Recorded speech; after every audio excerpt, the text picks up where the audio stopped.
media. So media must have felt there is something like that, 2.5 years, etc. And one also feels, if it is being talked about, one gets a chance, one would like to marshal one's resources, the state resources, and contribute in a particular way. Those things are certainly there. So to that extent, there is that sense of disappointment that if I got a chance, I would have tried to do something in my way, prioritize things and do things in my way with another team of people. So that is always there. Now it's for the Gandhis and party chief Mallikarjun Kharge to end the rumblings in the handful of states it's ruling. Bureau Report, India Today.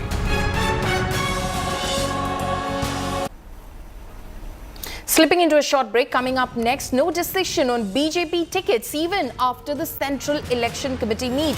BJP to redo the candidate list. Home Minister Shah to chair another round of BJP meet today.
Co-presented by Star Health Insurance, the health insurance specialist.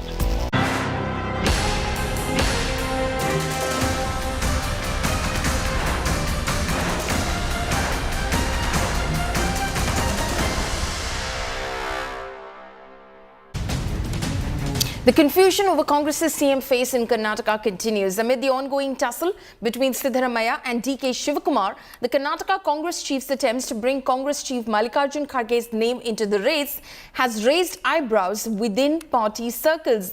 DK Shivakumar's move to endorse Kharge is being seen by some as an attempt by him to checkmate Sitaraman's prospects.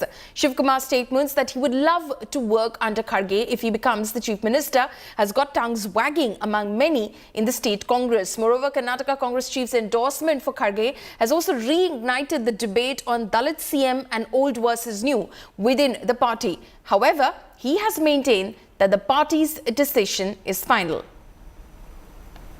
I said in the interview that I am also an aspirant for the chief minister post. Likewise, Mr. DK Shivakumar is also an aspirant for the chief minister post. The aim of both of us is to defeat BJP and to bring back Congress party into power. And the ground reality in Karnataka is there is a wave in favor of Congress party. BJP is going to be defeated. My statement in the interview is misinterpreted. Are you in the race? Mr. Sitaraman has told us very clearly that he is very much in the race. The MLAs will decide who becomes the next chief minister. See, all politicians should aspire. We believe that, yes, we should also. For me, my priority is not myself. My priority is bringing the Congress party to power. Then my party high command will decide on its own political process. So you are in the race. See, definitely when opportunity comes, see, we are politicians, no? We are human beings. First, our party, as we love our country first, our state first, then our party. First, our party is important, then me becoming the chief minister. But who decides? The high command decides or the elected legislators will decide? Because it's interesting. Mallikarjun Kharge, Congress president, is from Karnataka. DK Shivakumar, Sitaraman, some even suggest that Mr. Parmeshwaran could, would want to become chief minister. It seems that Karnataka is not short of chief minister candidates when it comes to your party. See, Congress party has very big senior leaders. Senior leaders. There are so many leaders. Mr. Kharge is the president from Karnataka. He knows the length and depth. He has 50 years of political experience. There is a political process in it. I can't dictate what the process is. First, we should get our MLA selected. Then there will be election among ourselves, or they'll be asking the opinion. Then the party will take a call on it. But we've already seen, for example, even on seats, as you mentioned, Mr. Sitaraman was insisting on 2 seats, that he wanted to contest from Varuna and from Kolar. And that in itself becomes a battle within a battle. What is the signal, therefore, that you all are sending out? That you all are all fighting turf battles in Karnataka? No, he has been requested by some of his friends and legislators that he should fight Kolar and this one. The party Varuna, the party has taken a call.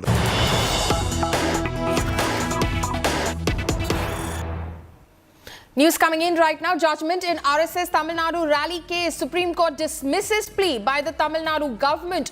High Court verdict upheld. RSS allowed to hold rally. So that's a big win for the Rashtriya Swayam Sevak Sangh. The Supreme Court has in fact upheld the Tamil Nadu High Court verdict, the Madras High Court verdict. The Supreme Court has dismissed the plea by the Tamil Nadu government, so the RSS can go ahead and hold rallies in the state. So a big win for the RSS over there and a setback for the Tamil Nadu government. Remember that both sides were clashing over rallies and the sought routes of those rallies as far as the state of Tamil Nadu is concerned. Now, the Supreme Court has dismissed because the Madras High Court had in fact given its nod for these rallies. It was challenged by the Tamil Nadu government. The Supreme Court now has dismissed that petition which was filed by the state of Tamil Nadu against the Madras High Court judgment, lifting the conditions imposed earlier for the proposed RSS route marches in the state. So all special leave petitions now dismissed by the Supreme Court, as it has said in the apex court today. So it's a big green signal for the RSS route march in Tamil Nadu. Anisha Mathur is now joining us on this. Anisha, bring us more details as to what the Supreme Court said as it dismissed the Tamil Nadu government's plea. Well, Pauline, right now the 2-judge bench of the Supreme Court has simply pronounced a 1-sentence order saying all SLP is dismissed, which basically means that the Tamil Nadu government's objections with regard to the safety protocols, with regard to the fact that they wanted to prescribe certain routes for the RSS route march, for the fact that they wanted to prescribe certain restriction for the RSS route march, all of that has been dismissed by the Supreme Court. And remember, the Madras High Court had allowed the RSS to hold its route marches freely across the state, even as the Tamil Nadu government had raised objections regarding certain districts and certain areas where they had said that the RSS should restrict the route march to certain safe areas. The RSS, of course, has been saying that Okay, we seem to have lost that line with Anisha, but we'll try and bring her back on the line. But a big win for the RSS over there. Anisha, we lost you earlier over there. Please go on. Well, yes, Pauline, as I was saying, the RSS had taken the stand that the Tamil Nadu government, by claiming that there is no that there are security threats, particularly since the Tamil Nadu government had said that there is a threat of certain law and order issues, particularly because of the PFI.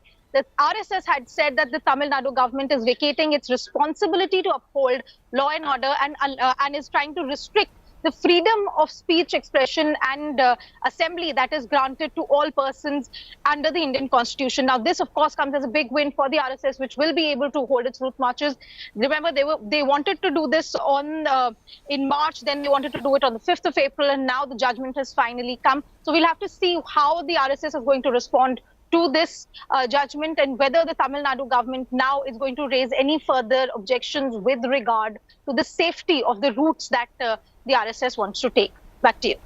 Right. Anisha, you did, of course, touch upon this, but earlier, what were the objections that the Tamil Nadu government had, and what did the Madras High Court say in its judgment when it, in fact, removed any sort of conditions that were being imposed on the RSS to hold its route marches in Tamil Nadu?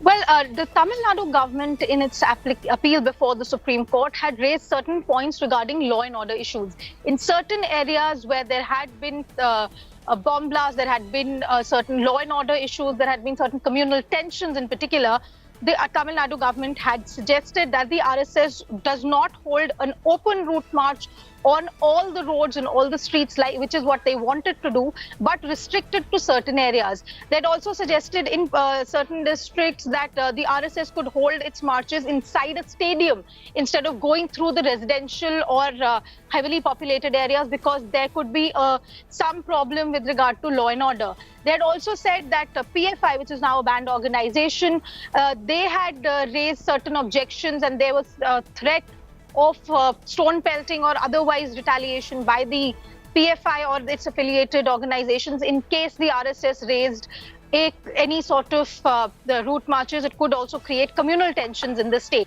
All of these objections had been raised by the Tamil Nadu government. Now we'll have to wait and see for the detailed judgment to find out what exactly the Supreme Court has said with regard to all of these objections. But clearly, by dismissing these SLPs, by dismissing the objections raised by the Tamil Nadu government, the Supreme Court has not accepted any of these reasons given by the state with regard to the RSS rallies. Of course, on the other hand, the RSS had, as we've been discussing, said that by claiming that there are law and order issues involved, the Tamil Nadu government is stepping back from its own responsibility to ensure that law and order peace is preserved in the state. The RSS had also argued that by restricting them from going through certain areas. Right. Anisha, we'll try and fix that line with you. Anisha, of course, telling us what happened in the Supreme Court today. Pramod Madhav is joining us live from Chennai. Pramod, a big setback for the Tamil Nadu government, which of course appealed the Madras High Court's judgment, but clearly that has now been dismissed. RSS can go ahead and hold its route marches in and across the state. Pramod? Okay, we'll try and connect with Pramod. He is unable to hear me at the moment, but Pramod there, of course, will give us a perspective on why the state government was appealing this decision, why it was insisting that RSS is not given the required permission to hold its route march in Tamil Nadu. Narayan Tirupati is over the phone line with us right now. A big setback for the Tamil Nadu government over there. RSS given the green signal by the Supreme Court to go ahead and hold its proposed route marches across the state of Tamil Nadu, sir. Yes, it is a big slap on the DMK government's face. And we have been saying that RSS is a disciplined organization, and to curtail the RSS route march is, killing of democracy. And that is what the DMK has been doing. And now the Supreme Court has very clearly said that DMK is wrong. And the RSS route march to be, held without any problem. And it is the responsibility of the government to give full protection to the RSS route march. In fact, we are all elated, we are all happy in this verdict. Okay, you're happy with this verdict, and also a big blow for the Tamil Nadu government, because what the Madras High Court had said, Mr. Tirupati, earlier, is being endorsed. Of course, the Supreme Court obviously did not say much other than dismissing the SLPs, but the fact is, what we hear is that the Madras High Court clearly stated that law and order, maintaining law and order is your responsibility, but you cannot take away anyone's fundamental right to assembly, to protest. in order to please some of their alliance parties and partners, the DMK government had in fact rejected permission for RSS route march, and also they have gone to a certain extent saying that the law and order problem will be there in Tamil Nadu, citing even the terrorist attack that was held in that had in Coimbatore, etc. So the court was very clear in saying that it is your responsibility of seeing the law and order is upheld.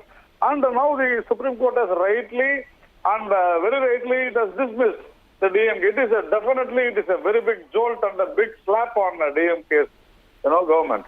Okay, Mr. Narayanan Tirupati, thank you so much for joining us with all of those details and your perspective. Pramod Madhav, my colleague, is back with us. A big blow there for the state government, Pramod, because the Supreme Court now has dismissed all SLPs. Basically, the RSS can go ahead and hold its route marches in the state.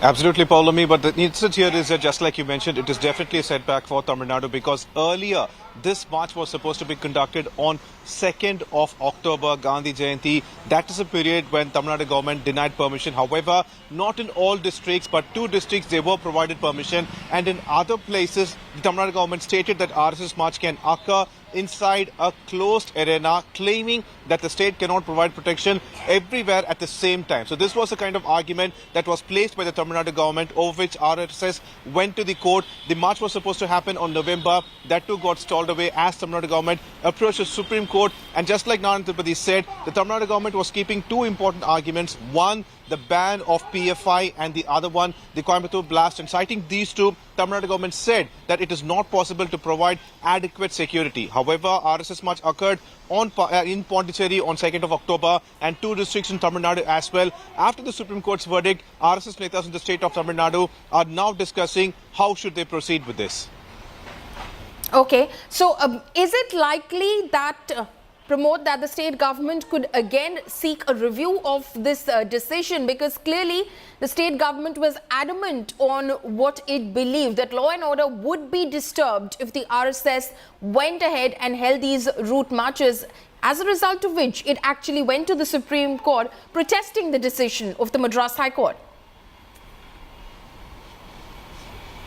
Certainly, Paulami, on the state's prerogative, the state was providing this argument, claiming that there were several raids by NIA after the ban on PF5, and that is of serious concern, and that's the reason the Tamil Nadu state again and again said that they cannot provide permission in an open area, but they can use a closed arena. This discussion has not been accepted by Supreme Court currently. Even after this, RSS has to plan the march. They have to get the permission from the district authorities, and only then they can go ahead.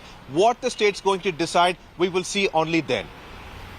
Okay, so we have to wait and see if the Tamil Nadu government has anything up its sleeve in trying to protest this decision of the Supreme Court. Will it ask for a review of this decision? Because the government's argument so far has been that it cannot provide adequate security if the RSS was to go ahead with its route marches on the proposed routes as far as the state of Tamil Nadu is concerned. But it's a blow for the Stalin government in Tamil Nadu, because the Supreme Court now has dismissed its appeal before the Apex Court, which basically challenged the judgment of the Madras High Court. The Madras High Court, remember, had given the RSS permission, imposed no conditions, had given the RSS permission to go ahead with its proposed route marches in the state of Tamil Nadu. This is in fact a tussle which has been underway between the right-wing organization and the state government of Tamil Nadu since the second half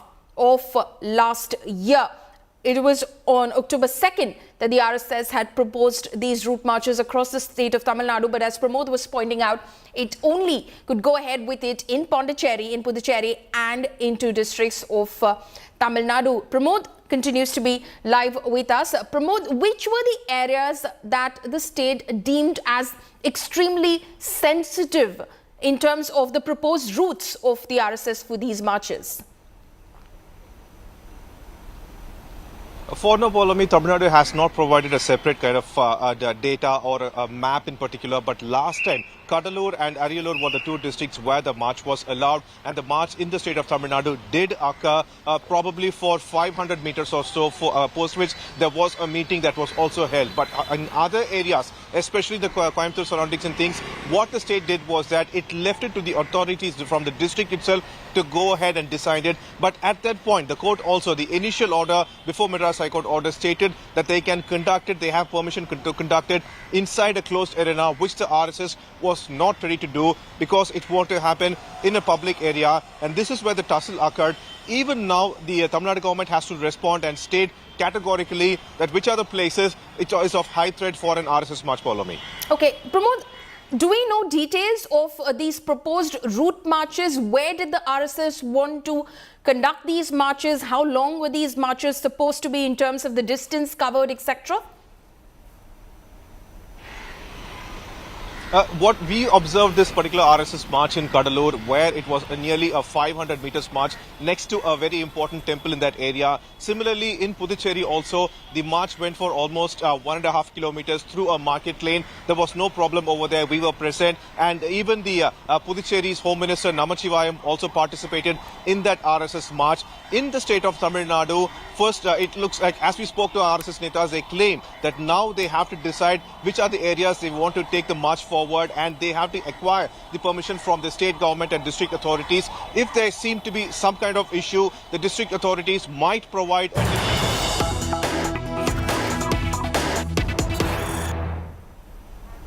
Okay, news that's coming in right now. Deputy Chief Minister of the state of Bihar, Tejaswi Yadav, has reached the Enforcement Directorate for his second round of questioning in the Land for Job scam case. So those are images of Tejaswi Yadav, who has reached the ED office in Delhi. Those images coming from outside the ED office. Remember that he had in fact not appeared before the investigating agency on a couple of occasions before that, and then he did appear before them, and this is his second round of questioning. He had in fact just claimed yesterday that he will be appearing, confirming that he will be appearing before the Enforcement Directorate. He has no intentions of skipping their summons, and now the Deputy Chief Minister of the state of Bihar, Tejaswi Yadav, has reached the Enforcement Directorate's office. This is for questioning in the Land for Job scam case. My colleague Munish Pandey is joining us live at the moment. Munish, give us a sense of what's expected during Tejaswi Yadav's questioning today. Well, Paulami, I'm standing right outside the ED headquarters, and just to give you a sense of what exactly is happening, this is the ED headquarters in the national capital. From the gate number 3, just a while back, just a minute back, Tejaswi Yadav has entered. The procedure of getting the pass to enter inside the ED headquarters is going on, and within few minutes his questioning is going to start by the ED officials. Now, as far as the questioning is concerned, as you mentioned, this is the second time he will be questioned by the Central Investigative Agency. CBI questioned him for the first time. ED will be questioning Tejaswi Yadav in the Land for Job scam for the first time in this case. Now, today's questioning is going to be certainly important. First, he has no protection from the arrest, and ED claims that they have sufficient evidence against Tejaswi Yadav with which he will be confronted by the ED officials. The second important aspect of the questioning is going to be the proceeds of crime, because remember, when ED conducted the searches, they claimed that the proceeds of crime in this scam is more than 600 crore rupees, and the proceeds of crime, the beneficiary of these proceeds of crime is Tejaswi Yadav. So certainly a very important day for the Deputy Chief Minister of Bihar. Okay, an important day for the Deputy Chief Minister of Bihar. His first round of questioning with the Enforcement Directorate. The last time round, it was the CBI that questioned him. Munish, thank you so much for joining us. That's a wrap on this bulletin. For all the latest news and updates, you can log on to indiatoday.in. You can also download the India Today app. Thanks for watching.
watching India Today.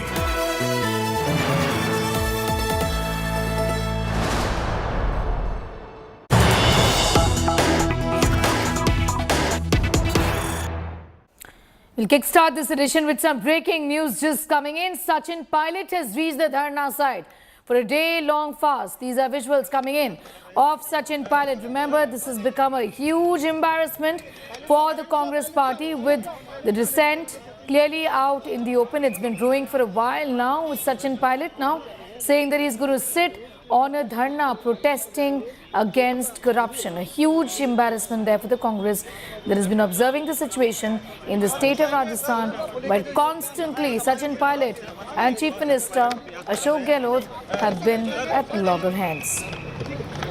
Sachin Pilot now sitting on a dharna. It's a day-long fast, and this has been advised against. The in charge of the Congress in the state of Rajasthan, in fact, issued a statement saying that if there are problems, it should be discussed from within the party, inside the party, and not at a public platform or with the press, like is being done by Sachin Pilot.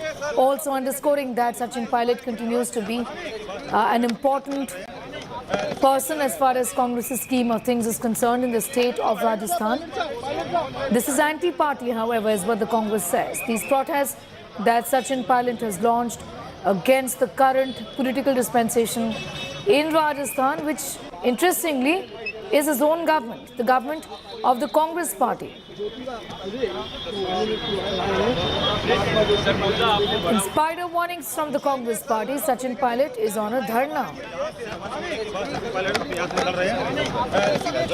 This is against his own party-led government under Chief Minister Ashok Gehlot, with whom he's been at loggerheads for days now. Dev Ankur is getting us more details on that story. Dev, once again Sachin Pilot there opening a fresh front against Ashok Gehlot, his old political rival within the party, and huge embarrassment for the Congress.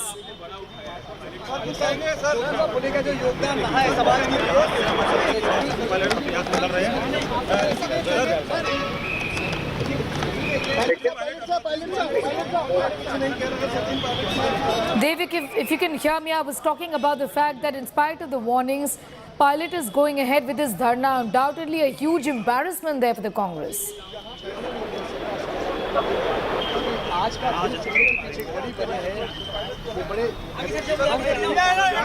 Okay, we'll just go back to Dev in a second from now, but we're getting you all the details of Sachin Pilot's scheduled one-day-long fast.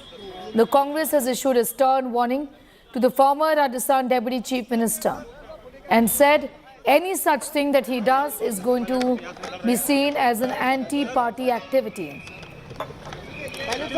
Dev Ankur is there with us, getting us all the details. Dev, huge embarrassment there for the Congress with Sachin Pilot now going on a dharna, but have you spoken to him or his camp about the fact that this is being looked at as an anti-party activity and there could be serious trouble for him? Well, Sneha, it is quite clear that Sachin Pilot has decided to take it forward. He's not backing down from a showdown. So it is quite apparent. I'm right now outside the Jyotiba Phule memorial out here in Jaipur, and minutes before from now, Sachin Pilot paid his tribute at the memorial, and thereafter he has left for the Dharna Sthal, where he will be sitting on fast. So we can tell our viewers that Pilot is not backing down from the showdown with the party high command, despite the fact that Sukhjinder Singh Randhawa has made it amply clear that this will be taken as an anti-party activity. But Pilot camp believes that enough is enough. For a long time they had been waiting in the wings, that Pilot had written letters to Chief Minister Ashok Gehlot.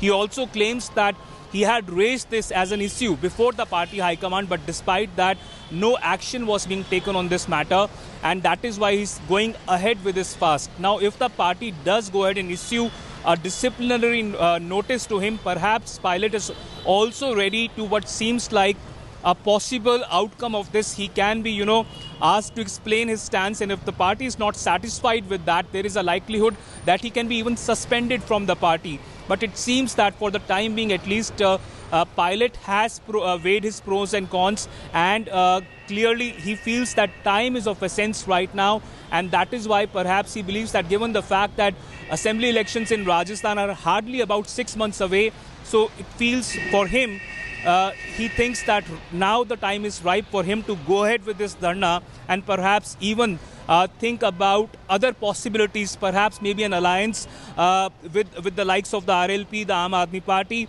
So there are a lot of possibilities as far as Sachin Pilot is concerned, and he's perhaps weighing all of them at this point in time. Sneha? Really is in store for the Congress is very clear, Dave, that in the next few days to come, given this Dharna today, in spite of the warnings that there would be instability in the Rajasthan Congress, and that clearly is the worst thing to happen at this point in time. We're just headed to Lok Sabha elections, and look at the narrative for the Congress that all the loyalists are leaving the party, isn't it?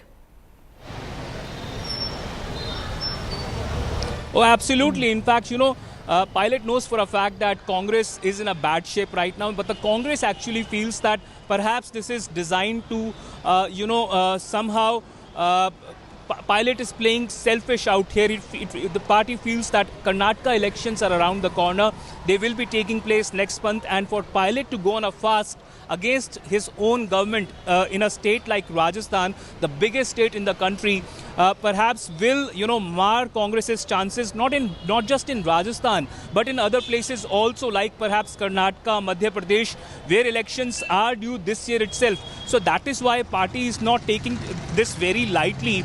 But the fact also remains that Pilot has been waiting in the wings for about more than 4 years now. And, the Pilot camp also has been telling us that there were certain assurances that were given to him by the likes of Rahul and Priyanka. And when those assurances were not made good, that is when Pilot felt that this is high time.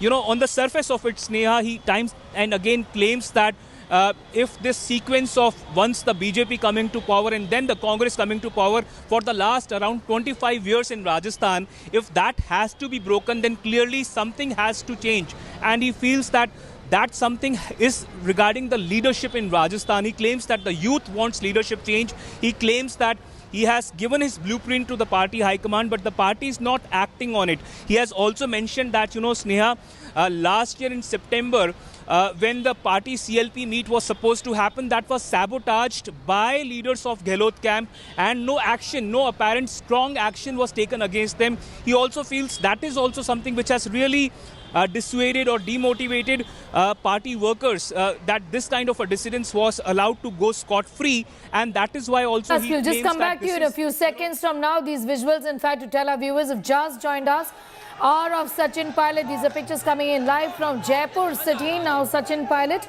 is sitting on a dharna against his own Congress government in the state of Rajasthan. This is an unchan, is what Sachin Pilot's camp has organized, essentially in a huge embarrassment there for the Congress party. Live visuals on your screens from the spot where this dharna is going on, going back straight to Devankur, who continues in fact to be with us.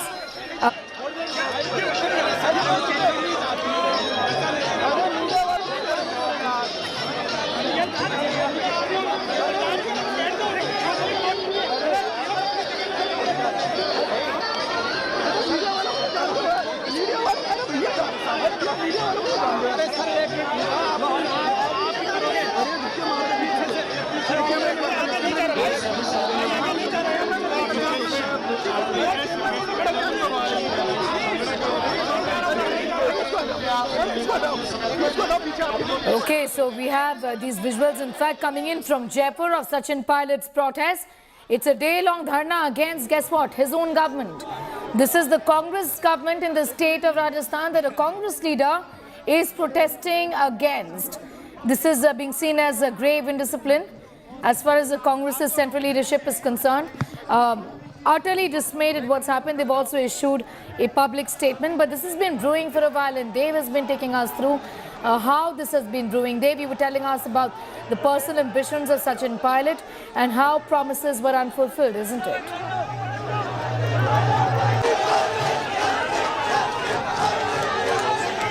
Sneha, is that question for me? Yes, Dave. I was asking you about his personal ambitions and how this really has been brewing. Well, Sachin Pilot has been a union minister, an MOS in telecom department at the centre.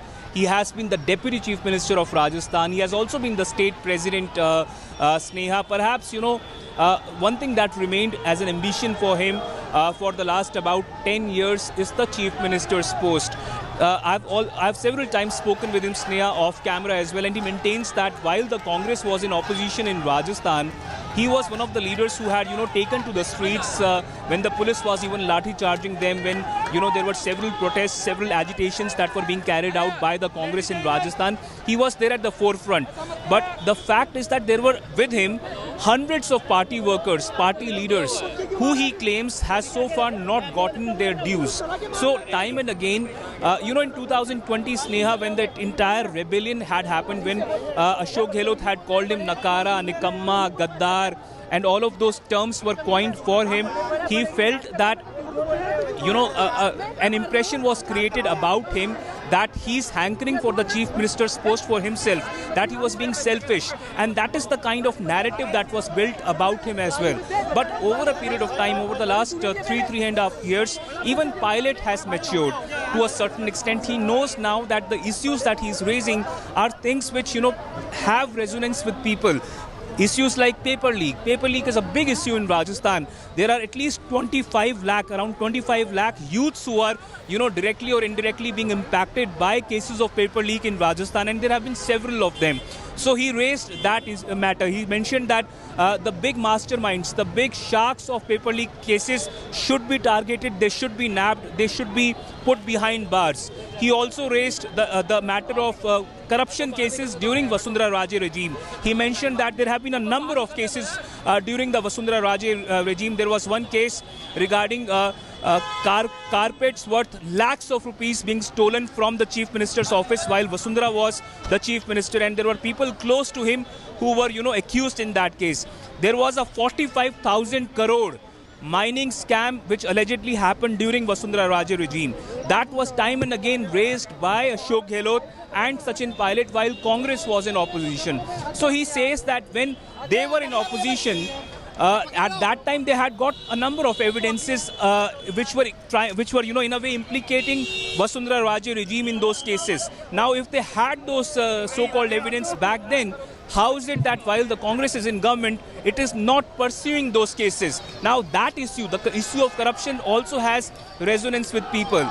So it is quite clear, Sneha, that Sachin Pilot now in 2023 has become much maturer, and he's raising those issues which he feels connect directly with people, and he in a way seems selfless in his attempt to try to bring about much needed change in governance, in which he claims that not just the party workers should be given due credit, but on the ground things need to change so that the party can once again come to power while being in power, which is something which has not happened for the last 20 years in Rajasthan.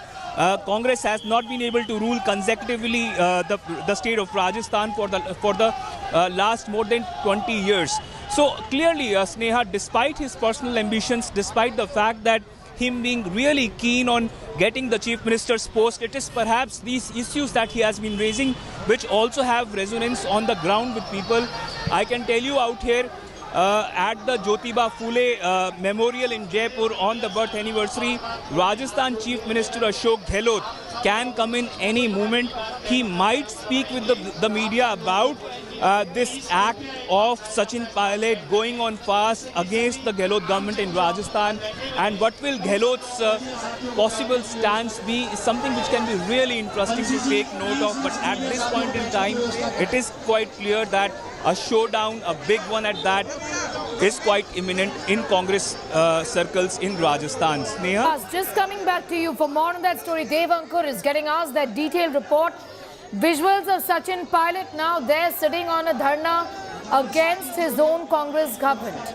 This in Rajasthan, in Jaipur right now, with Sachin Pilot and his supporters there holding a protest against Ashok Gehlot. We have a series of reactions coming in. Let's go straight to that first.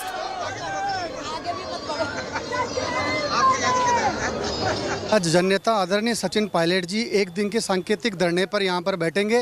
Rajasthan प्रदेश का जो युवा है और प्रत्येक वर्ग का व्यक्ति आज यहाँ पर इस धरने में सम्मिलित होंगे। पिछली सरकार के अंदर जो भ्रष्टाचार हुए हैं, इस मुहिम के अंदर पूरा युवा एकजुट है और युवा और पूरा प्रदेश यही चाहता है कि उस भ्रष्टाचार की जाँच होनी चाहिए और उस जाँच के लिए तमाम लोग एकजुट हैं और हम हमारे नेता आदरणीय सचिन पायलट जी के साथ हैं। सचिन पायलट जी राजस्थान विधानसभा के सदस्य हैं।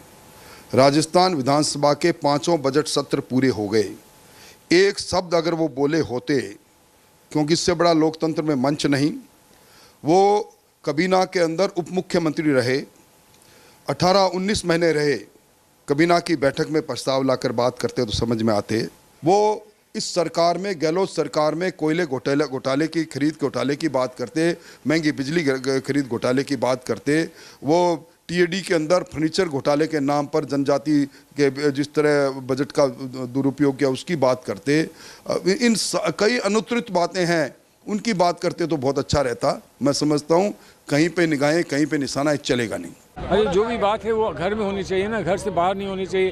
अब आप मुझसे पूछ रहे हो तो वो भी मैं वही गलती करूँ जो कोई और कर रहा है, मैं भी आपसे बात करूँ, वो बात नहीं करनी चाहिए। अगर मेरे मन में कोई बात होगी तो मैं मुख्यमंत्री जी से अवश्य मिलूंगा, कहूँगा, वो मेरे मित्र हैं, दोस्त हैं, हम उनका सम्मान करते हैं। अगर कुछ पार्टी के हित में होगा तो मैं उनसे कहूँगा। He's on hunger strike not against Mr. Gehlot, for an inquiry against Vasundhara Raje ji.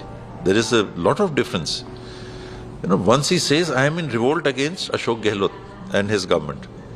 That is revolt. He's raising an issue regarding corruption of Vasundhara Raje and her government. That is not anti-party.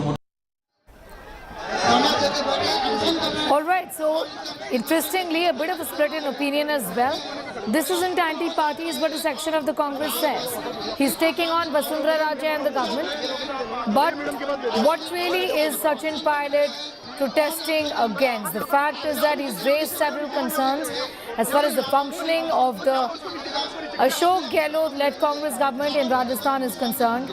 And he's made no secret about the fact that he's unhappy with the way things have moved forward, given that he was the PCC chief and was in fact in the running as far as the top position is concerned, the chief minister's chair, and was made promises that he will in fact be occupying the position of the chief minister, but was never really made the chief minister. At one point in time, he served as a deputy to Ashok Gehlot, and Pilot was the deputy chief minister, but then he stepped down from that position as well.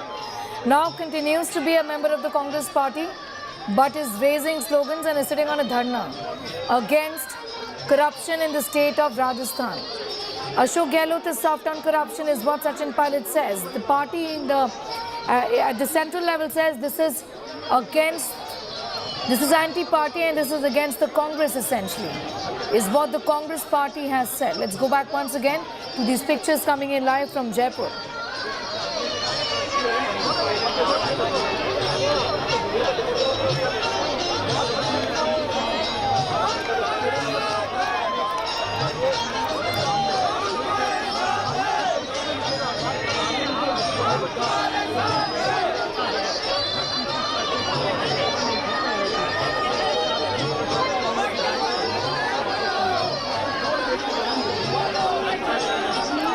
Dave continues to be with us. Dave, in fact, we're talking about the fact that this in the next few days or so would just add to the woes of the Congress party, given that there were just so many people jumping ship, leaving the Congress, joining the BJP. It's embarrassment after embarrassment for the Congress. Well, absolutely. And also the fact, Sneha, that the impression that Congress is a rudderless party, that the leadership is extremely lacking in this grand old party is further cemented. That impression is further, ingrained now in the minds of people. They believe that this entire feud between Sachin Pilot and Ashok Gehlot could have been easily resolved if the party leadership would have intervened in time, if the likes of Rahul Gandhi and Priyanka Gandhi perhaps would have, made the two leaders sit across the table, made them speak their mind, and perhaps this entire thing could have been resolved. Now, this is an election here in Rajasthan, and not just in Rajasthan, Sneha. Karnataka, Madhya Pradesh are also up for grabs electorally.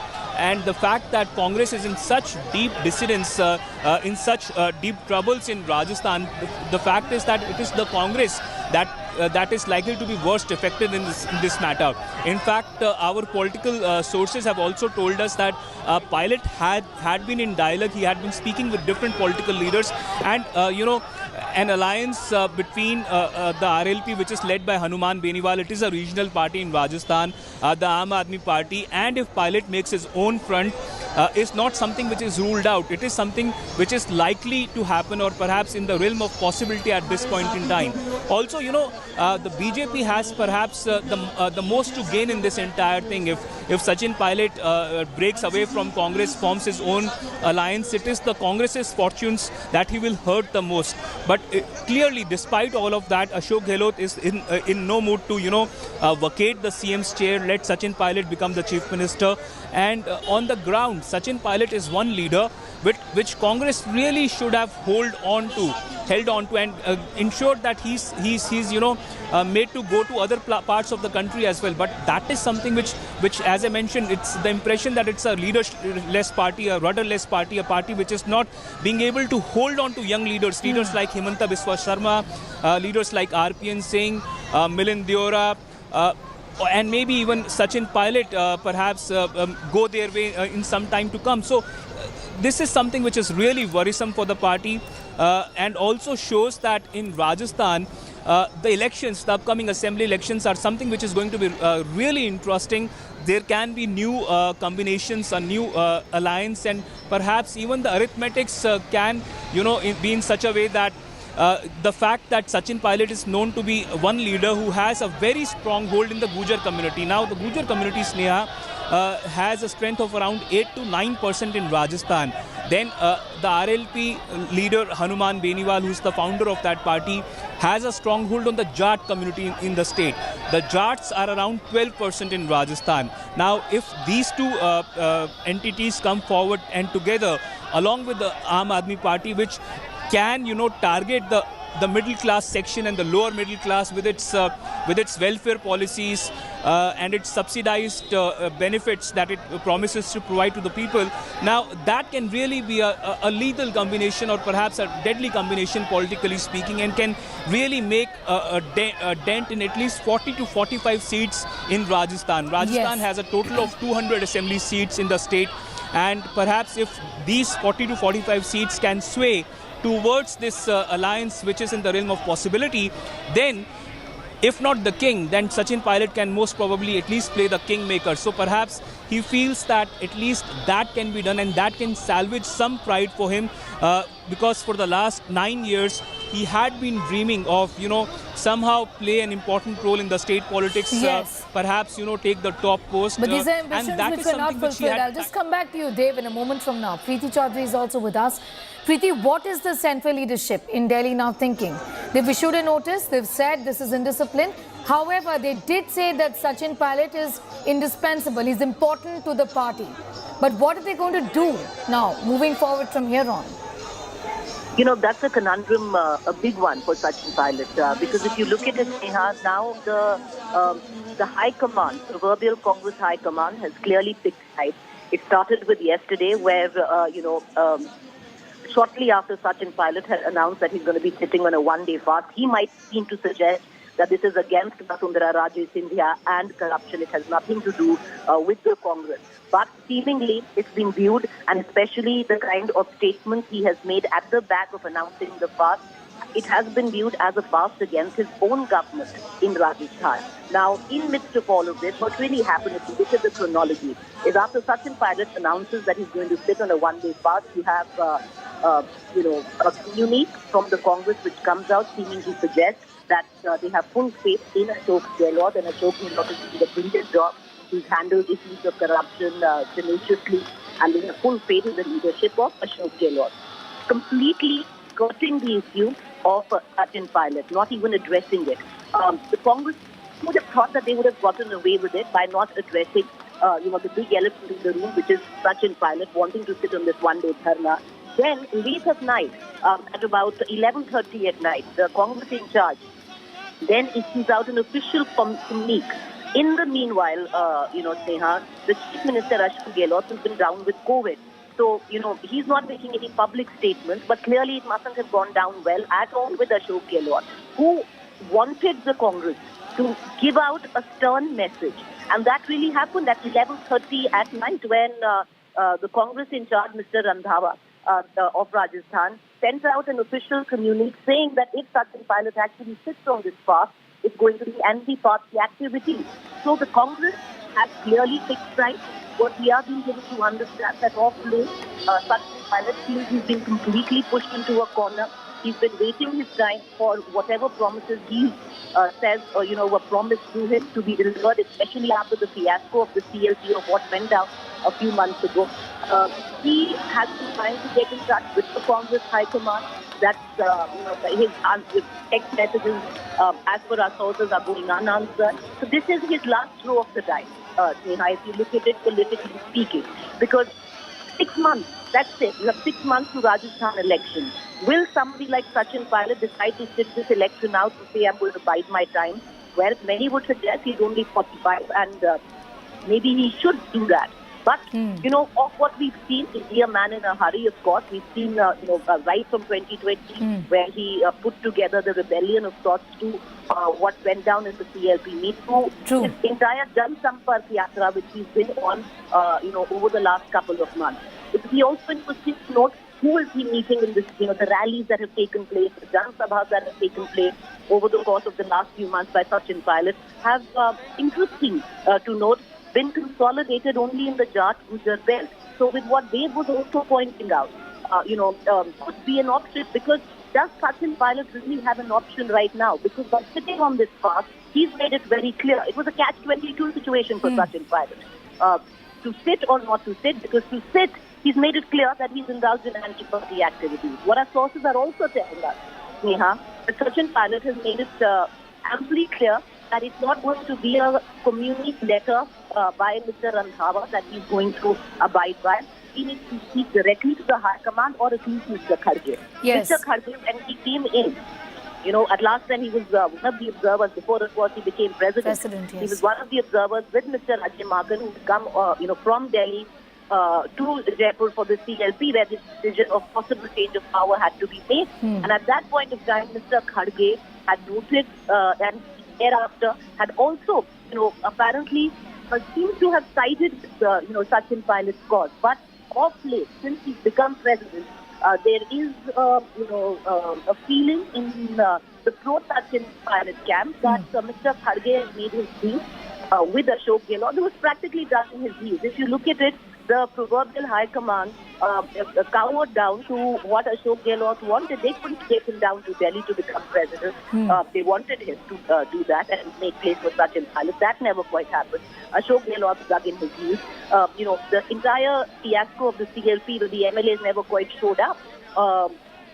What was promised was disciplinary action against 4 or 5 of them. Has that actually happened? Absolutely not. Absolutely. So Sachin Pilot has enough to be disgruntled about, but on the other side, when he's now sitting on this path, he's made it very clear that he has indulged in anti-party activities, because there was an official statement of the same. So what does Sachin Pilot do now? Does he really have any options? Let's look at the surround sound in all of this. Early this morning, you had, Mr. Hanuman Beniwal of the RLP party, which even they was pointing out is representing, the graft community in particular, come out to say that Sachin Pilot needs to leave the Congress and join him. He's made this official and fight the good fight against corruption. What we are also given to understand by our sources is that Hanuman Beniwal, post 2 o'clock, might also make his way to where Sachin Pilot is sitting. But Sachin Pilot is, of course, off now, made sure that he doesn't want anybody else on the podium. The Aam Aadmi Party, Rajasthan unit. Preeti, we'll just talk about that in a few moments from now with you. Just coming back to you in a few moments from now. Sachin Pilot, in fact, has accused Gehlot government of shielding the BJP. He's actually gone to the extent of saying that Vasundhara Raje and Ashok Gehlot seem to be having a pact. Listen to what he had said earlier. मैंने कभी भी प्रतिशोध की भावना के साथ या द्वेषपूर्ण भावना के साथ कार्रवाई करने पर ना कभी मैं पहले सहमत था ना आज सहमत हूँ। लेकिन ये बात भी सच है कि विपक्ष में रहते हुए हमारी जो विश्वसनीयता थी वो तभी कायम रह सकती है जब हम अपनी बात पर खरा उतरें। इसको लेकर मैं बहुत चिंतित था और आज से लगभग सवा साल पहले मैंने मुख्यमंत्री अशोक गहलोत जी को चिट्ठी लिखी। उनको मैंने कहा, वो चिट्ठी मेरे साथ है, मेरे सामने है। मैंने बड़े विस्तार से पूरे घटनाक्रम का विवरण उसमें रखा और मैंने कहा कि हमारी सरकार को बने अब लगभग 3.5 साल हो गए। उस समय अब समय आ गया कि हम लोग अपने वादों पर खरा उतरें। जो आरोप हमने लगाए थे, गहलोत जी ने लगाए, मैंने लगाए, भूमाफिया के, शराब माफिया के, खनन माफिया के, 9TP को लेकर, ललित मोदी को लेकर, खान माफिया को लेकर, खान का बड़ा घोटाला हुआ था, वो सारे पब्लिक डोमेन में है। चिट्ठी लिखी मैंने 2 नवंबर 2022 को। उसका भी जवाब मुझे मिला नहीं। और हम चाहते हैं कि जब जनता के बीच अब सिर्फ 6 महीने का 7 महीने का समय बचा है तो हम लोग पब्लिक में जाएं, उससे पहले हम लोग कुछ कार्रवाई करें। Infighting within the Congress in a state that is going to polls, and then who is going to have a direct benefit? It does appear that this clearly will not work out well for the Congress party. Paulmi Saha has more details.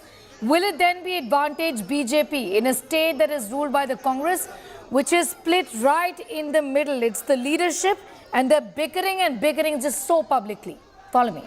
Well, definitely advantage Bharatiya Janata Party. Already the state is known to switch governments every 5 years. Ashok Gehlot, of course, is seen as a 3-time chief minister. He is seen as a very strong Congress leader. But the fact of the matter is, and he has, of course, successfully, averted the revolt which, in fact, was brewing within the Congress party, which almost was going to throw him out of his position. It was suspected in September last year when it seemed like Sachin Pilot had possibly, had gotten into a conversation where he'd be made with the High Command, where he'd be made the Chief Minister of Rajasthan, and Ashok Gehlot could possibly come to Delhi as the Congress president. But it was thwarted by Gehlot loyalists who, in fact, rebelled and made sure that Ashok Gehlot, of course, stayed on as the Chief Minister of Rajasthan. Sachin Pilot, of course, Sneha, at that point of time was hoping that some amount of disciplinary action would be taken by the High Command against these MLAs which thwarted his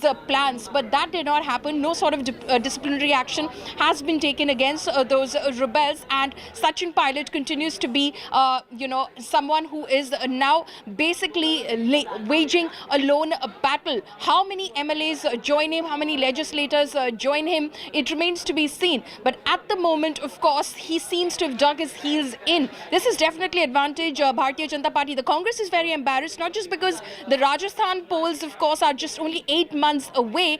In the month of December, they would be held, and hence this is a very crucial time, and the party needs to fight unitedly against the Bharatiya Janata Party, but also because there are other crucial elections coming up as well.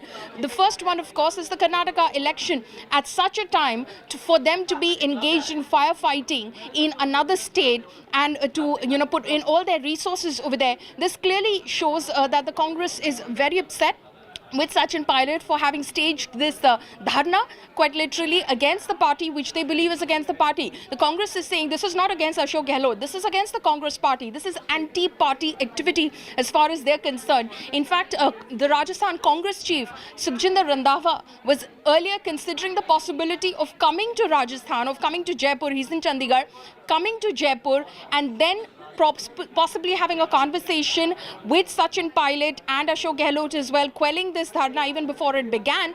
But then, of course, he decided against it. Clearly, it's not his decision. It's come from the High Command. He decided against it. He's asked for Pilot to come and meet him in Delhi instead in order to lay out his grievances. But he's also made it absolutely categorically clear that you cannot be washing dirty linen in public. This is an internal party issue. You can't be protesting against your own government in public like this, embarrassing the Congress government, and like I said, engaging the Congress High Command in firefighting this embarrassment, while it should be putting all its might and wherewithal and resources and its time in, of course, defeating the Bharatiya Janata Party in the state of Karnataka.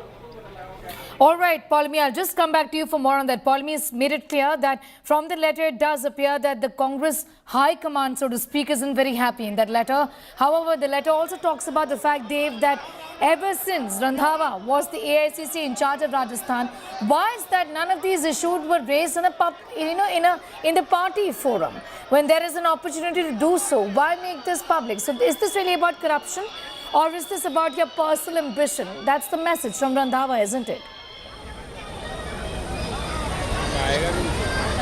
Well, Sneha, clearly Sachin Pilot has mentioned that he has on several occasions raised this matter before the party forum. He maintains that he has not only written letters, not once but twice, to Chief Minister Ashok Gehlot, enumerating the same issues regarding corruption cases during Vasundhara Raje regime. But if you heard his press conference that took place on Sunday, he also mentioned that when he was presenting his plan before the party leadership or the party high command, this was one of the things that he had mentioned before the party high command, that cases that were raised during Vasundhara Raje regime, cases of corruption, those cases should be investigated while the Congress is in government in Rajasthan. So Sukhjinder Singh Randhawa, who is a recently appointed party in charge for Rajasthan and who is hardly aware of the ground level politics of Rajasthan, may proclaim that he became the state in charge 5 months ago and that Pilot never spoke with him. But the fact of the matter is that Pilot had been raising these issues time and again, and had raised this issue as per him before the party leadership also. But it is seemingly the case of the Gehlot camp being stronger in Delhi and perhaps having more leverage with 10 Janpath, and that is perhaps the reason why Ashok Gehlot is currently prevailing in this entire matter. It does appear, Dave. Sachin Pilot, Yes. despite the fact that him... Yes. It's clear that Gehlot, in fact, does have the backing of 10 Janpath. Like Dave is pointing out, it remains to be seen how this plays out in days and weeks to come, given this very public tutu-meh-meh that we see between Sachin Pilot and Ashok Gehlot. We'll continue to keep a very close eye on all of those developments from the state of Rajasthan. For the moment, it's time for a quick commercial break here, getting you much more news in just a bit.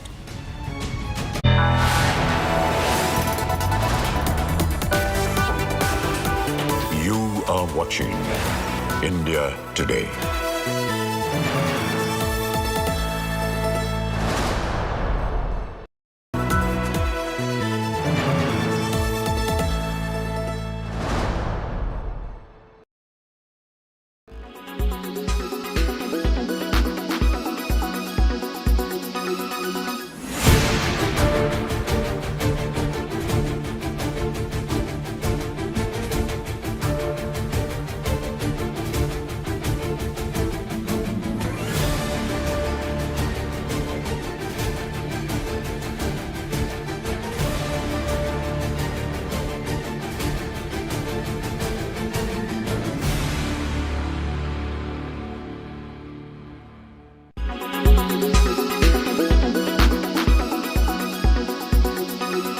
Why does this happen? Let me tell you the science behind it.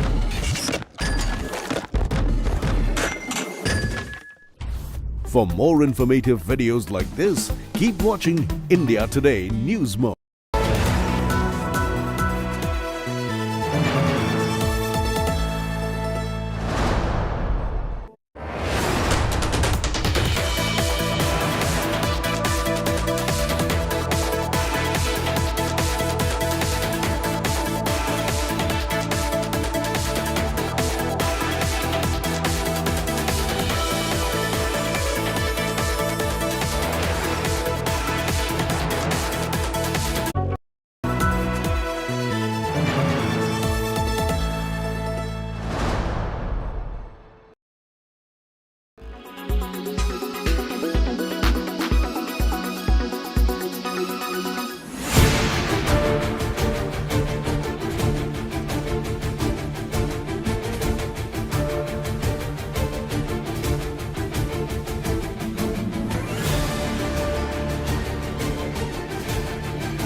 presented by Star Health Insurance, the health insurance specialist.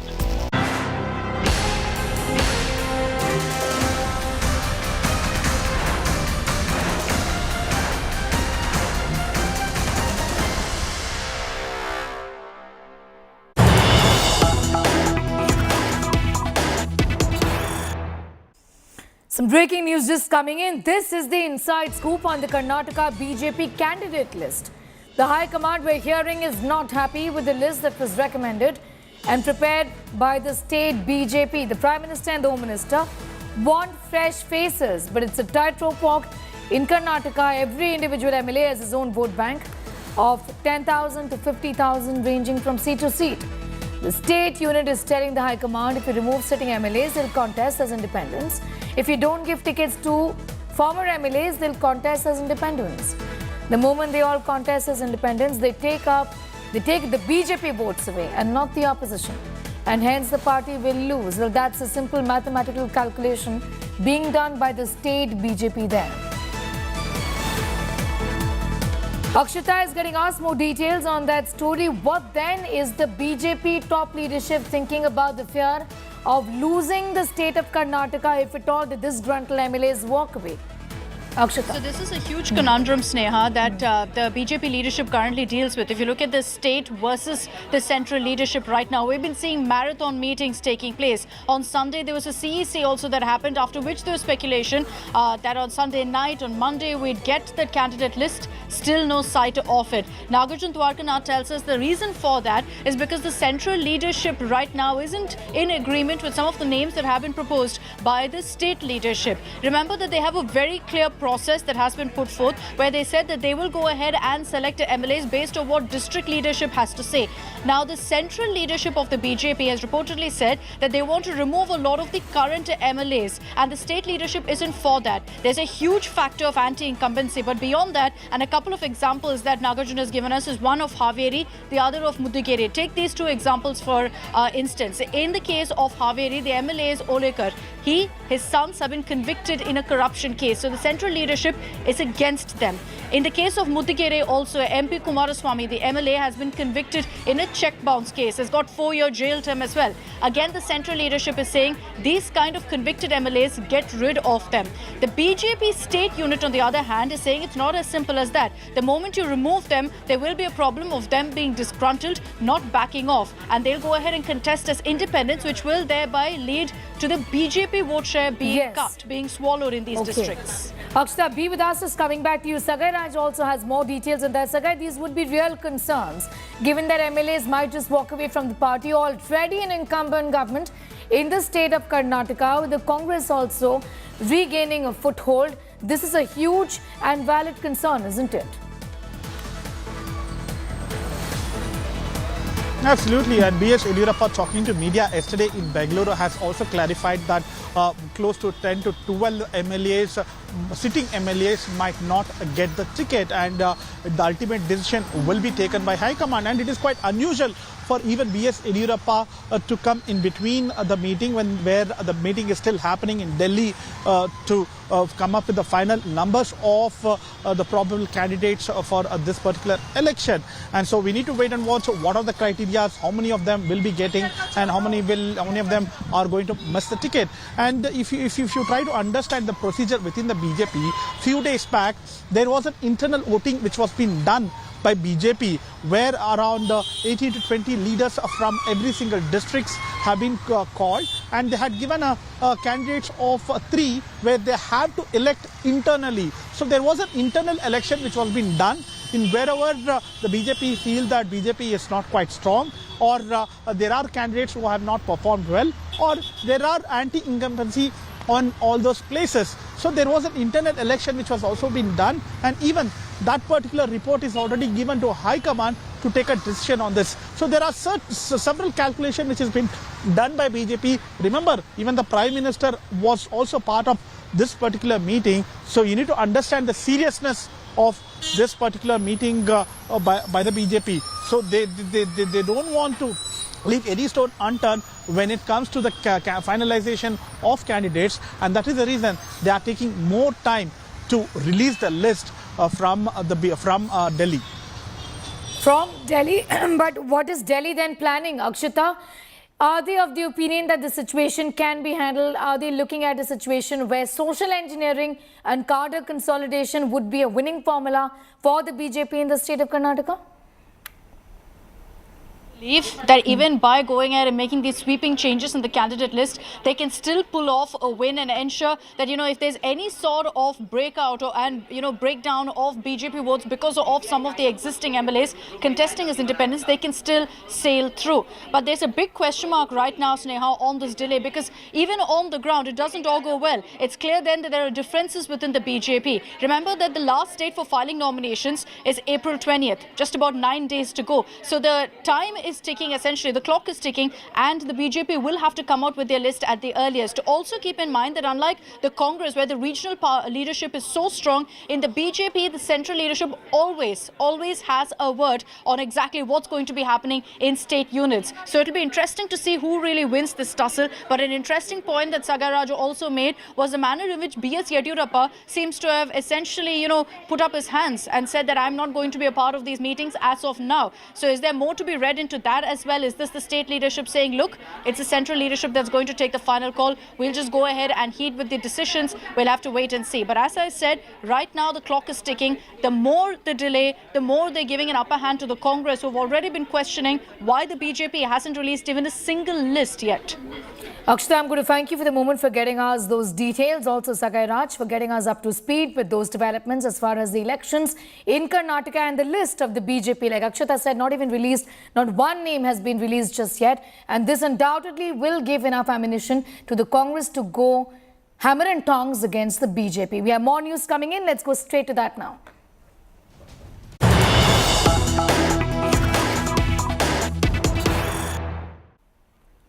Congress's Jagdish Titler is at the CBI CFSL to give his voice sample in the 1984 riots case. He was called in by the CBI to present himself today. Titler says the case pertains to the riots of the Gurdwara Pulbangash in North Delhi, where 3 people were killed on the first day of November 1984, a day after the assassination of the former then Prime Minister Indira Gandhi. Badal Singh, Thakur Singh and Gurcharan Singh were killed in these riots. Munish Pandey is getting us the very latest on that story. Munish, what more can you tell us about the current investigations in this entire matter?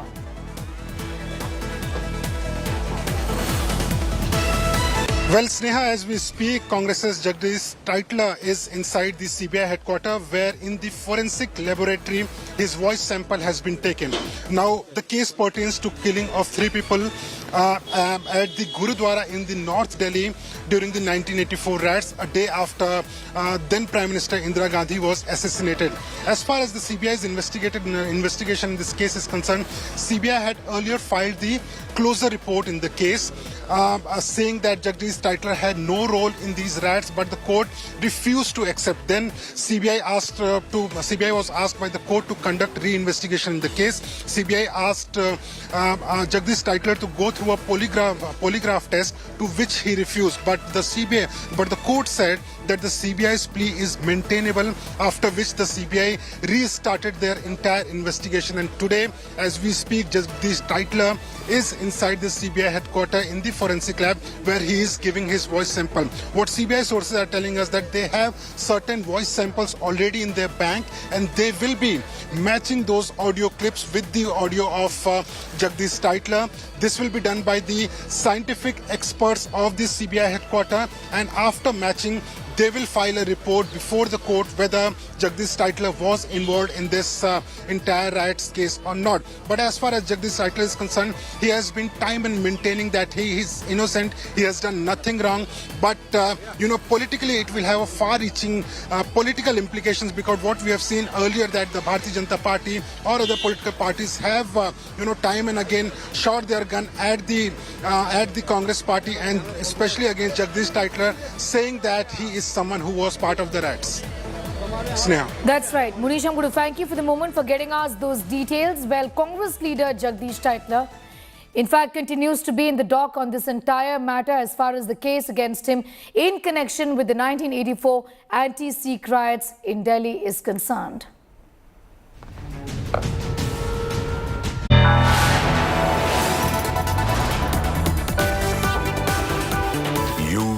watching India Today.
As State of War Karnataka begins, a reminder why India Today is the true number one. The 5 big faces speak to us before all others. From Chief Minister Bommai, our intent is to weed out corruption, to Chief Challenger Sitaraman, Yes, 100% I'm an aspirant. from old warhorse Yediyurappa, And I have got 100% confidence that we are going to come back to power in Karnataka. to muscle man DK Shivakumar, My number Karnataka on 13th, 141 will be the number. and Kingmaker Kumaraswamy. Offer is there. Okay. Everybody offering me. When it's Karnataka, there's no competition. India's #1 election channel.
Let's take a look at the weather report across the major cities this morning. Thiruvananthapuram is at 31 degrees Celsius with an AQI of 61. Mumbai is at 31 degrees Celsius with an AQI of 63. Panaji is at 29 degrees Celsius with an AQI of 67. Ahmedabad is at 29 degrees Celsius with an AQI of 142. Bhopal is at 29 degrees Celsius with an AQI of 75. Jaipur is at 28 degrees Celsius with an AQI of 115. Delhi is at 26 degrees Celsius with an AQI of 113. Srinagar is at 13 degrees Celsius with AQI being 68. Lucknow is at 27 degrees Celsius with an AQI of 108. Patna is at 31 degrees Celsius with an AQI of 197. Kolkata is at 33 degrees with an AQI of 146. Hyderabad is at 29 degrees Celsius with an AQI of 136. Bangalore is at 24 degrees Celsius with an AQI of 57. Chennai is at 29 degrees Celsius with an AQI of 74.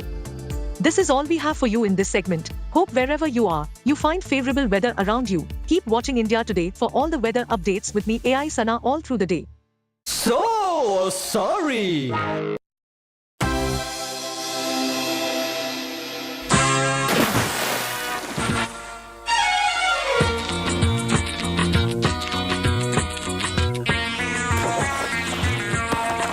सारा शहर मुझे lion के नाम से जानता है। Let's have some music boys. Michael, आज से तुम करो H3N2 recycle. Yes boss. Lily, अब नहीं सिली, तुम H1N1 मेरी बिल्ली। Thank you boss. रॉबर्ट, ये 3 छोटे छोटे वायरस कौन है? बॉस, ये मेरे 3 बच्चे हैं, आपको इनके भी नाम रखने हैं। एक का नाम रख दो पीटर, दूसरे का रिपीटर और तीसरे का जियांग मिंग रख दो। पीटर रिपीटर समझ आया बॉस, जियांग मिंग क्यों? क्योंकि इस दुनिया में पैदा हर तीसरा वायरस चाइनीज होता है। माइकल, गाड़ी लेकर आओ।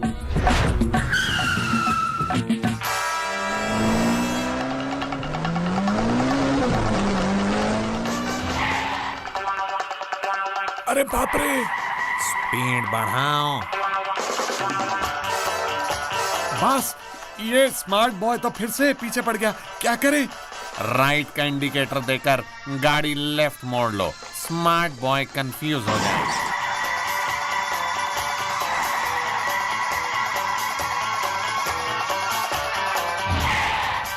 स्मार्ट बॉय, देखो हम फिर तुम्हारे शहर आ गए इन्फेक्शन फैलाने। ये इन्फेक्शन किसी बोतल में रखा रायता नहीं है कि ठर से खोला और फर से फैला दिया। अभी तक मेरी जुबान बोल रही थी, अब मेरी वैक्सीन बोलेगी, समझे चपड़गंजो?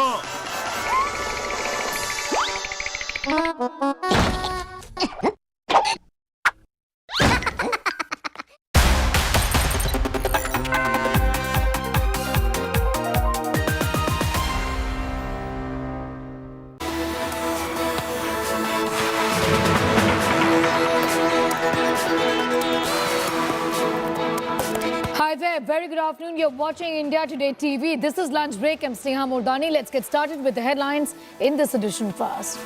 Pilot versus Gehlot war reignites in Rajasthan. Pilot on Dharna against his own government. Rajasthan Congress in charge says Pilot targeting Congress, not Gehlot.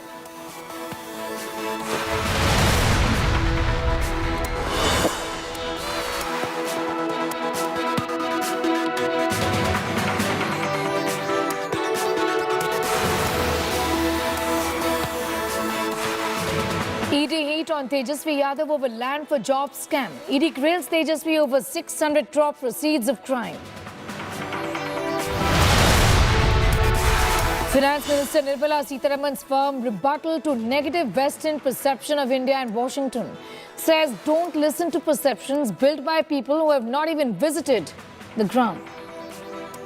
I would only say come have a look at what's happening in India rather than listen to perceptions being built by people who have not even visited on the ground and who produce reports.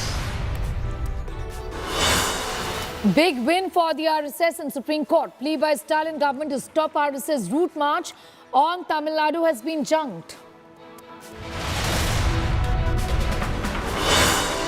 No decision on BJP ticket even after CEC meeting. BJP to redo the candidate list. Home Minister Amit Shah to chair another round of the BJP meet today.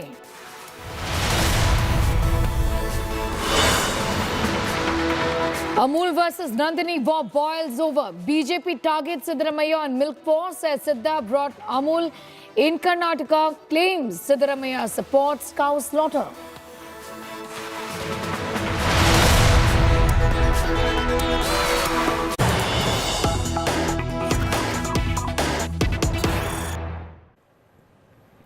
We have some breaking news just coming in. The ED is now grilling Tejaswi in the land for jobs scam.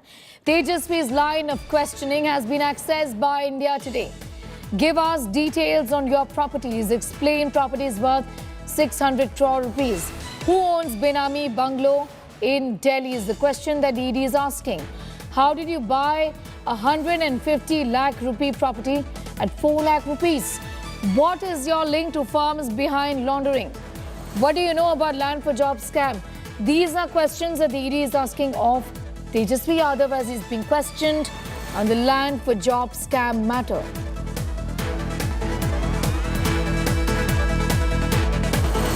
These are investigations in the land for jobs scam that continues now with the ED questioning Tejaswi Yadav. Here are the questions. Give us details on your properties. Explain properties worth 600 crore rupees is the question that the ED is asking of Tejaswi Yadav. Who owns Benami bungalow in Delhi? How did you buy a property worth 150 lakh rupees for 4 lakh rupees? What is your link to firms behind laundering?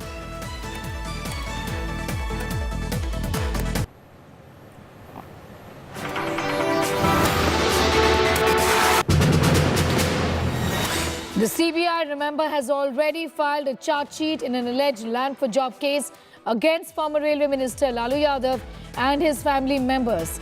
In connection with the same matter, the ED is questioning Tejaswi Yadav. Remember, the scam allegedly took place in the railway recruitment process when Lalu Prasad, the father of Tejaswi Yadav, was the Union Railway Minister when UPA 1 was in power from 2004 to 2009. Right now, we're getting you the details of the line of questioning of the ED with Deputy Chief Minister Tejaswi Yadav being questioned at the ED office in Delhi. Shreya Chatterjee is there with us, telling us more about the line of questioning there. What more can you tell us about the questioning and also how things are going to move forward from here on as far as the investigations in this matter is concerned? Well, Sneha, right now Tejaswi Yadav is inside Enforcement Directorate. Almost been an hour since the questioning is on. He's obviously being questioned regarding his role in the land for job scam which happened during the period of 2004 and 2009. Now, the line of questioning will revolve around the alleged properties of Tejaswi Yadav. Also, his links with two companies, which is AK Infosystem and AB Exports Private Limited. Apart from that, Sneha, there's a Benami property, a Benami bungalow, which is owned by Tejaswi Yadav apparently in the national capital. It's also alleged that the property, which is to the tune of 150 crores, was actually owned in a minimal 4 lakh amount. So these are the details that's already with the Enforcement Directorate. Remember, the CBI has already filed a charge sheet in the case. They've already questioned Tejaswi, but right now the ED is investigating the money angle. They filed a PMLA into the case, and Tejaswi is being asked about the alleged property links that he has, and he will have to face these questions, his role and his part in two companies which figured in the entire scam, which is AK Infosystems and AB Exports Private Limited.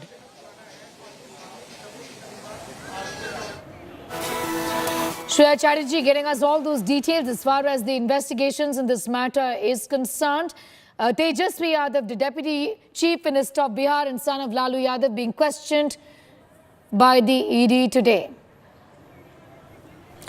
We're going straight now to Delhi Chief Minister Arvind Kejriwal, who's addressing the press. Let's take a listen.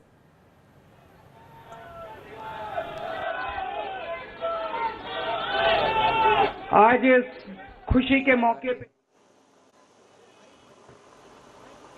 वो भी अगर होते तो हमारी खुशी में और 4 चांद लग जाते। वो संघर्ष कर रहे हैं देश के लिए, हम सब के लिए। इस वक्त देश की सारी राष्ट्र विरोधी ताकतें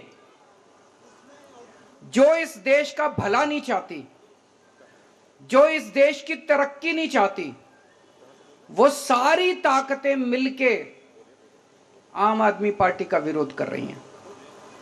मनीष सिसोदिया क्या कसूर है? कल मैं एक उद्घाटन करने गया था ईस्ट विनोद नगर में एक स्कूल में। सरकारी स्कूल है और उसमें फ्रेंच पढ़ाई जाती है, जर्मन पढ़ाई जाती है, स्पेनिश पढ़ाई जाती है, जापानीज पढ़ाई जाती है।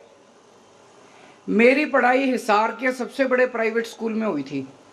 हमारे स्कूल में भी ये सारी चीजें नहीं पढ़ाई जाती थी। बड़े बड़े प्राइवेट स्कूलों में नहीं पढ़ाई जाती। आज दिल्ली के सरकारी स्कूलों के अंदर वो शिक्षा दी जाती है। तो मनीष सिसोदिया का कसूर था कि उसने गरीबों के बच्चों को सपने देखने सिखाए कि सपने देखो, बड़े बड़े सपने देखो, उनको पूरा करने का जज्बा रखो। यह कसूर था मनीष सिसोदिया का। 75 साल से गरीब का बेटा गरीब रह जाता था क्योंकि अच्छी शिक्षा नहीं मिलती थी। उनको उसने सपने दिए, उनके सपनों को उसने पर दिए, और ये सारी राष्ट्र विरोधी ताकतों ने मिलकर मनीष सिसोदिया को जेल के अंदर डाल दिया। जैन साहब का क्या कसूर था? उनका कसूर था कि अगर इस देश के अंदर कोई भी पैदा हो, उसको अच्छा इलाज मिलना चाहिए, चाहे गरीब हो चाहे अमीर हो। गरीब आदमी हो तो इसका मतलब यह नहीं कि वो रुलेगा, वो कॉरिडोर में पड़ा रहेगा, उसको दवाई नहीं मिलेगी, उसको इलाज नहीं होगा। अच्छा इलाज कराएंगे, सबका अच्छा इलाज कराएंगे, सरकार कराएगी इलाज अच्छा। यह कसूर था सत्येंद्र जैन का। उसने एक सपना देखा था देश के लिए। सारी राष्ट्र विरोधी ताकतों ने मिलकर उसको बेचारे को जेल के अंदर डाल दिया। लेकिन बेचारा नहीं है, वो भगत सिंह का चेला है।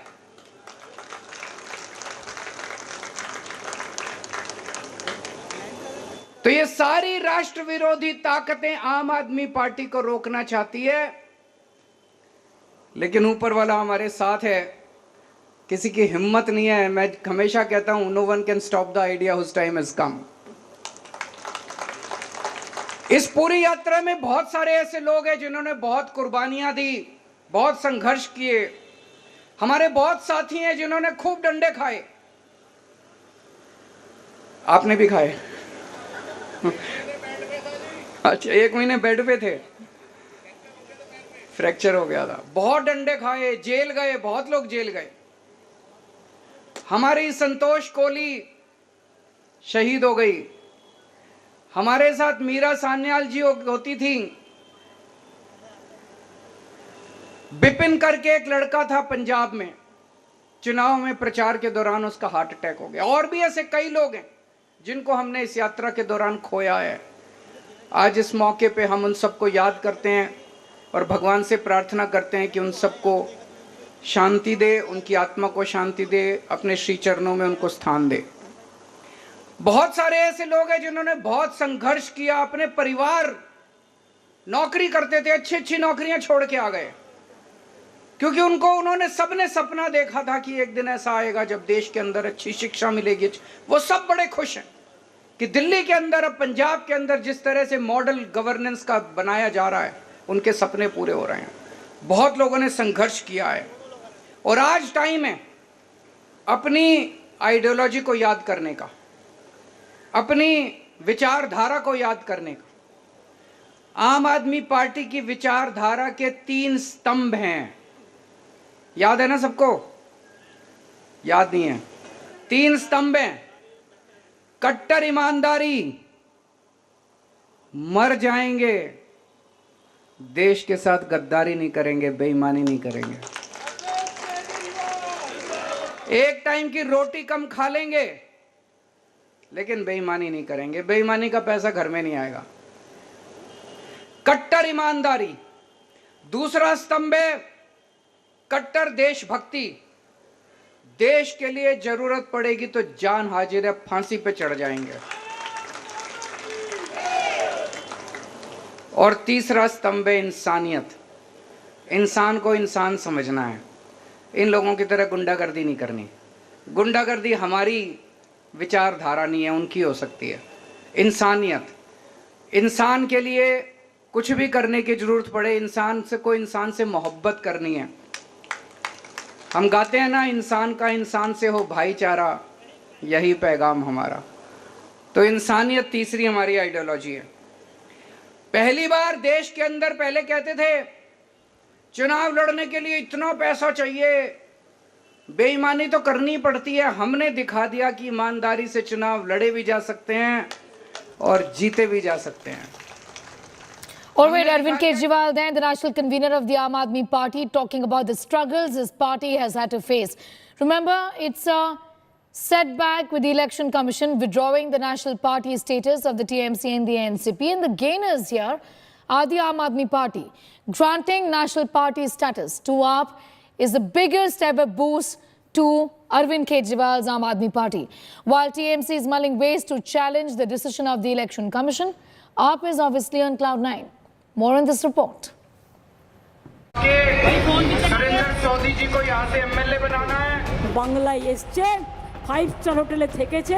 A boost for one chief minister and a setback for the other.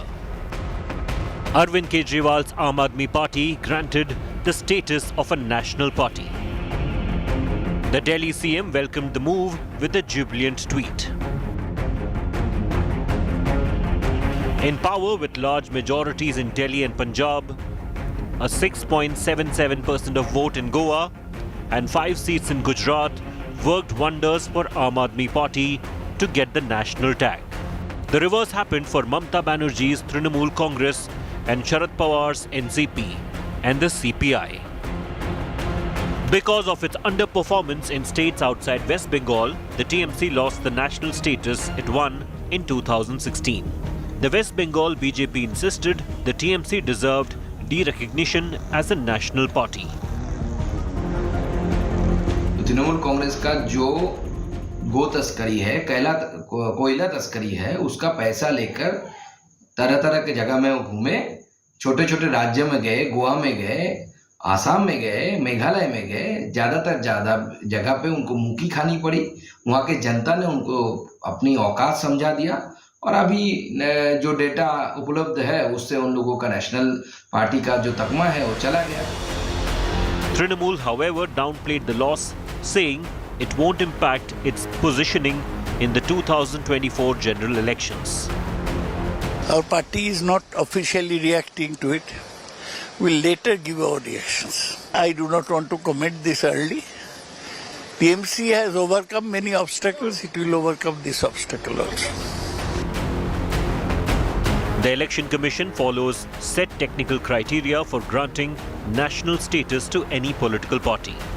This includes the applicant party's recognition in 4 or more states, or a set number of seats in the last Lok Sabha elections, and a set vote share in its favour from any 4 or more states in assembly or general elections.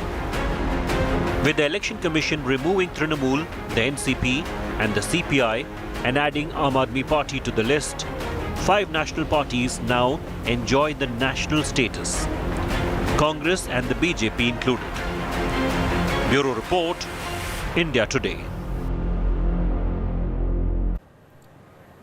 With that, it's time for a quick commercial break here. On the other side, no decision on BJP ticket distribution. Even after the CEC meeting, BJP is to redo the candidate list. Home Minister Amit Shah to chair another round of BJP meeting today itself.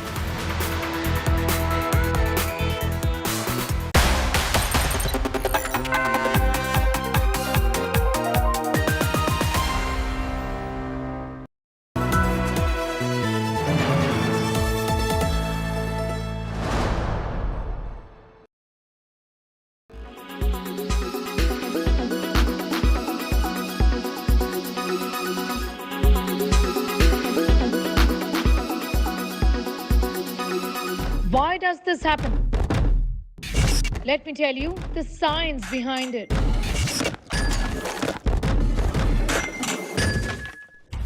For more informative videos like this, keep watching India Today News Mode. As State of War Karnataka begins, a reminder why India today is the true number one. The 5 big faces speak to us before all others. From Chief Minister Bommai, Our intent is to weed out corruption.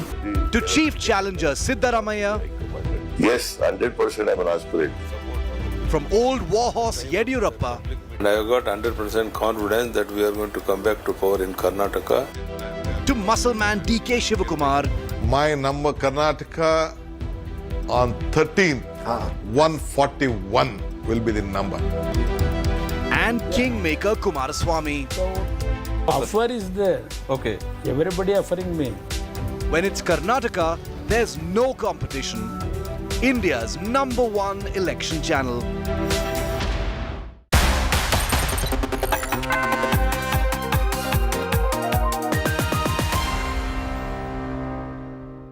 Co-presented by Star Health Insurance, the health insurance specialist.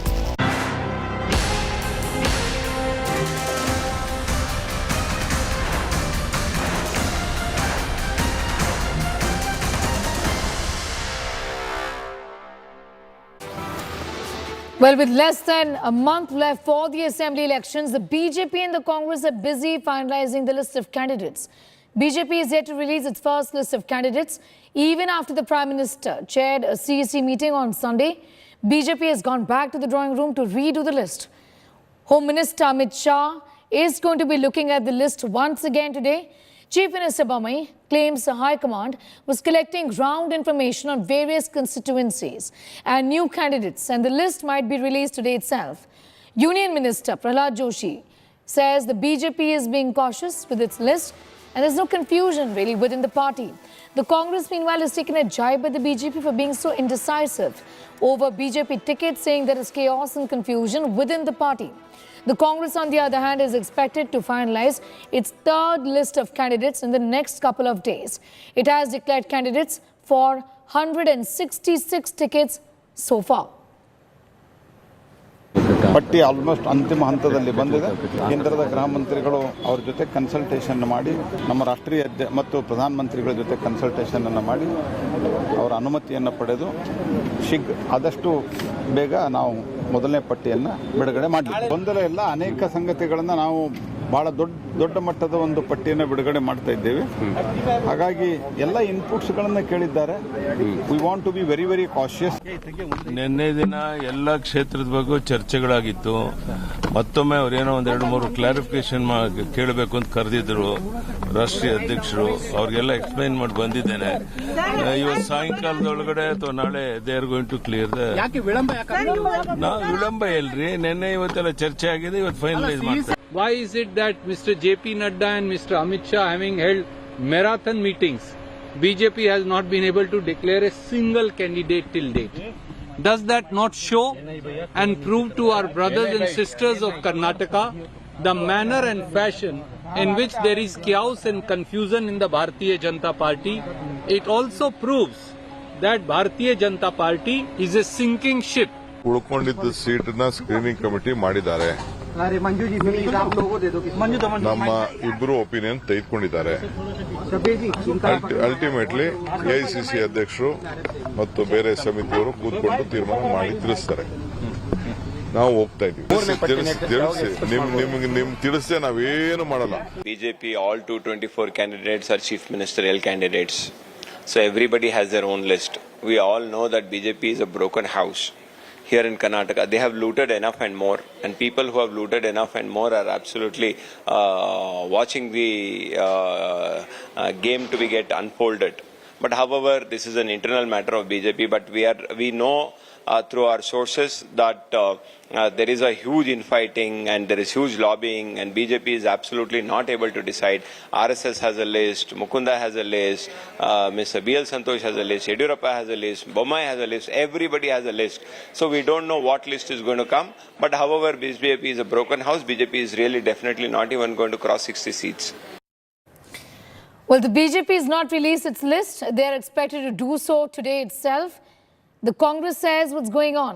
There is chaos within the Bharatiya Janata Party. The Congress, on the other hand, is all set to release its third list after releasing the first and the second already. Nagarjun Dwarkanath is getting us more details. Naga, clearly a difference in opinion when it comes to the state leadership and the central leadership. But what really is the middle ground herein? Well, Karnataka is also a peculiar state, right? So because of a lot of caste combination, social engineering, the might and clout of the sitting MLAs also has to be taken into consideration. What we are picking up from our sources is that the moment High Command saw the list or the recommendation from the state unit, they were not happy with it. They were saying they want fresh air and remove at least few 15 to 20 sitting MLAs or lost MLAs who are seeking tickets.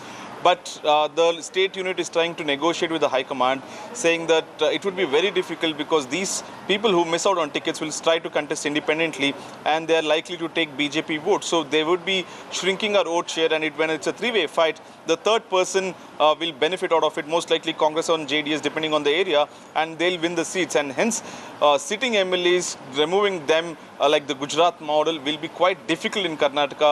50% of Karnataka election is all about caste and then comes individual. So caste and subcaste truly matter while fighting elections on ground, and that social engineering needs to be done right. But the High Command is also of an opinion that if you don't bring in fresh faces, there would be a lot of burden or baggage on the sitting MLAs. The party doesn't have the anti-incumbency, but these sitting netas or the sitting MLAs bring in anti-incumbency, and hence the party might take a dent in terms of reaching the halfway mark.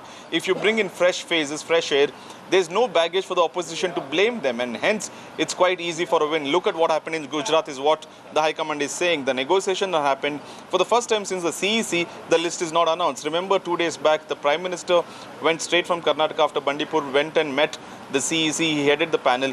Even after that, the list is not announced, 48 hours. And today, once again, there's a meeting this evening with the Union Home Minister, and most likely by night or in the morning, we'll have at least 200 to 180 seats clarity on the first list. Nagarjun Dwarkanath getting us all of those details as far as the list is concerned. I'm going to thank you for the moment, but we're staying with news from Karnataka. With the assembly polls here closing in, confusion in the JDS over candidates for the Hassan constituency continues. War is broken out between brothers, former Chief Minister H.D. Kumaraswamy and JDS MLA H.T. Revanna over the Hassan seat. Revanna wants his wife Bhavani to get the Hassan ticket. Revanna has threatened that he won't contest from Holin Narshipura if his wife doesn't get the ticket. Revanna has also threatened if his wife is not given the shared ticket, she'll contest as an independent against the JDS in Hassan. Meanwhile, Kumaraswamy wants Karyakartas to be given the Hassan ticket. He says his father and former Prime Minister Deve Gowda didn't have the same sway as before to convince Revanna to drop his demand. Deve Gowda had met his son Revanna to, in fact, invited him to his house last night, but there was no consensus on the Hassan ticket.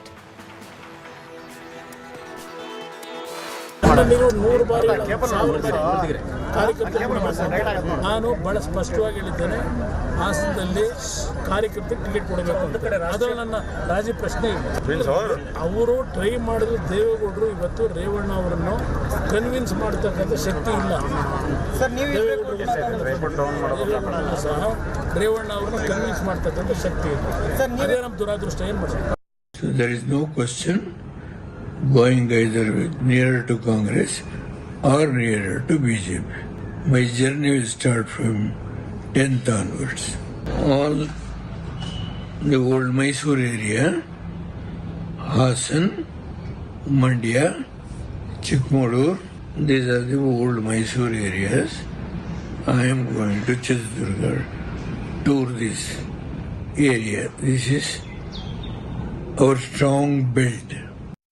It is an internal matter of JDS, and I'm sure we would definitely solve it amicably. Politics is a game of aspiration, and everybody has an aspiration.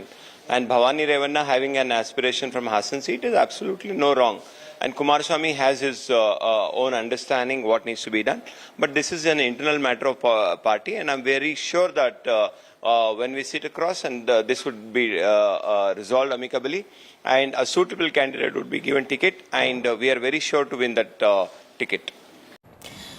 H.D. Kumaraswamy has spoken to my colleague Nagarjun Dwarkanath over this row over the Hassan constituency. Listen in. There were a lot of reports about Hassan fight. They were saying that brothers are fighting for the Hassan ticket seat. How do you see when the BJP picks this and the Congress picks this as the issue, saying, look, the family is fighting? Hassan issue, nothing will happen, brother. Smoothly it will going to be settled. 100% we are going to announce an ordinary worker to win that election. There will be no quarrel between family members. You specifically said ordinary worker, you said. Nothing will happen. Ordinary worker will going to announce, he will going to win. See, we are living in a democratic world, and when people want to serve, I mean when the candidates want to serve people, See, politics is a stage for you. Bhavani ji wants to contest, and even Swaroop is, been active in politics since a long time. So this ultimately depends on the party national president and our party state president. So I think they are better people to take call on this because we have a committee, and I think the committee will take a call. Meanwhile, the confusion over Congress's chief minister face in Karnataka continues. Amid the ongoing tussle between Sitaraman and DK Shivakumar, the Karnataka Congress chief's attempts to bring Congress chief Mallikarjun Kharge's name into the race has raised eyebrows within party circles. DK Shivakumar's move to endorse Kharge is being seen by some as an attempt by him to checkmate Siddharamayya's prospects. Shivakumar's statements that he would love to work under Kharge if he becomes the chief minister has got tongues wagging among many in the state Congress. Moreover, Karnataka Congress chief's endorsement for Kharge has also reignited this debate on Dalit chief minister and old versus new within the party. However, he's maintained that the party's decision is final. I said in the interview that I am also an aspirant for the chief minister post. Likewise, Mr. DK Shivakumar is also an aspirant for the chief minister post.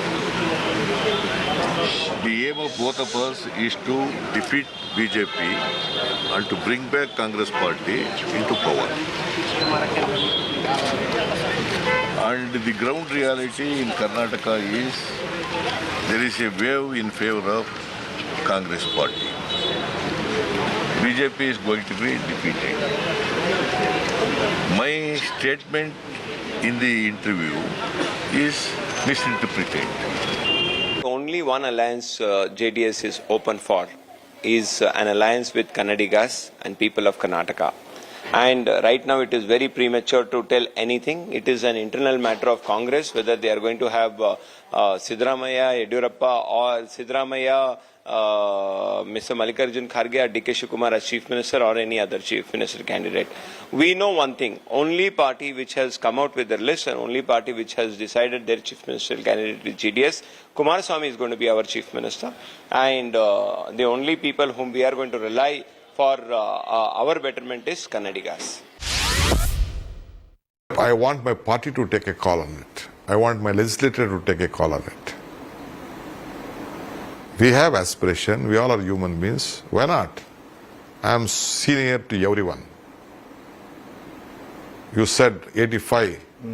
I am 35 years continuously elected to the assembly with all authority. I am a seniority. More news from Karnataka, where showdown escalates over two dairy titans, Amul and Nandini, in the state. Congress is opposing Amul's entry, claiming it would pose a threat to the Karnataka Milk Federation brand, Nandini. BJP slammed former Karnataka Chief Minister Sitaraman, saying it was during his tenure that Amul expanded its footprint in the state. BJP MP Pratap Simha has alleged that Sitaraman doesn't support Karnataka farmers but backed cow slaughters and beef eaters. Sharpening the attack, Simha said Congress is fanning the Nandini controversy for electoral gains.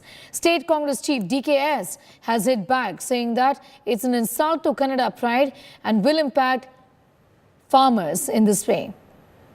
ಈಗ ಚುನಾವಣೆಗೋಸ್ಕರವಾಗಿ ಇದು issue rice ಆಗಿದೆ ಅಂತನಾ ಇಲ್ಲಾಂದ್ರೆ ಗೋ ಹತ್ಯೆ ಮಾಡುವಂತಹ ದನಗಳನಿಗೆ ಯಾಕ್ರಿ ಪರಿಹಾರ ಕೊಟ್ಟಿದ್ರು ಅವರು ಇವತ್ತು ಕೂಡ ನಾವು ಅಧಿಕಾರಕ್ಕೆ ಬಂದಾದ ಕೂಡಲೇ ಗೋ ಹತ್ಯೆ ನಿಷೇಧ ಕಾನೂನನ್ನು ತೆಗೆದಾಕ್ತೀವಿ ಅಂತ ಯಾಕೆ ಹೇಳ್ತಾರೆ ಇವರು KMF ಬಗ್ಗೆ ಇವ್ರಿಗೆ ಕಾಳಜಿ ಇತ್ತು ಅಂತ ಹೇಳಿದ್ರೆ ಹಾಲು ಉತ್ಪಾದಕರಿಗೆ ತಾಯಂದಿರಿಗೆ ಪ್ರೋತ್ಸಾಹನ ಕೊಟ್ಟಿದ್ದು ಯಾರು ನಮ್ಮ ಯಡಿಯೂರಪ್ಪ ಸಾಹೇಬ್ರ ಅಥವಾ ಸಿದ್ದರಾಮಯ್ಯ ಅವರು ಕೊಟ್ಟಿದ್ದ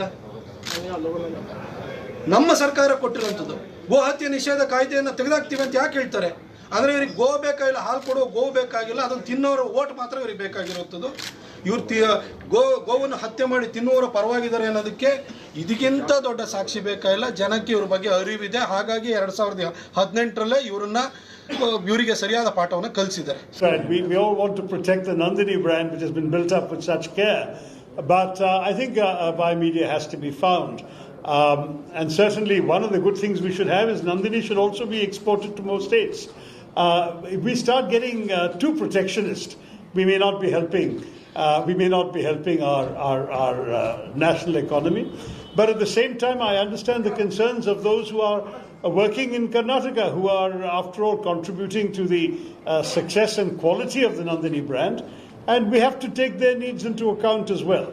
Anaga is getting asked all of those details as far as that latest controversy in the state of Karnataka is concerned. This is, in fact, only snowballing any further. But what really are the facts here? There's some amount of misinformation and, of course, a great amount of politicking, isn't it, Anaga? That's absolutely right, Sneha. The sense on the ground is that any multi-cooperative society is ultimately going to be under the control of union government, and KMF happens to be state-owned. So in case if there is any sort of, merger, or if Amul does any sort of business with Nandini, the fear on the ground is that it will ultimately be under the control of the central leadership, and Karnataka will slowly lose its hold over KMF is the kind of fear that is mongering among Kannadigas, including the farmers. Of course, a very a sort of full-blown political war has also erupted over this issue. But the misinformation here is that Amul and Nandini will be merging. That is what's false. They will not be merging because the government has made it amply clear that that there's not going to be any sort of merging. And even if Amul comes down to Karnataka, Nandini will be strong enough to give Amul a tough fight. Is the narrative panned out by the current government? But of course, a full-blown political war has erupted here. A kind of fear-mongering of sorts initiated by the Congress party, trying to stoke in the emotive issue, because Nandini happens to be an emotional issue for Kannadigas, because KMF is a homegrown brand. So it just looks like the opposition is using this emotive issue as an ammunition for their political points. Anaga, I'm going to thank you for the moment for getting us those details. Of war continues as far as this debate over Nandini versus Amul in the state of Karnataka, which of course is poll bound. With that, it's time for a quick commercial break here, getting you much more news in just a minute.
May 2022. A normal day that changed to an abnormal day. She was cut into 35 pieces. उसने multiple weapons का use किया. Up against a psychotic butcher and a web of savagery. Now her father fights to put pieces of justice together. This is the story of Shraddha and her father. जब तक इसको फांसी नहीं होगी तब तक मैं इसका अंतिम संस्कार भी नहीं करूंगा. My daughter Shraddha, coming soon.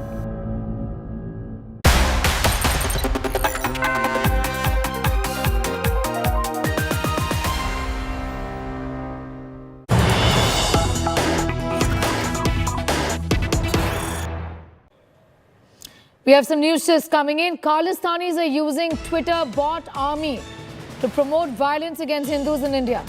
A yet-to-be-published research by Network Contagion Research Institute has revealed that Khalistani extremists are using an army of bots or fake Twitter accounts to promote acts of vandalism and violence in Australia against Indians and the Indian government establishment. NCRI is known to produce independent, data-driven and evidence-based series of reports regarding the spread of hostile ideological content worldwide. Says Khalistani is also using evasive tactics to avoid Australian authorities. Since January 2023, NCRI found 359 active accounts that worked in networks of 20 to 50 accounts. These Twitter accounts are used to promote violent messages and videos, often featuring the founder of Sikhs for Justice, an organization that is banned in India. Gaurav Sawant is getting us all those details, our managing editor, with his perspective on that. How is this happening? Gaurav, just take us to the details of how the Sikhs for Justice, in fact, is trying every trick in the book to stoke tensions here in India and outside of India as well. You know, we've seen a series of attacks that have taken place on Indian interests, Indians, and on our temples overseas, whether it's in Australia or in the United Kingdom or in Canada. Initially, some of these had been traced back to radical Islamist organizations like in the United Kingdom, but both in Canada and in Australia, they were traced back to radical Sikh separatists or the Khalistanis. Now, an independent analysis and research by the NCRI has revealed that there is a group of, Sikh separatists, the Sikhs for Justice as they call themselves. They operate multiple social media accounts, whether it's on Twitter or other social media platforms, and then they spam, whether it's your Twitter timeline or other social media platforms with a lot of hate messages, a lot of messages that incite passions, a lot of messages that are actually leading to ill-informed opinion about India and the condition of Sikhs in India. This is being done by hostile forces. Indian intelligence agencies have argued that a lot of these elements are funded by narco-terrorism. They're funded by Pakistan's ISI, and it's been happening for several decades. It's only escalating now. The violence that took place in Australia, the violence that took place in Canada, according to NCRI, and especially if we were to talk about Australia, has been traced back to these accounts that were spewing hate messages and inciting passions against India and Indians overseas. They use constantly, Twitter for example. What kind of action can be taken by the platform itself?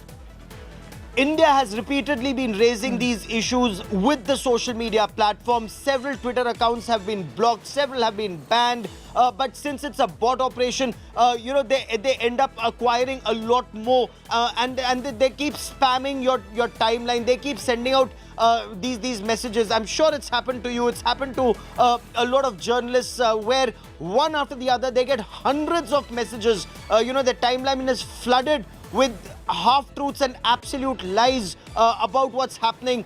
For example, if internet was cut off in a couple of districts, they said all of Punjab is without internet, or there is atrocities that's happening place, and so on. So they spread canards, and then this is spread wide. Those who are living overseas and don't have access to information then rely on these messages because it's a constant attack on your mind. It's constantly coming on your timeline. So then they get influenced and then hate messages come up or targeted attacks take place. India has been trying to counter it with facts. Unfortunately, some members of parliament in these countries, they've also played, they're working with these elements because of their vote bank politics, but then India is taking it up very, very seriously with them. All right, Gaurav, I'm going to thank you for the moment for getting us those details and putting that into perspective.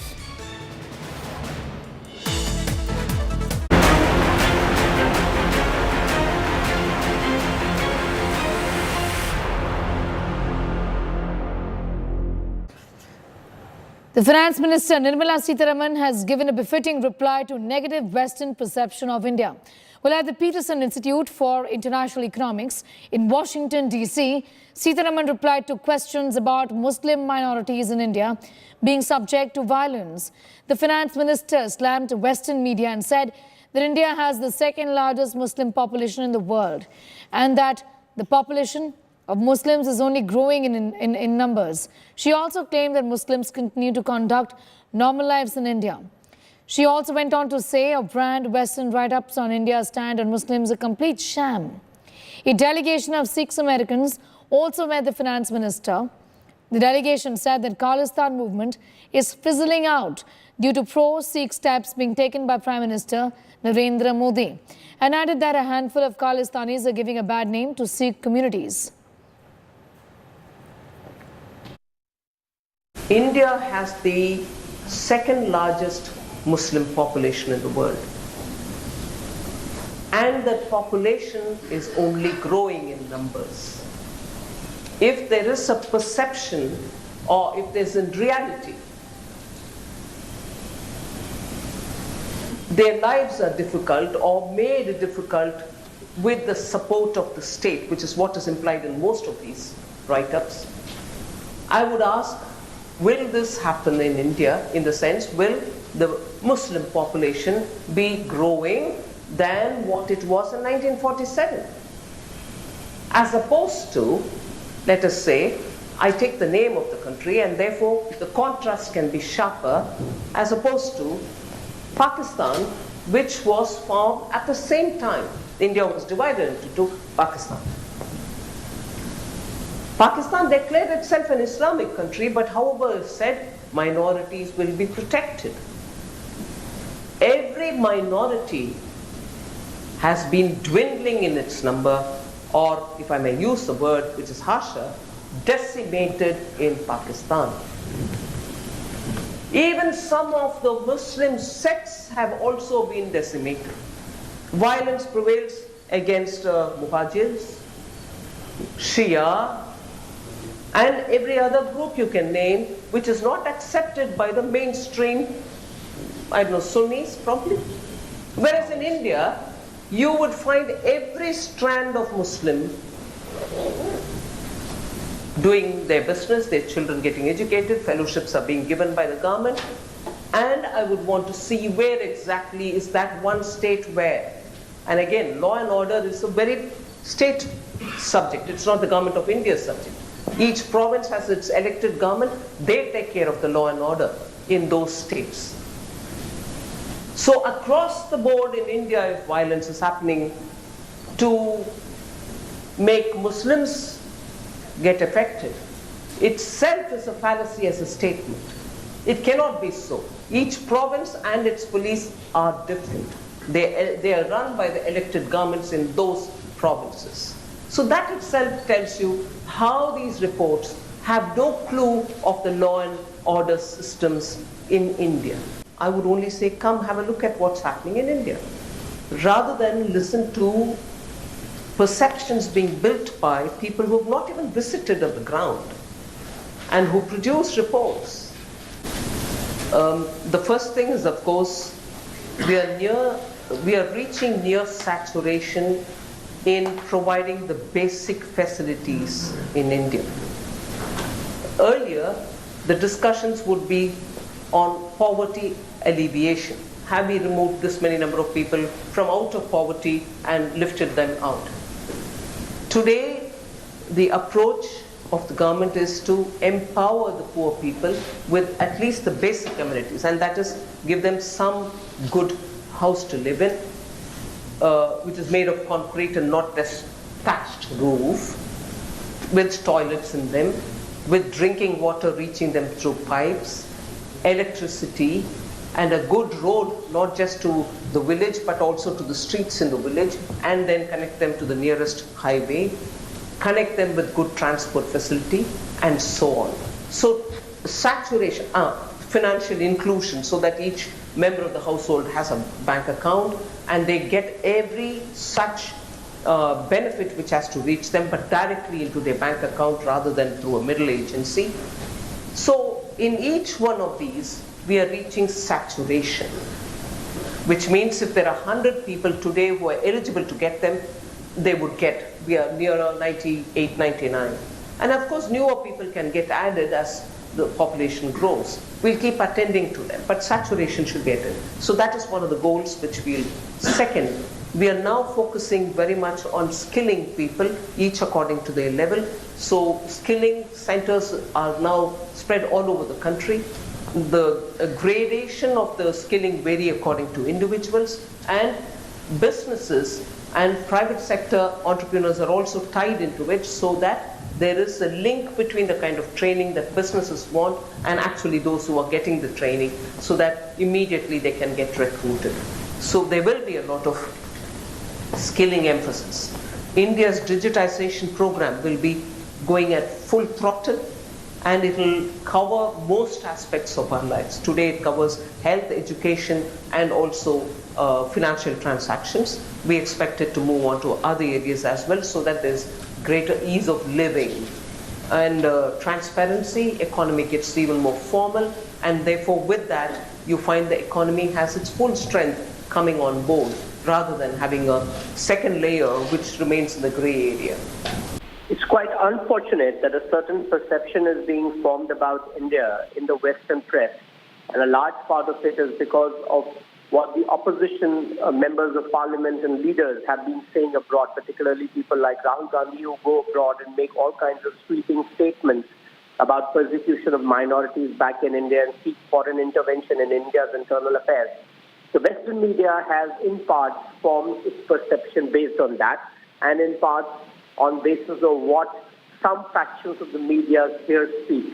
But the truth of the matter is very, very different from what they would like to believe. In the last 9 years, the state of minorities in India has improved significantly, whether it is the drop in the girl child education, which was earlier 70%, has now dropped to 30%, scholarships, which have gone up from 3 crore before 2014 to 5 crore now, representation in government jobs, which was a paltry 5% before 2014 and now stands at 10%. Or for that matter, the overall support that is being provided to the members of the minority community, skilling them. Just about 20,000 people in 2014 were skilled, as opposed to 2 million, which is about 20 lakh people post-2014. So these developments that have happened have put the minority community in a very, very good position in India. Well, Finance Minister's concern about Muslims in India is welcome. But at the same time, I think she needs to answer that what is the opportunity that is being given to Muslims in India as far as her party is concerned. You see, the highest lawmaking body, that is the Parliament, Lok Sabha, where they don't give a single Muslim a seat. No, how can they justify in saying that we are trying to empower Muslims or we are giving them their legitimate share? And you see, I am sorry to say, to tell the Honorable Finance Minister also, that please don't compare Indian Muslim, 200 Indian Muslims who are committed to the growth of their country, the welfare of their country, with Pakistan or with any other country. More particularly, every time we are being just found fault with regard to Pakistan. We don't care what is happening in Pakistan. We are not concerned with the Muslims in Pakistan or Pakistan establishment. Once we have parted from 1947 onwards, we are growing in our country. We are committed to the...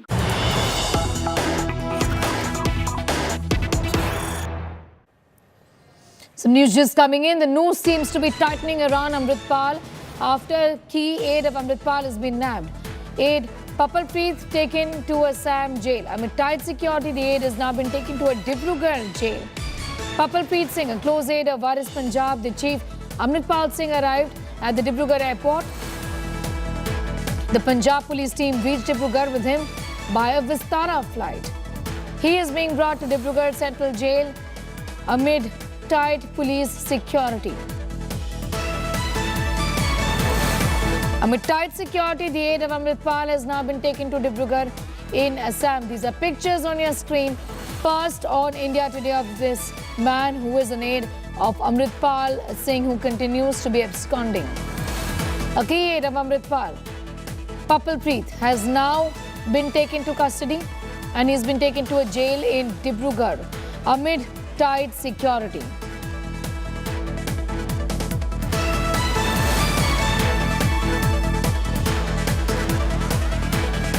Kamaljeet is getting us more details.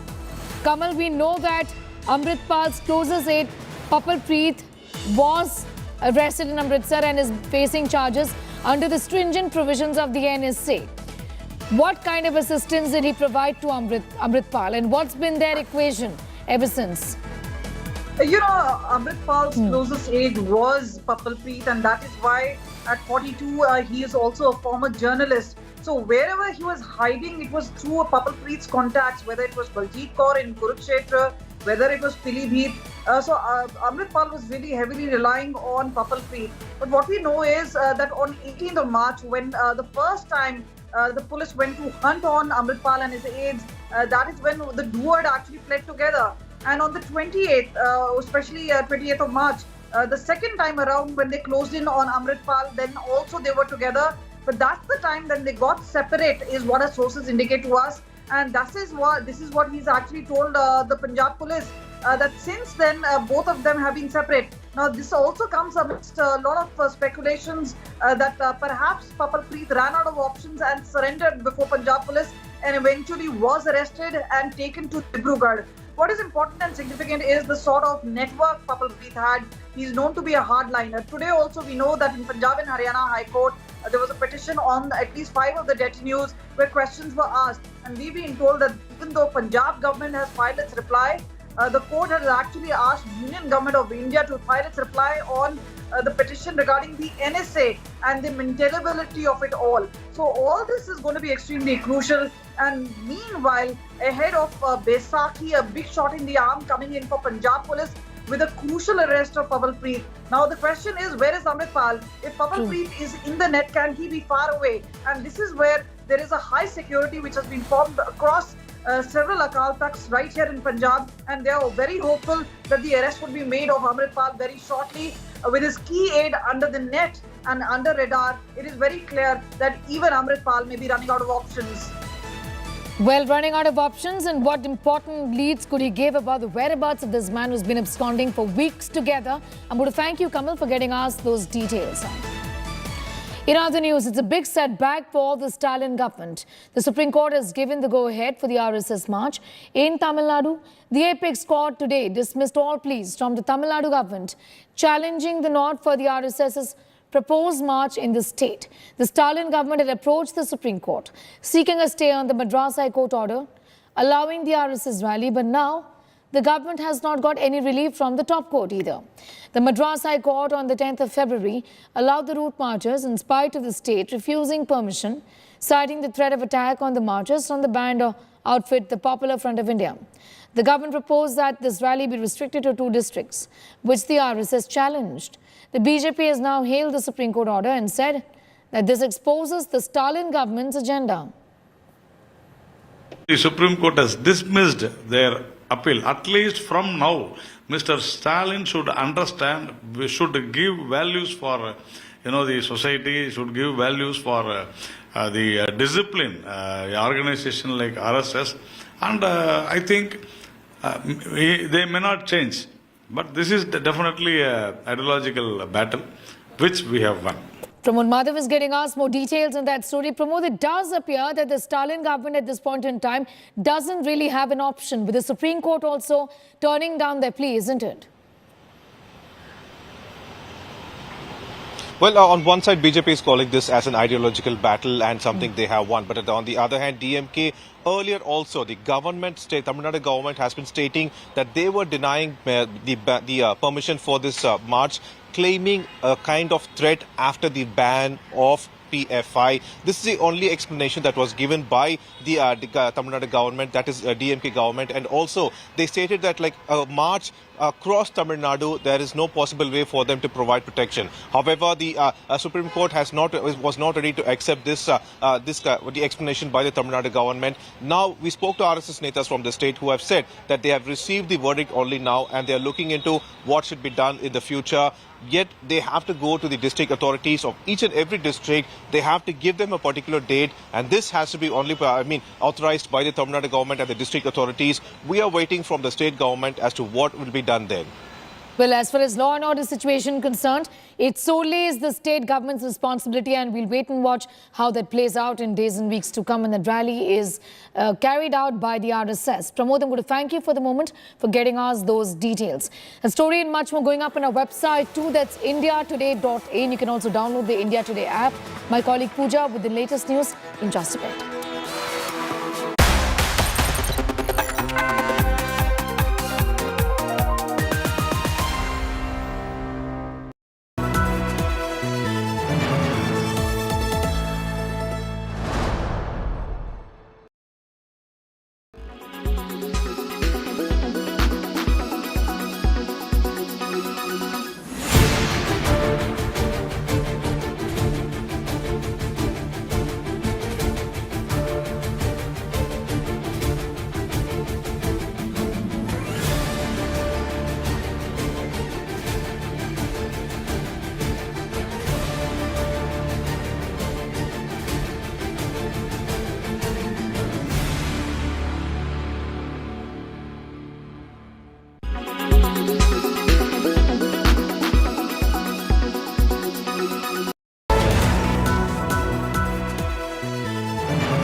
viewers, let's take a look at the weather report across the major cities this morning. Thiruvananthapuram is at 31 degrees Celsius with an AQI of 61. Mumbai is at 31 degrees Celsius with an AQI of 63. Panaji is at 29 degrees Celsius with an AQI of 67. Ahmedabad is at 29 degrees Celsius with an AQI of 142. Bhopal is at 29 degrees Celsius with an AQI of 75. Jaipur is at 28 degrees Celsius with an AQI of 115. Delhi is at 26 degrees Celsius with an AQI of 113. Srinagar is at 13 degrees Celsius with AQI being 68. Lucknow is at 27 degrees Celsius with an AQI of 108. Patna is at 31 degrees Celsius with an AQI of 197. Kolkata is at 33 degrees with an AQI of 146. Hyderabad is at 29 degrees Celsius with an AQI of 136. Bangalore is at 24 degrees Celsius with an AQI of 57. Chennai is at 29 degrees Celsius with an AQI of 74. This is all we have for you in this segment. Hope wherever you are, you find favorable weather around you. Keep watching India Today for all the weather updates with me, AI Sana, all through the day.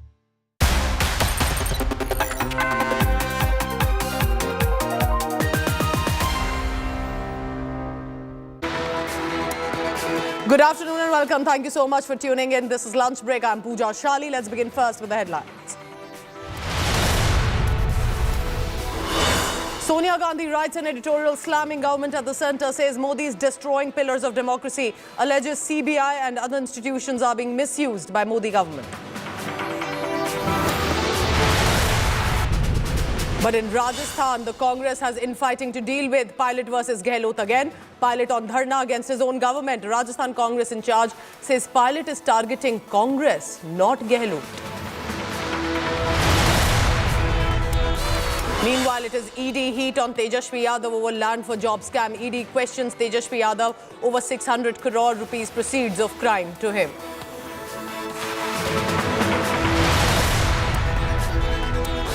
Finance Minister Nirmala Sitaraman is in the United States of America and gave a firm rebuttal to the negative Western perception of India in Washington. Says do not listen to perceptions built by those who have not even visited the ground and are producing reports. I would only say, come have a look at what's happening in India, rather than listen to perceptions being built by people who have not even visited on the ground and who produce reports. It's big victory for the RSS in the Supreme Court. Plea by the Stalin government to stop an RSS route march on Tamil Nadu has been junked.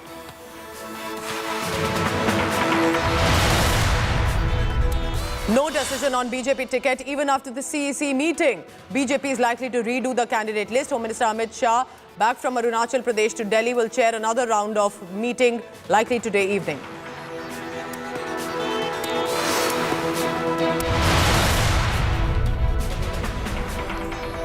All right, so the big news coming in is from Congress leader and former president of the party, Sonia Gandhi, breaking her silence, trained her guns directly at Prime Minister Narendra Modi and government at the centre.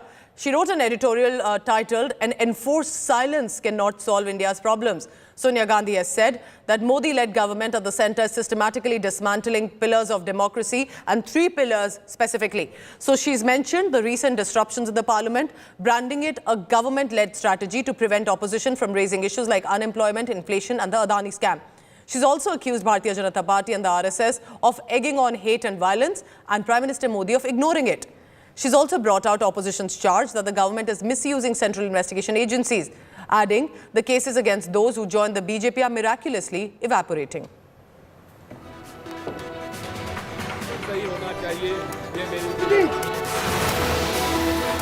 Let's go across to my colleague Akshay Dongre on the ground. Akshay, that's clearly a scathing editorial that she has written. Take us through also some of the other contents of this editorial that Sonia Gandhi has written. Well, Pooja, clearly it's a very, very scathing attack on the present government because clearly Sonia Gandhi, who is also the chairperson of the Congress parliamentary group, she has directly attacked the Prime Minister, the present-day government, of not just being impartial to the opposition.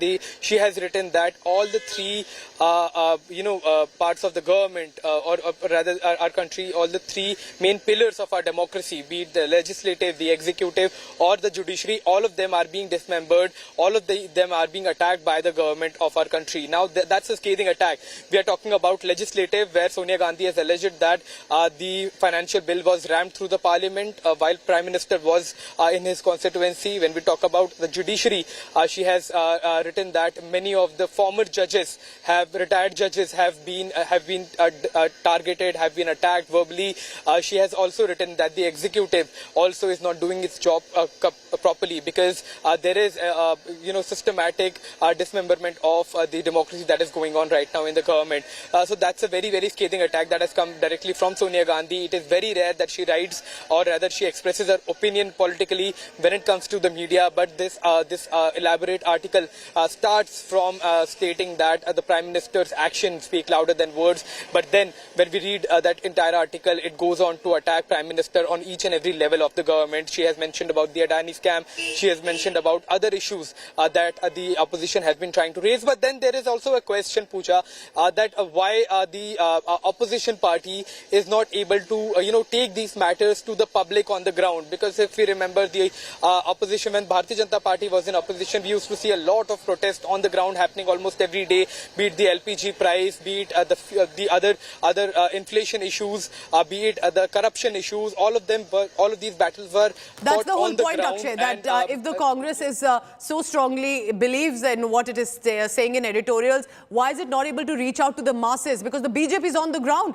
Elections in Karnataka, BJP seems to be everywhere with its top star campaigners, while the Congress party is struggling not just for Karnataka, even in Rajasthan. And perhaps that's where this miscommunication, so to say, or lack of communication with people is coming through. Akshay, also do tell us that it appears that the editorial is not just about the government, but directly charges at the Prime Minister as well. Stay on with me, Akshay, because I'm now joined by BJP's Amit Malviya, who's not only heading the IT cell of the BJP, but also co-in charge of Bengal. Mr. Amit Malviya, she says misusing agencies, ignoring the hate and violence, destroying the pillars of democracy. What is the BJP's reply to that? I think Mrs. Sonia Gandhi is living in a parallel world, and the article that's been penned under her name is without her consent, because if she had read it and corroborated it with what's happening in the real life, she would not have probably lent her name to this article.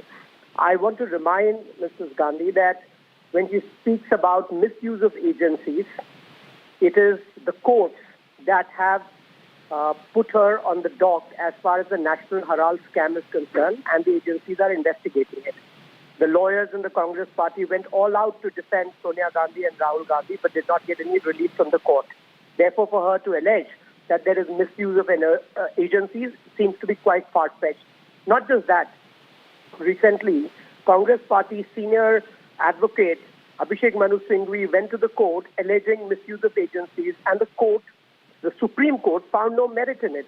So clearly, either Mrs. Gandhi is not informed about these issues, or she just chose to write an article anyway.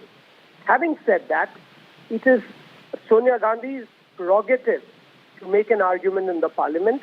The parliament was there. It was disrupted by the Congress leaders. Why did she not choose to speak in the parliament? She's still a member of the parliament. Mr. Malviya, that's exactly what Sonia Gandhi is saying, that the government, or specifically the Prime Minister here, does not even allow the opposition to speak. That's their allegation. Do you think this message that strongly is constantly being reiterated, whether it's by Rahul Gandhi on foreign soil or Sonia Gandhi writing these editorials, eventually it will be the Indian public to decide which narrative or which view do they go with?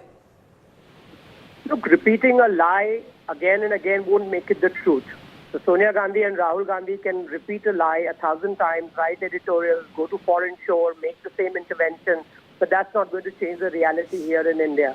The parliament was functioning, there were legislations that were passed, but if Sonia Gandhi chose not to speak, then how is the BJP responsible for it? Do you have any record of the Congress saying that they would like Sonia Gandhi to make a speech in the parliament?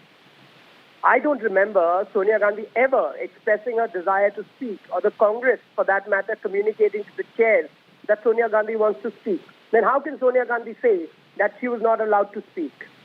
That is the question. You don't speak in the parliament, you come out and you write editorials which are not rooted in truth. That is the problem. And that is why the Congress has been reduced to the rump that they have been, because people don't take them seriously anymore.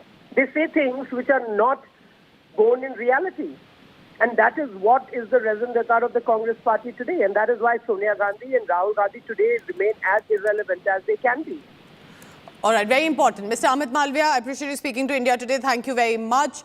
This is, remember, going to be a big issue that she has written an editorial, very scathing, targeting not just the government at the centre, but directly at Prime Minister Modi, of ignoring all the hate and violence that's erupting across the country. We have some more news coming in. Let's take a look at that.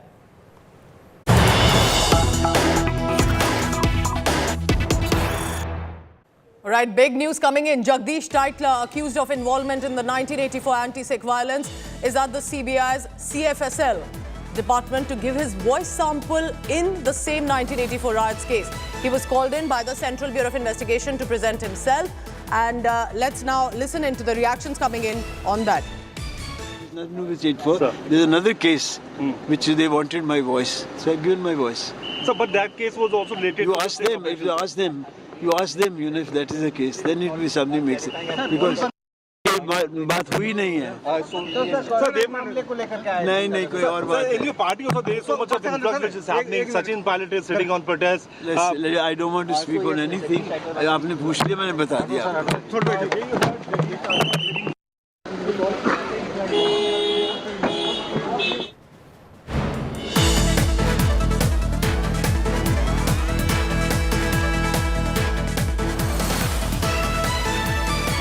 So that's the big news coming in. This is, remember, another development, and there have been in the past few months, there have been cases that have been reopened, SIT has been started, arrests are taking place, but now Jagdish Titler, a senior leader of the Congress party, but for long now has been accused of involvement in the 1984 anti-Sikh violence. Now the CBI has sent him a notice, called him at the CFSL laboratory, which is to give his voice sample in the 1984 riots case. Remember, there were some of the videos that were released with regard to by some Sikh leaders themselves that stated that it was Jagdish Titler's voice. Could these be audios be the same one? Is it to verify that? All of that is being and is consideration of that. This is big. He's been accused of involvement in the violence. And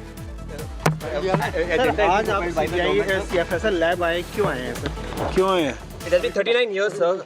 What do you have to say about this? It has been 39 years, sir. Don't you think that now it's a time for you to closure? Say something. I don't want to say anything. Why, sir?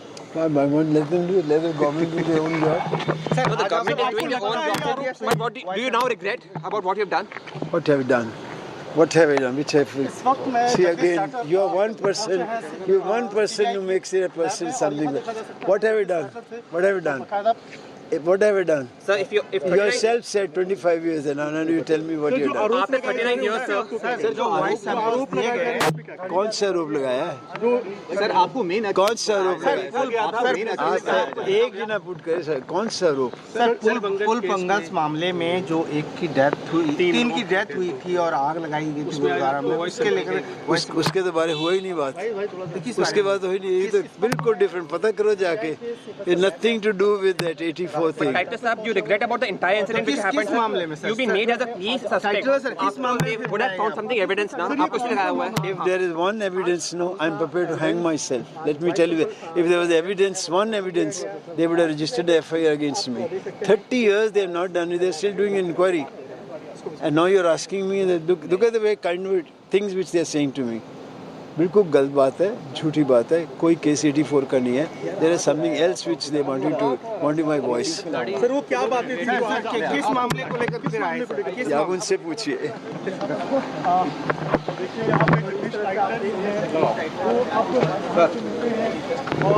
Sir किस मामले को लेकर था sir? Sir, because the allegations are not stopping. You came here to give your audio recording samples. So what was it for? There's one statement they wanted me to. This nothing to do with 84 rights. Nothing to do with it. There's another somebody had put a complaint that Mr. Titler said something. So they want to know if I had said this. But so justice has not been given to the victims who were part of this tragedy. Listen. And you are accused in that. No, I'm not accused. Sir. This again, I'm saying, you media have created a hell for me. Sir, it's all right. Why are you here, sir? Why? I've told you that there's nothing to do with 8-4. There's another case which they wanted my voice. So I've given my voice. So, but that case was also related to... Ask them, if you ask them, if that is the case, then it will be something makes it. Because... बात हुई नहीं है नहीं कोई और बात in your party also there is so much of influx which is happening. Sachin Pilot is sitting on protest. I don't want to speak on anything. आपने पूछ लिया मैंने बता दिया.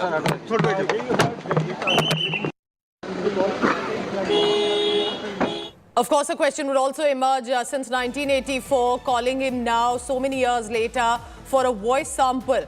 Just to give you a background, this was about 2018 when some videos were shown in a press conference by one of the Sikh leaders, Manjeet Singh GK as well. Let's go across to Manjinder Singh Sirsa. He's now joining me, BJP leader. Mr. Sirsa, what should one make of this? Should one see this as a development in ensuring that justice is given, that there will be some more accusations that can be now confirmed? Or perhaps is this too little, too late? No, definitely it's too little, too late. But what we were expecting is that first I was apprised about the case. So the clean sheet was given to him by the CBI. But thereafter, and as I was the General Secretary of the Gurdwara Management Committee, I filed an application before the concerned justice saying that this clean sheet should not be accepted, and we have a credible evidence and which we want to dispose before the court and the CBI.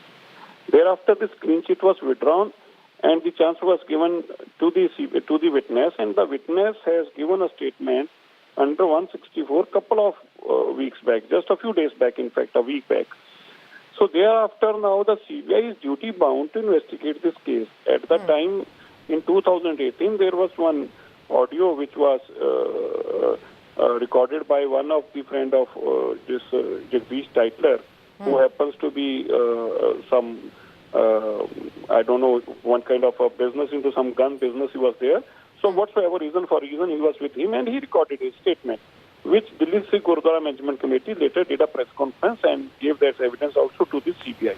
Now CBI want to clear one thing, that the statement given by the one of the witness in Pul Pankaj case, they want to collaborate that whether the Jagdish Titler during his conversation with one of the person is the same case he was talking about. So I think that could be the reason, but certainly last day he has to face the law and very soon he'll be behind the bars in this case of 1984 Pul Pankaj case.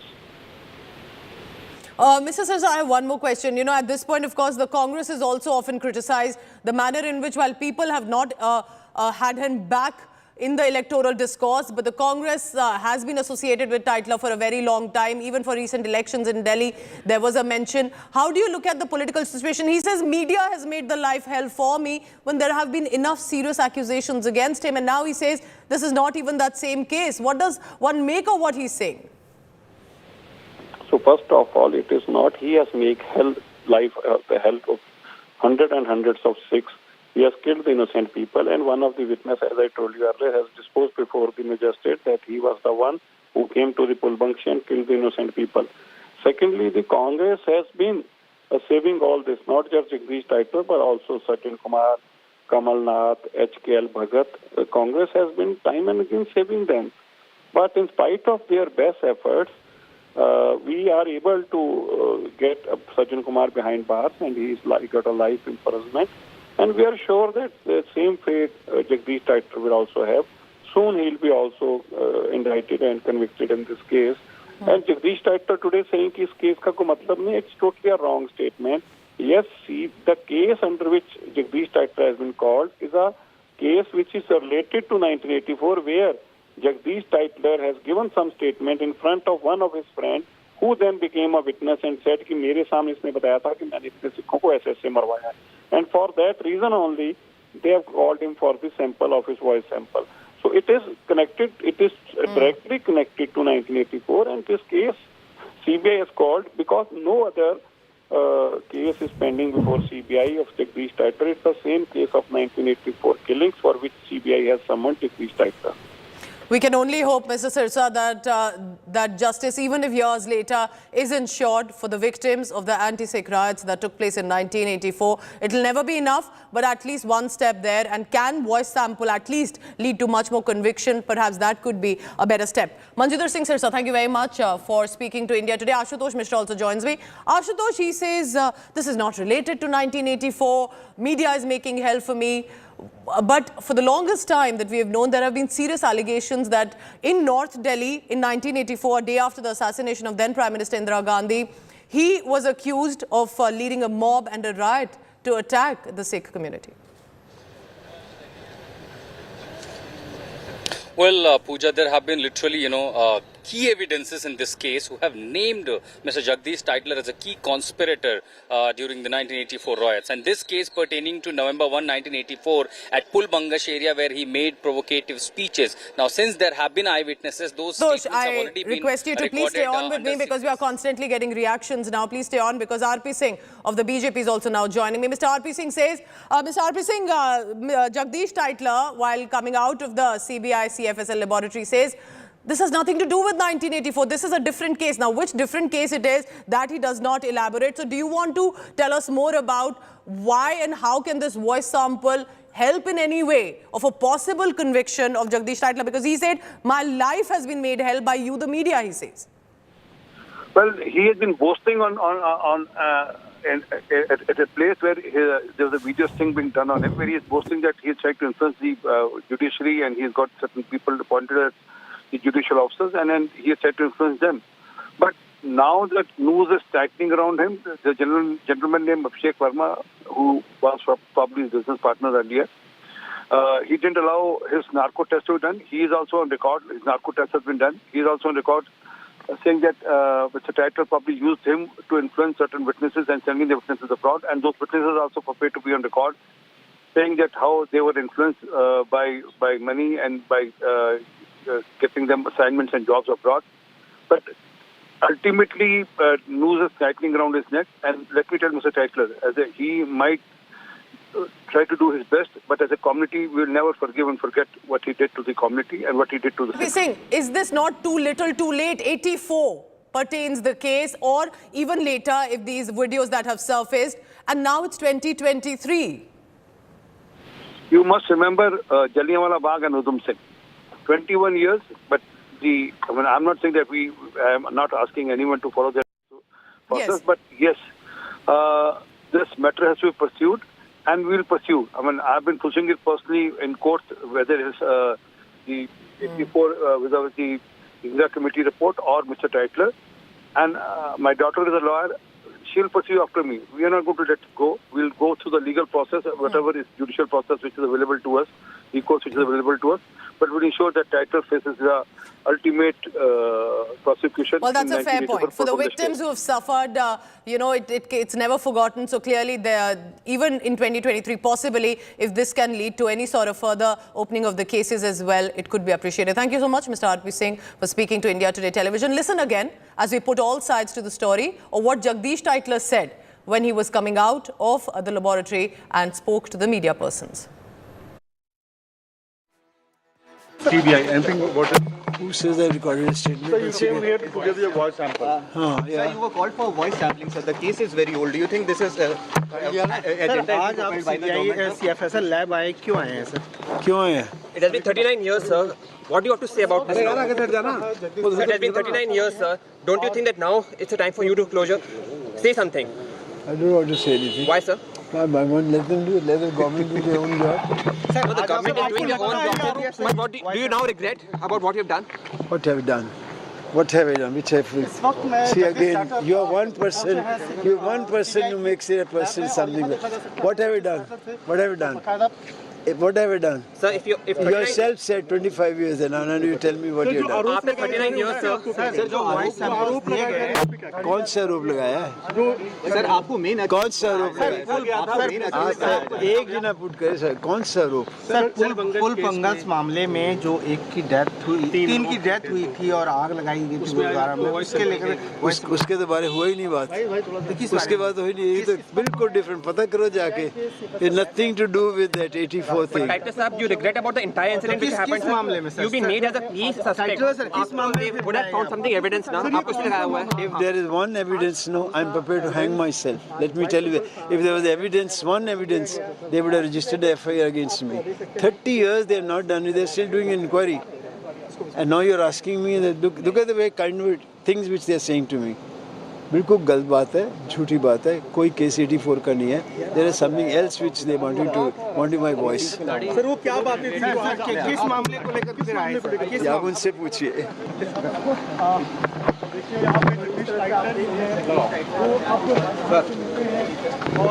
Sir किस मामले को लेकर था sir?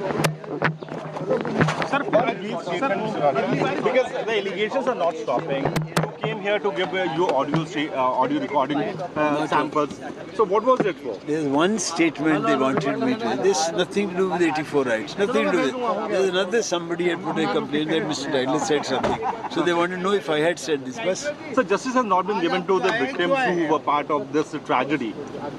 Listen. And you are accused in that? No, I'm not accused. Sir. This again, I'm saying, you media have created a hell for me. Sir, it's all right. Why are you here, sir? Why? I've told you that there's nothing to do with 84. Sir. There's another case which they wanted my voice. So I've given my voice. Sir, but that case was also related to... Ask them, if you ask them, if that is the case, then it will be something makes it. Because... बात हुई नहीं है. नहीं कोई और बात. In your party also there is so much of influx which is happening. Sachin Pilot is sitting on protest. I don't want to speak on anything. आपने पूछ लिया, मैंने बता दिया.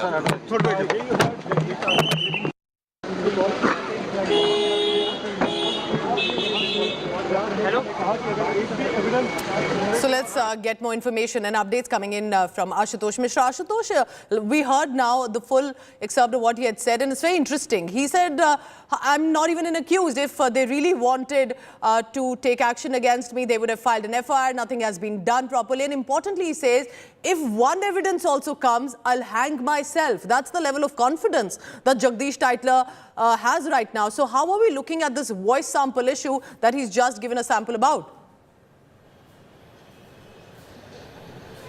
There is very old say, Pooja, that the justice and the process of justice are two different things. And sometimes when the process of justice is disrupted, interrupted, including the investigation, then surely it ends up to the denial of justice. As far as this case is concerned, pertains from November 1, 1984. Mr. Jagdish Titler was on the stage, who was leading the crowd, and there were provocative statements made. Now, these all statements were confirmed by the key eyewitnesses in this case, where the statements were also recorded under CRPC 164. We can surely confirm from our sources that this was indeed the same case, since those cases are already being investigated by the Central Bureau of Investigation. And exactly in this case investigation, CBI summoned Mr. Titler to appear before the CFSL, and almost in 2 hours of the process, he recorded his voice sample to the CFSL. Now that will lead to the further forensic investigation. The voice samples will be matched, and then it will probably lead to the justice to the victims of the 1984 riots. Ashutosh, stay on with me. Shehzad Poonawala of the Bharatiya Janata Party is also now joining me. Shehzad, clearly for the Sikh leaders, it's never too little too late. But here Jagdish Titler says, I will hang myself if there is evidence. There is no evidence. They haven't filed any proper FIR against me. They haven't taken any action against me. So he is very confident that he's just being wrongly framed. Look, whatever is his defense, he has to give it in a court of law. He has to give it before the agencies. There's no need to play a victimhood card. But the question really is that why does the Congress extend its hands to all the kinds of rioters? The Congress said, Bada Ped Girta Hai, Dharti Hilti Hai for 1984 genocide. The Congress party defended Sajjan Kumar for 34 years. It took Modi government to come to power. Then he got convicted. The Congress party has been promoting Jagdish Titler, made him in charge of Delhi NCRI elections. They gave him posts in Delhi Working Congress. So therefore, today the Congress has to tell us that why do they rub salt into the wounds of the Sikh community? If they don't, they should distance themselves from Jagdish Titler and let him get a clean sheet, and then they can take him. But because the Gandhi family has always had a hatred for the Sikhs, they continue to patronize Jagdish Titler. But voice sample, Shehzad, will voice sample really lead to opening of the cases against him or to a possible conviction with serious accusations against him of leading a riot mob at the Pulbangash Gurdwara in North Delhi a day after Indira Gandhi was shot dead? That's a very fair question to also ask about how can voice sample really have that much of significance? You see, I don't want to get into speculating about the quality and the nature of the evidence. That is for a court of law, and to decipher. My point is on the political and moral front. Does the Congress party continue to back the likes of Sajjan Kumar and Jagdish Titler, or does the Congress party truly apologize for the 1984 riot and condemn the statements of Rajiv Gandhi and the actions of Sajjan Kumar and Jagdish Titler? That's all. Very interesting. Shehzad Poonawalla clearly making it more about the Congress party than specifically about Jagdish Titler, saying they also have to take some responsibility as a party of what happened in 1984. I'm leaving you with these visuals. For many victims, remember, justice still has been delayed and denied. Heading into a very short break, more after that.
As State of War Karnataka begins, a reminder why India today is the true number one. The five big faces speak to us before all others. From Chief Minister Bommai, our intent is to weed out corruption, to Chief Challenger Sitaraman, yes, 100% I'm an aspirant. From old warhorse Yadurappa, And I have got 100% confidence that we are going to come back to power in Karnataka. to muscle man DK Shivakumar, My number Karnataka on 13th, 141 will be the number. and Kingmaker Kumaraswamy. Offer is there. Okay. Everybody offering me. When it's Karnataka, there's no competition. India's number one election channel. 18th May 2022. A normal day that changed to an abnormal day. She was cut into 35 pieces. उसने multiple weapons का use किया. Up against a psychotic butcher and a web of savagery. Now her father fights to put pieces of justice together. This is the story of Shraddha and her father. जब तक इसको फांसी नहीं होगी तब तक मैं इसका अंतिम संस्कार भी नहीं करूंगा. My daughter, Shraddha. Coming soon. Co-presented by Star Health Insurance, the health insurance specialist.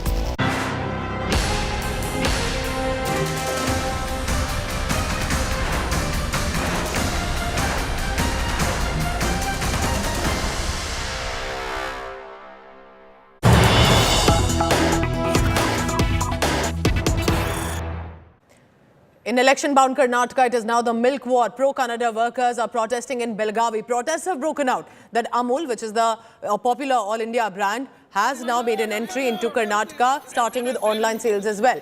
Nandini is ours are the slogans heard in Belagavi. Remember, this is as much about politics as about local emotions, because with an election-bound state, any issue can surface to boil. Protests have erupted over Nandini versus Amul. Amul, just to give you a background, remember, the Anand Milk Union Limited, born in Gujarat but has become an all-India popular brand, a household name in fact, while Nandini is a homegrown Karnataka brand and is primarily restricted in that region. But now with Amul making an entry also in Karnataka, it has led to concerns of whether it will overpower Nandini and affect the farmers in Karnataka. And with this confusion and concerns, this has become a huge political issue. The Congress party in the state of Karnataka is blaming the BJP for interfering in Karnataka and trespassing the domain of the Karnataka farmers. And while there was this cooperative society of Nandini, now it is going to be taken over by Amul. And many while are asking the question of why cannot Amul and Nandini exist simultaneously in Karnataka, just like Amul does with other dairy products and cooperative societies across India. For Karnataka, it's just less than a month to go. BJP and Congress, meanwhile, are busy finalizing candidates. Not easy because there are a lot of considerations that are made with the final list. BJP is yet to release even the first list of candidates, despite Prime Minister Narendra Modi chairing a CEC meeting on Sunday. BJP appears to have gone back to the drawing room. They are adding on and redoing the list. Union Home Minister Amit Shah will also look at the list today as he returns from Arunachal Pradesh.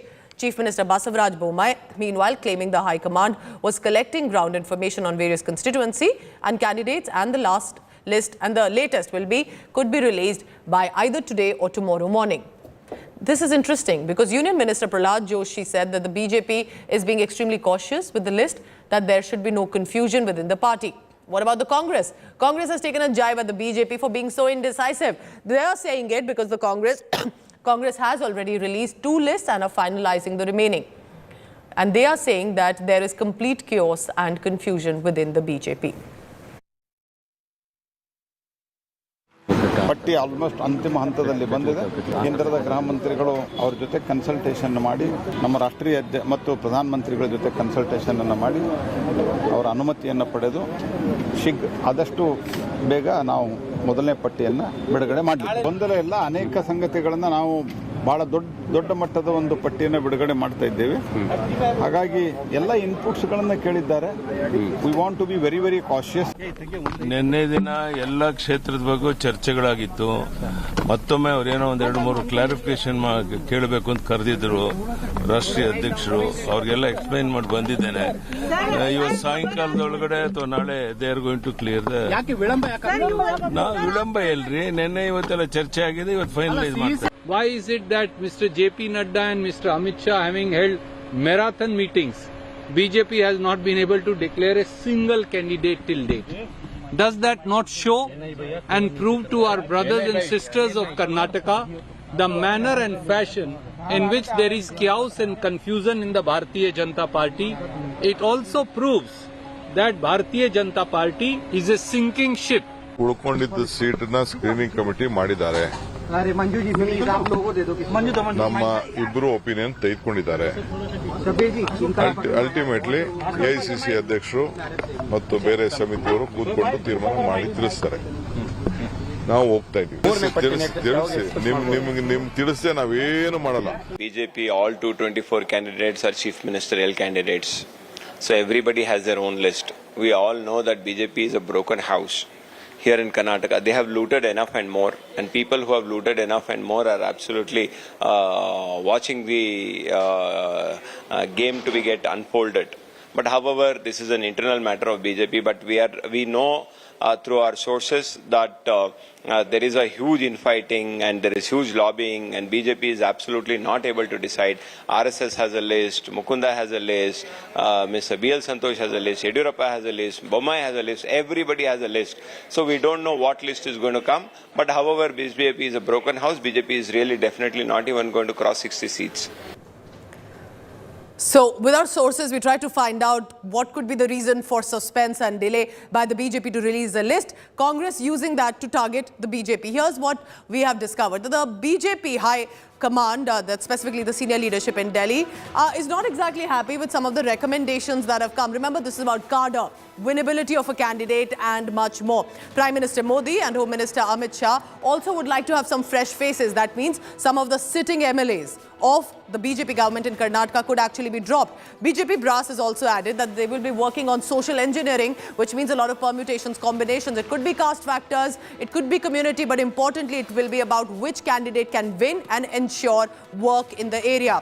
Apart from this, remember, we're also being told in a 224 assembly seat for Karnataka, it's also going to be about sitting MLAs that could lose their position, at least 15 to 20 in number. That's what I was talking about, the fresh faces that the BJP wants to induct. So once they are fully and completely happy, ensuring that there's no infighting, no revolt, no confusion and chaos within the BJP, the list may actually come out possibly by tomorrow morning. Now, with the assembly polls clearly closing in, time is running out. The confusion is not just in BJP or the Congress.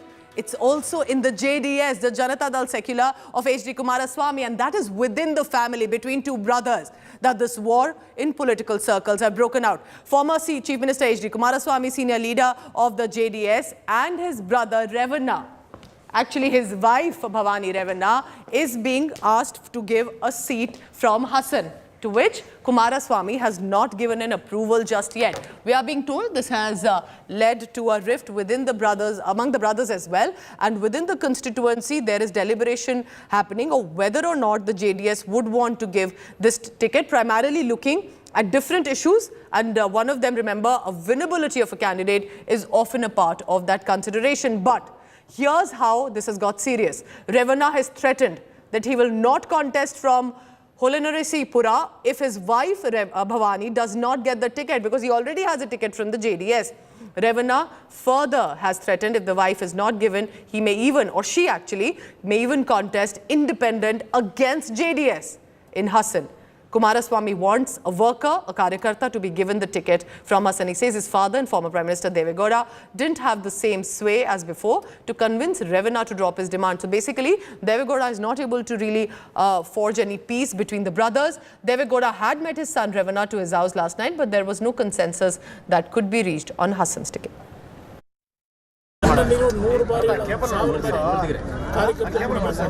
ನಾನು ಬಹಳ ಸ್ಪಷ್ಟವಾಗಿ ಹೇಳಿದ್ದೇನೆ, ಹಾಸನದಲ್ಲಿ ಕಾರ್ಯಕರ್ತರಿಗೆ ticket ಕೊಡಬೇಕು ಅಂತ. ಅದರಲ್ಲಿ ನನ್ನ ರಾಜಿ ಪ್ರಶ್ನೆ ಇಲ್ಲ. ಅವರು ಟ್ರೈ ಮಾಡಿದ್ರು, ದೇವೇಗೌಡರು ಇವತ್ತು ರೇವಣ್ಣ ಅವರನ್ನು ಕನ್ವಿನ್ಸ್ ಮಾಡತಕ್ಕಂಥ ಶಕ್ತಿ ಇಲ್ಲ. ಸಹ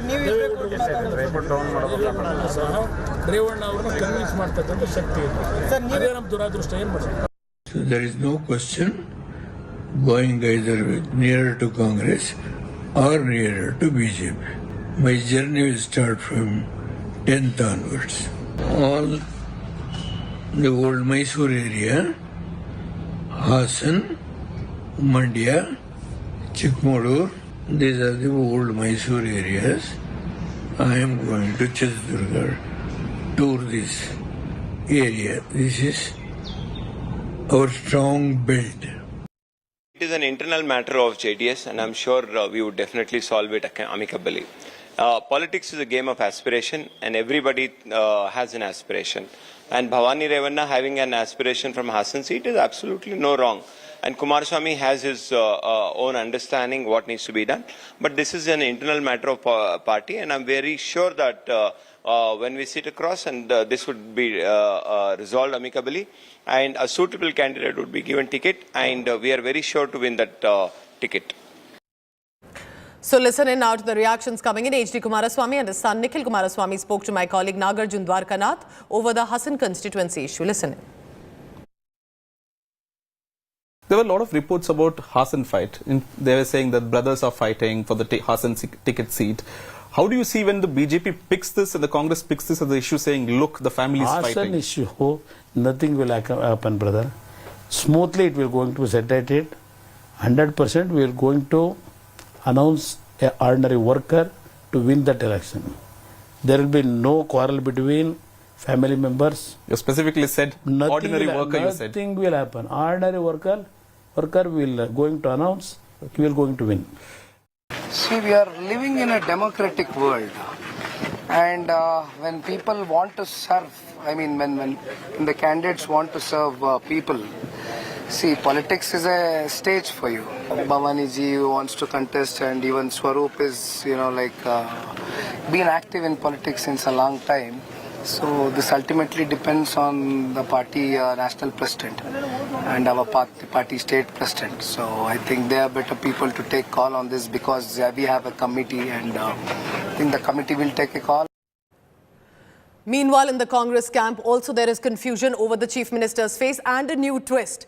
Here's what's happened. The ongoing tussle between Sitaraman and DK Shivakumar, the Karnataka Congress chief's attempts now could be to bring in Congress Chief Mallikarjun Kharge's name into the Chief Minister's race. It has raised eyebrows within the party circles.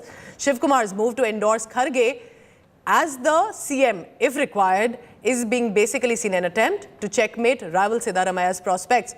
Shivakumar's statement that he would love to work under Kharge if he becomes the Chief Minister has got tongues wagging in many parts of the Congress. Karnataka Congress Chief's endorsement has also reignited the debate on several other equations. A Dalit Chief Minister face, old versus the new guard issue within the party. But of course, it will be the party high command finally that will decide, and that decision has not yet been taken.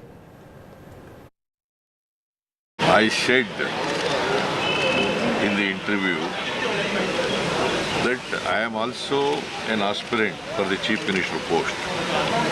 Likewise, Mr. DK Shivakumar is also an aspirant for the Chief Minister post. The aim of both of us is to defeat BJP and to bring back Congress party into power. And the ground reality in Karnataka is there is a wave in favor of Congress party. BJP is going to be defeated. My statement in the interview is misinterpreted.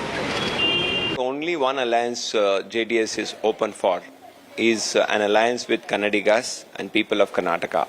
And right now it is very premature to tell anything. It is an internal matter of Congress whether they are going to have Siddaramaiah, Yediyurappa, or Siddaramaiah, Mr. Mallikarjun Kharge or DK Shivakumar as Chief Minister, or any other Chief Minister candidate. We know one thing, only party which has come out with their list and only party which has decided their Chief Ministerial candidate is GDS. Kumaraswamy is going to be our Chief Minister, and the only people whom we are going to rely for our betterment is Kannadigas. Pratap Simha is a non-entity, is paper Simha, a motor mouth. A person always makes uncalibrated statements. So people like Pratap Simha, who are absolutely looking for controversy on every subject, should not be taken seriously from an important channel like India Today. So people like Pratap Simha should be ignored. Pratap Simha, I would like to ask a question. That the pink revolution started under the regime of Mr. Narendra Modi. We are the second largest beef exporter in the world. So, Mr. Pratap Simha, party should be... I want my party to take a call on it. I want my legislature to take a call on it. We have aspiration. We all are human beings. Why not? I am senior to everyone. You said 85. I am 35 years continuously elected to the assembly with all authority. I have my seniority. Remember, for an election-bound state, any issue can boil over, and now it is the milk war with regard to Nandini and Amul. Congress is opposing the entry of Amul, claiming it would pose a threat to the Karnataka Milk Federation brand Nandini.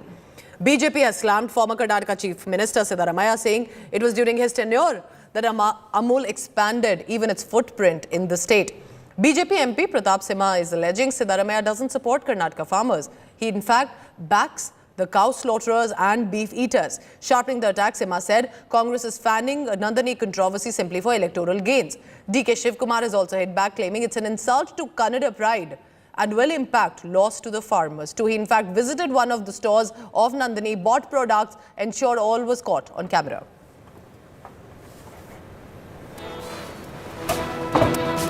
ಈಗ ಚುನಾವಣೆಗೋಸ್ಕರವಾಗಿ ಇದು issue rice ಆಗಿದೆ ಅಂತನಾ ಇಲ್ಲ ಅಂದಿದ್ರೆ ಗೋಹತ್ಯೆ ಮಾಡುವಂತಹ ಒಬ್ಬ ದನಗಳ್ಳನಿಗೆ ಯಾಕ್ರಿ ಪರಿಹಾರ ಕೊಟ್ಟಿದ್ರು ಅವರು?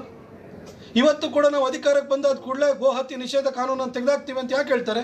ಇವ್ರು KMF ಬಗ್ಗೆ ಇವ್ರಿಗೆ ಕಾಳಜಿ ಇತ್ತು ಅಂತ ಹೇಳಿದ್ರೆ ಹಾಲು ಉತ್ಪಾದಕರಿಗೆ, ತಾಯಂದಿರಿಗೆ ಪ್ರೋತ್ಸಾಹನ ಕೊಟ್ಟಿದ್ದು ಯಾರು? ನಮ್ಮ ಯಡಿಯೂರಪ್ಪ ಸಾಹೇಬ್ರ ಅಥವಾ ಸಿದ್ದರಾಮಯ್ಯ ಅವ್ರು ಕೊಟ್ಟಿದ್ದ? ನಮ್ಮ ಸರ್ಕಾರ ಕೊಟ್ಟಿರುವಂಥದ್ದು. ಗೋಹತ್ಯೆ ನಿಷೇಧ ಕಾಯ್ದೆಯನ್ನು ತೆಗೆದಾಕ್ತೀವಿ ಅಂತ ಯಾಕೆ ಹೇಳ್ತಾರೆ? ಅಂದರೆ ಇವ್ರಿಗೆ ಗೋ ಬೇಕಾಗಿಲ್ಲ, ಹಾಲು ಕೊಡೋ ಗೋ ಬೇಕಾಗಿಲ್ಲ, ಅದನ್ನು ತಿನ್ನೋರ ಓಟ್ ಮಾತ್ರ ಇವ್ರಿಗೆ ಬೇಕಾಗಿರುವಂಥದ್ದು. ಇವ್ರು ಗೋವನ್ನು ಹತ್ಯೆ ಮಾಡಿ ತಿನ್ನುವವರ ಪರವಾಗಿದ್ದಾರೆ ಅನ್ನೋದಕ್ಕೆ ಇದಕ್ಕಿಂತ ದೊಡ್ಡ ಸಾಕ್ಷಿ ಬೇಕಾಗಿಲ್ಲ. ಜನಕ್ಕೆ ಇವ್ರ ಬಗ್ಗೆ ಅರಿವಿದೆ. ಹಾಗಾಗಿ 2018ರಲ್ಲೇ ಇವರಿಗೆ ಸರಿಯಾದ ಪಾಠವನ್ನು ಕಲಿಸಿದ್ದಾರೆ. We all want to protect the Nandini brand which has been built up with such care. But I think buy media has to be found. And certainly one of the good things we should have is Nandini should also be exported to more states. If we start getting too protectionist, we may not be helping. We may not be helping our national economy. But at the same time, I understand the concerns of those who are working in Karnataka, who are, after all, contributing to the success and quality of the Nandini brand. And we have to take their needs into account as well. 70 lakh farmers and their livelihood is dependent on KMF. And a very big personality like the Honorable Home Minister of India coming and saying that they are going to merge and they want to finish KMF, this is definitely hitting on the livelihood of Kannadigas, which any sensible, any loving Kannadiga would definitely not like it. We have...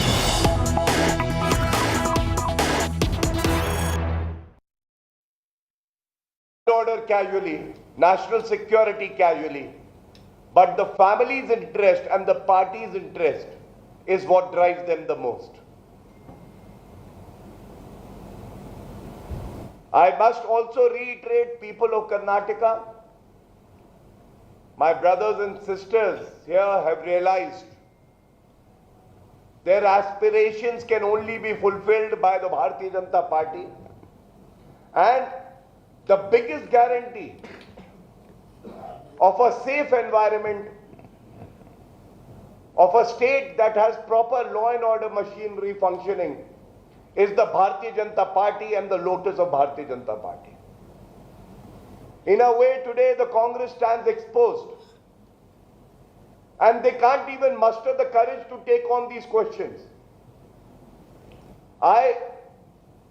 On behalf of the Bharatiya Janata Party, challenge Mr. D.K. Shivakumar. I challenge Mr. Sitaraman. Please tell us,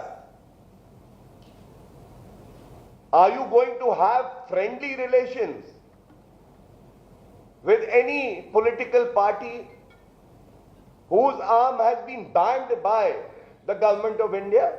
Yes, you committed a sin in 2018. People taught you a lesson. Are you again going to commit the same sin? And this only happens because this kind of ideology breeds inside the Gandhi Parivar environment. Don't ever forget Rahul Gandhi. When Siddiqui Kappan, a member of the band outfit, was arrested, and for 2.5 years, he was not granted bail by the Sessions Court, the High Court, and even the Supreme Court. Rahul Gandhi, during his visit to the state of Kerala, he decided to meet the family members of Siddiqui Kappan, giving a loud message. So what if you destroy or attempt to destroy the national integrity of our country? So what if you have links with terror outfits?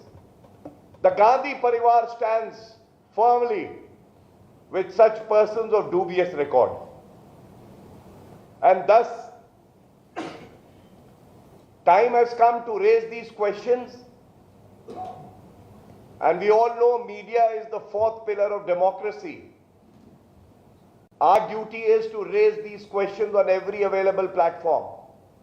I am sure the voice of the people will be carried forward by the media. These questions will be posed to Mr. Sitaraman and to Mr. D.K. Shivakumar. The second issue, which is again very, very relevant, is an issue everywhere this sea of chaos, corruption, deceit, lies, propaganda of the Congress party goes. Again, for the sake of petty politics for votes, they make certain promises. Guarantee है भैया, guarantee हम देंगे guarantee. अरे आपके guarantee के card में धब्बे लगे हुए हैं और वही धब्बे मैं उजागर करूंगा यहां से. आप गारंटी देंगे? कांग्रेस पार्टी की केवल एक गारंटी है. गारंटी है परिवारवाद होगा, तुष्टीकरण होगा. कांग्रेस आई है, तुष्टीकरण लेके आई है. पीएफआई, एसडीपीआई का मैंने आपको बताया. अगर कांग्रेस पार्टी आई है तो वो केवल एक परिवार का हित साधने आई है. जनता से उनका कोई लेना देना नहीं है. और आज ही की बात है, सोनिया गांधी जी ने एक पत्रिका में एक आर्टिकल लिखा है, लोकतंत्र खतरे में है. सोनिया गांधी जी को बताना होगा, आपके लिए आपका लोकतंत्र राहुल गांधी से शुरू होता है और गांधी परिवार से खत्म होता है. लोकतंत्र मजबूत हो रहा है. सोनिया माता जी, अगर आपका बेटा राजनीति में सफल नहीं हो पाया, लोगों का विश्वास नहीं जीत पाया, तो कृपया करके ऐसी धारणा मत रखिए. ये लोकतंत्र मजबूत होगा. भारत में वो ताकत है. श्री नरेंद्र मोदी जी के नेतृत्व में विश्व पटल पर हम दिशा दे रहे हैं और आप कह रहे हैं कि मेरा बेटा सफल नहीं हुआ इसलिए लोकतंत्र जो है कमजोर हो गया. मैं आपसे पूछना चाहता हूं, राहुल गांधी जी, आप गारंटी देते हैं, वादे करते हैं. जब भारतीय जनता पार्टी एक प्रेस वार्ता करती है तो हम इधर उधर की बात नहीं करते हैं, हम तथ्यों के साथ आते हैं. मैं याद दिलाना चाहता हूं, छत्तीसगढ़ पहले कांग्रेस की सरकार है. 10 नवंबर 2018 राहुल गांधी की खुद की एक स्पीच है. कहते हैं कि अगर हम सत्ता में आए तो 10 दिनों में किसानों का सारा कर्जा माफ कर देंगे. ये दावा था, ये गारंटी दी थी. असलियत ये है, कर्जा माफ नहीं हुआ. इसके बाद आज ही की खबर है, सचिन पायलट जी पूर्व उप मुख्यमंत्री हैं राजस्थान के, कांग्रेस के वरिष्ठ नेता माने जाते हैं. क्या ये सत्य नहीं है? वो क्यों धरने पे बैठे हैं? Sachin Pilot is fasting. He is protesting against the Congress government in Rajasthan. And what is he saying? Sachin Pilot has made a very categorical statement yesterday that during the elections in 2018 we made certain promises to the people of Rajasthan. Those remain unfulfilled. Therefore, we are not in a position to face the people of Rajasthan. ये इनका track record है. ये guarantee दे रहे हैं कर्नाटका में. Now, people of Karnataka are very wise. They've made the right choices. They will again make the right choice. BJP government will come to power. But the point is कि वो guarantee Chhattisgarh और राजस्थान में काम क्यों नहीं आई? वो गारंटी कार्ड का क्या करें? यहां पे गारंटी दे रहे हैं. और सबसे बड़ी बात जो मैं आपके समक्ष रख रहा हूं, I am keeping this fact before you, requesting you, beseeching you to raise this point before Mr. D.K. Shivakumar, also Mr. Sitaraman, and the third empire that has come from Delhi to ensure that the two don't fight for a chair. The fact is this. In my hand, the BJP leader in Rajasthan, Satish Punia ji, he reminded Ashok Gehlot ji. He asked a question to the government, and the summary I am narrating, and then I will read from this official document of the government. He asked that you promised farm loan waiver for the farmers of Rajasthan. Have you fulfilled your promise? And it goes like this. Now allow me to read. Quote. क्या ये सही है कि हाल ही में किसानों की जमीन ऋण नहीं चुकाए जाने के कारण कुड़की की कार्रवाई. So clearly, the Bharatiya Janata Party jumping into the infighting that's taking place in the Congress camp in Rajasthan. Heading into a very short break, this, remember, could become a big issue as well within the Congress if it is not able to handle this infighting between Gehlot and Pilot. More on that after a very short break.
Good morning, viewers. Let's take a look at the weather report across the major cities this morning.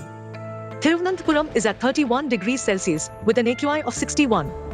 Mumbai is at 31 degrees Celsius with an AQI of 63.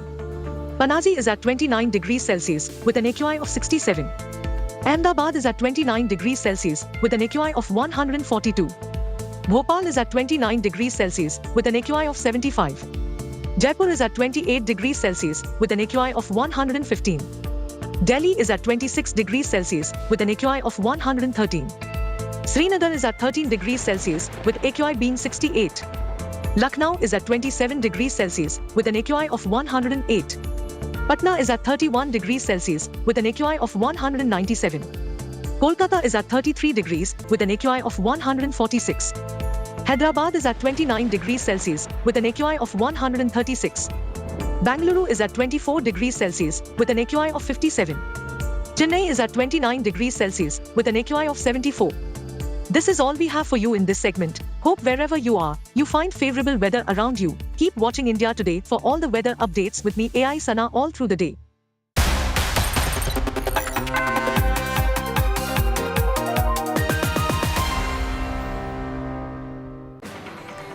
Good afternoon and welcome. You're watching The Lunch Break. I'm Pooja Shali. Let's begin first with the headlines.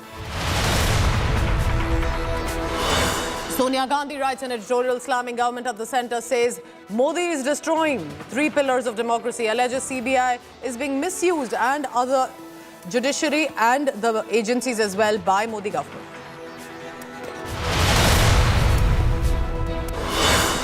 Finance Minister Nirmala Sitaraman is in the United States of America and gave a firm rebuttal to the negative Western perception of India in Washington. Says do not listen to perceptions built by people who've not even been on the ground and are producing reports. I would only say come have a look at what's happening in India, rather than listen to perceptions being built by people who have not even visited on the ground and who produce reports. In Rajasthan, it's the Pilot versus Gehlot war reigniting. Pilot is on Dharna against his own government. Rajasthan Congress in charge says Pilot is targeting the party, not Gehlot.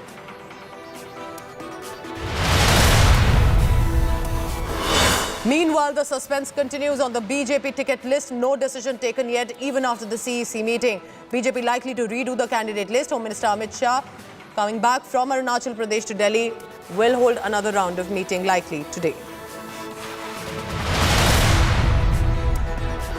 Enforcement Directorate heat is on Tejaswi Yadav over land for job scam. ED questions Tejaswi over 600 crore rupees proceeds of crime now.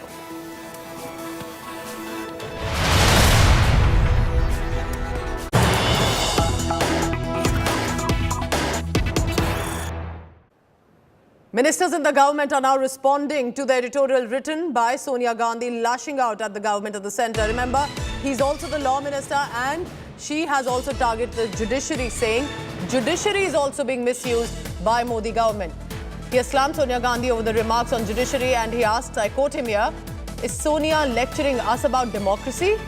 Illusory statement of highest improbability, says Kiran Rijiju, the law minister of the country. Akshay Dongre with the latest on that. Akshay, so that can be seen as the first reaction from a Modi Mantri about what she has said, and it is in many ways significant because that's exactly the profile he holds.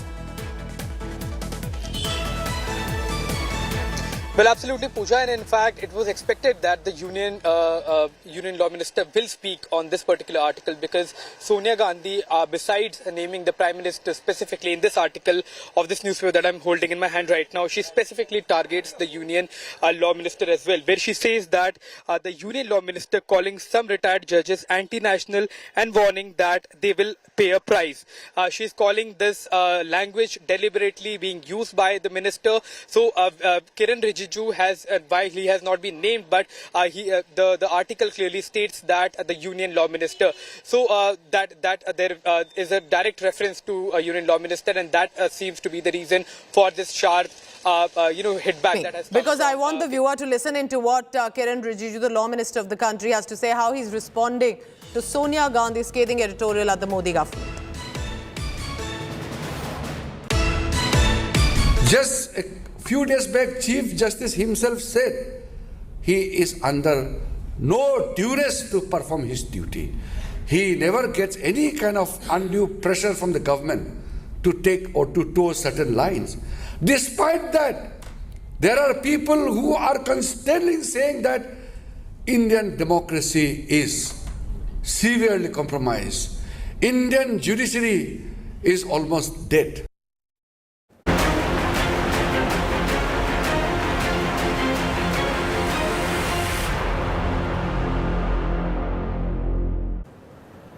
Finance Minister Nirmala Sitaraman is presently in the United States of America and gave a befitting reply to the negative Western perception of India. Here's what she said. At the Peterson Institute for International Economics in Washington, D.C., Nirmala Sitaraman replied to questions about, for example, Muslim minorities in India allegedly being subject to violence. The finance minister slammed the Western media and its perception, saying India has the second largest Muslim population in the world.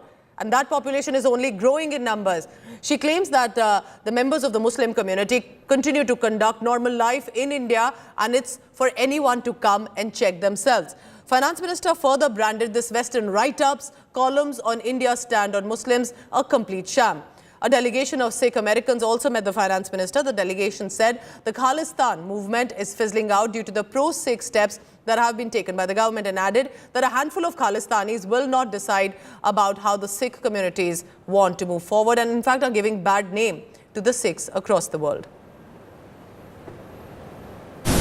Pakistan declared itself an Islamic country, but however said minorities will be protected. Every minority has been dwindling in its number, or if I may use the word which is harsher, decimated in Pakistan. Even some of the Muslim sects have also been decimated. Violence prevails against Muhajirs, Shia, and every other group you can name, which is not accepted by the mainstream, Sunnis probably. Whereas in India, you would find every strand of Muslim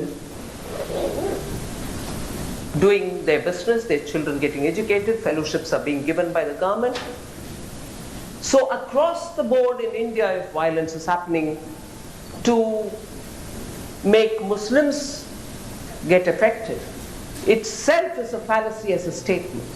It cannot be so. Each province and its police are different.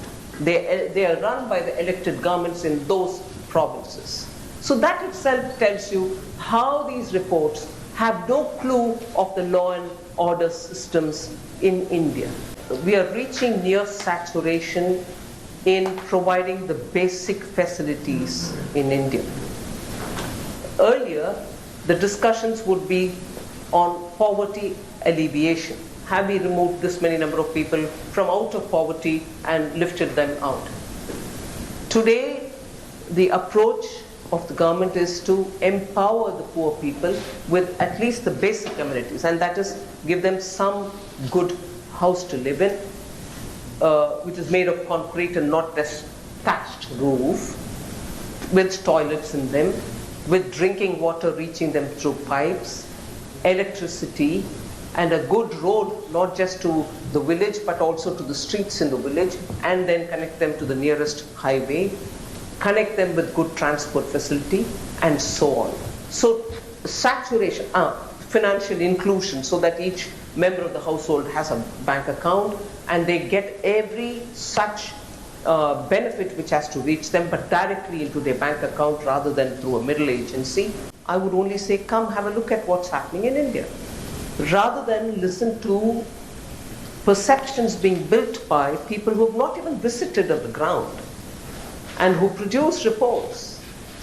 It has to be very smartly tailored to make sure that India's unique demands can be met by your own manufacturing, but at the same time you need to get your raw materials and intermediaries, which otherwise you do not have. I don't think India is alone in doing this, particularly after, let's say, the global view of China. This changing perspective of what indeed is globalization, how far globalization, to what extent globalization.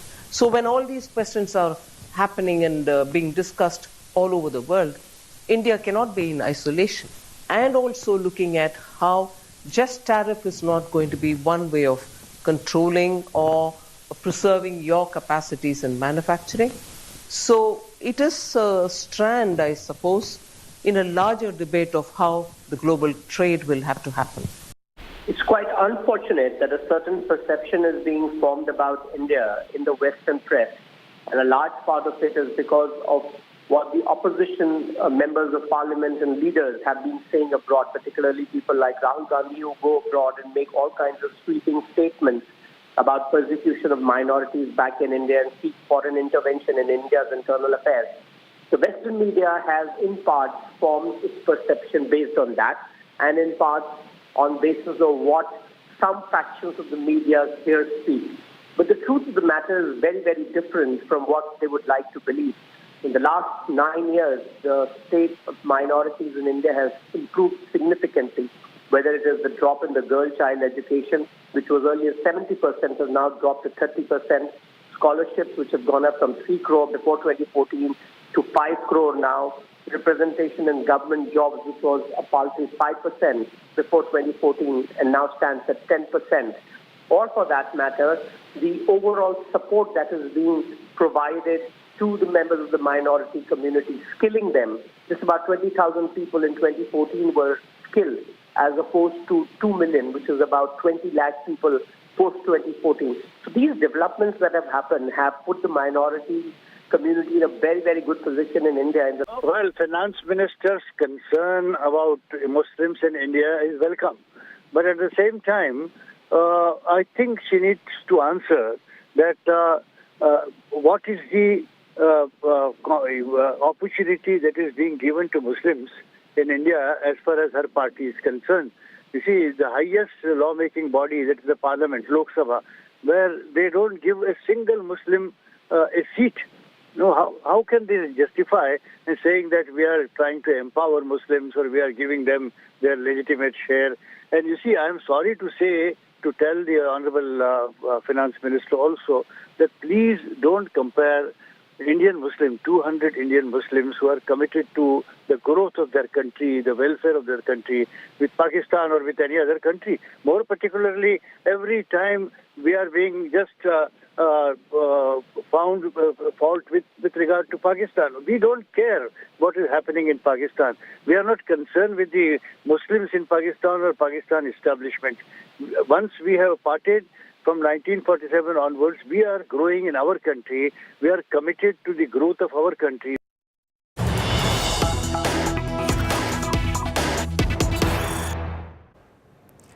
It's trouble brewing for DK Shivakumar. We have some big breaking news coming in. Shivakumar is under the EC lens after the Nandini photo opportunity too. Remember, he had visited some of the Nandini stores, bought products. Also, the Election Commission will now check if Shivakumar violated the election code. This is on the Nandini Amul controversy, with the Amul making an entry into Karnataka, which is election bound. There is this allegation that this could be a violation of election code of conduct against KPCC President DK Shivakumar. Already, remember, he has had summons from the ED on different issues. Then there was this viral video of the truck from where he was showering 500 rupee currency notes on the artist. He said, now Hassan District MCMC team directed the State Nodal Officer of Public Grievance Department to verify the video. It's already viral on social media. They have been directed to check whether there is any violation of the code of conduct while he was he distributing the milk products. Report needs to be submitted within 24 hours. Just to give you a background again, look at this visual closely.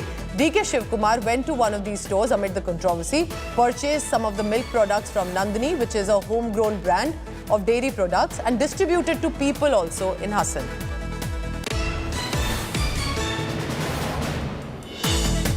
Sagai Raj joins you on the phone line with this. Sagai, so this clearly Shivakumar may not have expected is going to land him in trouble. But how can this be seen as a code of conduct violation, Sagai?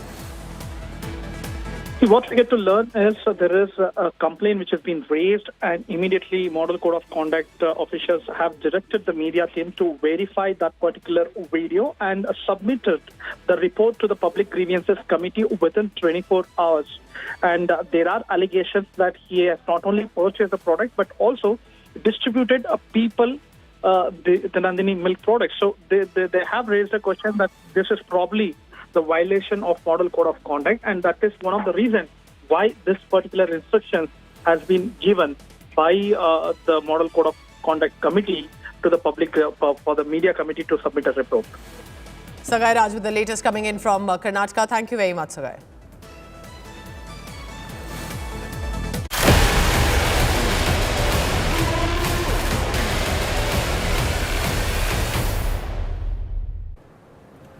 Sachin Pilot is on a war path in Rajasthan, and the Congress has issued dire warning. It's a fresh attack on Rajasthan Chief Minister Ashok Gehlot, where former Rajasthan Deputy CM Sachin Pilot announced a hunger strike. Now he's saying, and he's taken this offensive basically, with corruption cases and accusing the Gehlot government of being hand in glove with the BJP leader and former Rajasthan Chief Minister Vasundhara Raje.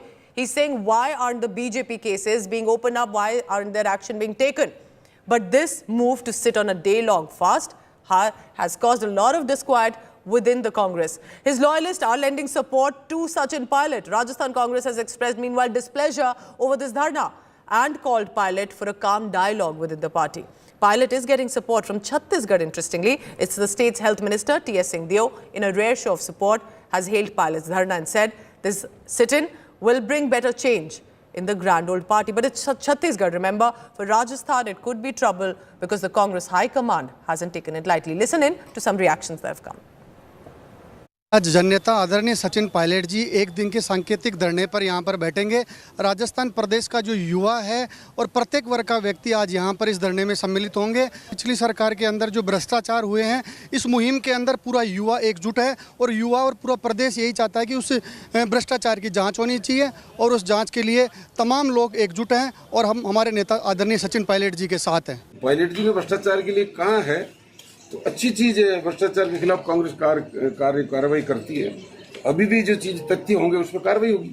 आम आदमी भी बैठता है अनशन पे, तो ये तो अपना अधिकार, वो पूर्व सेंटर मिनिस्टर रहे, प्रदेश अध्यक्ष रहे, हमारे डिप्टी सीएम रहे, तो चीज उठा रहे हैं तो कोई चीज तथ्य होगा तो ही उठा रहे हैं। सचिन पायलट जी राजस्थान विधानसभा के सदस्य हैं। राजस्थान विधानसभा के 5 बजट सत्र पूरे हो गए।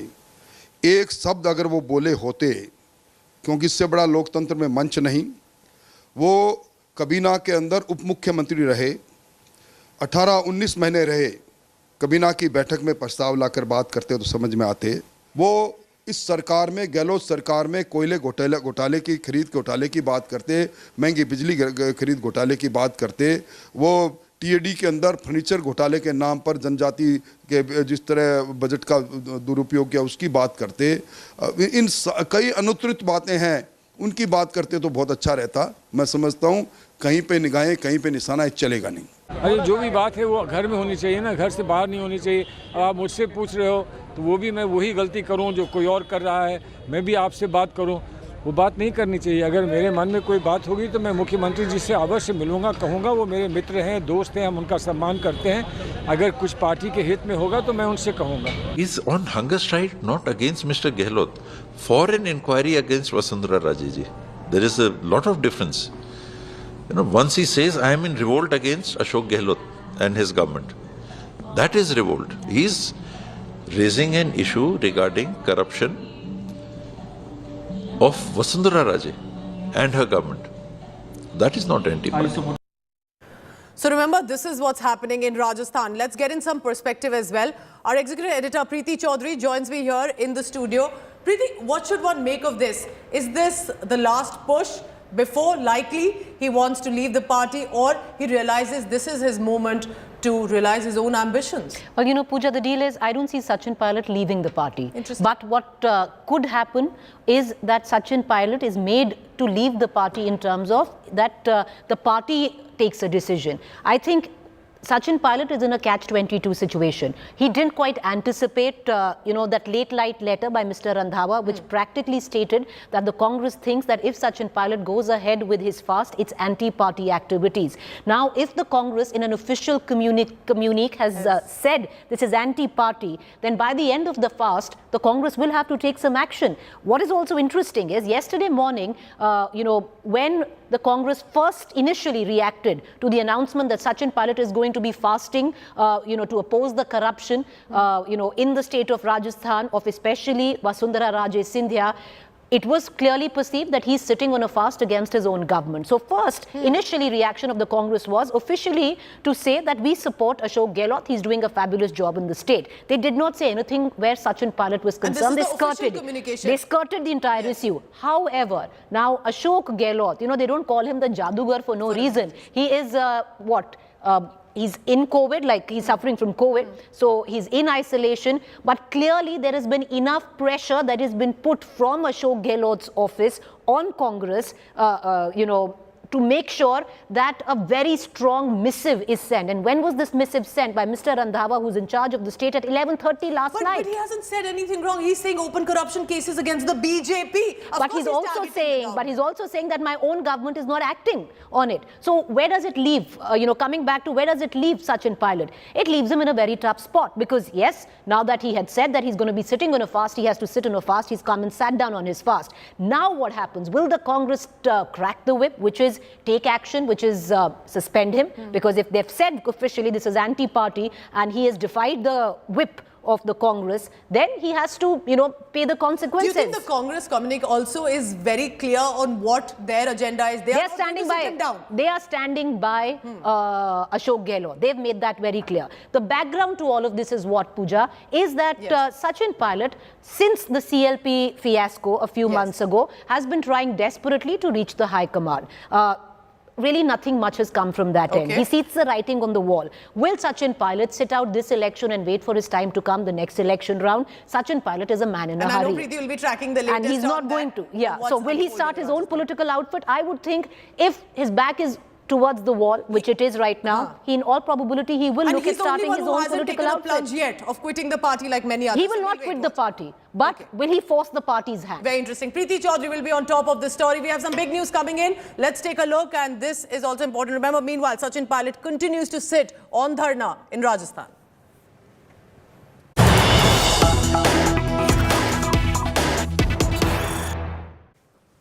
Uttar Pradesh cops are taking Atiq Ahmed to Prayagraj. That's the big development coming in. Remember, from Gujarat, he was taken to Prayagraj for a presence in, and he had to be produced in court. Now he's being taken again to the Prayagraj court. Again, similar status of the security cordon around him. And this time, Atiq is crying conspiracy. They will kill me, he says, Atiq Ahmed. These are the latest visuals on your screen coming in. En route Prayagraj, look at the security deployment, ensuring that he is safe and secure, the manner in which the convoy is taken. But Prayagraj is in Uttar Pradesh. From Gujarat, Sabarmati, to take him to Prayagraj is a long haul. It was an overnight journey the last time it took place.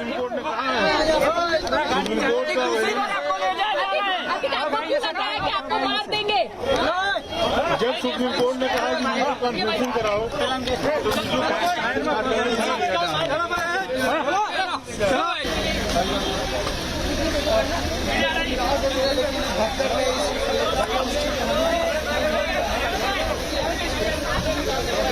Visuals on your screen. Atiq Ahmed, remember, who has been accused now of being the mastermind of the Umesh Pal murder case.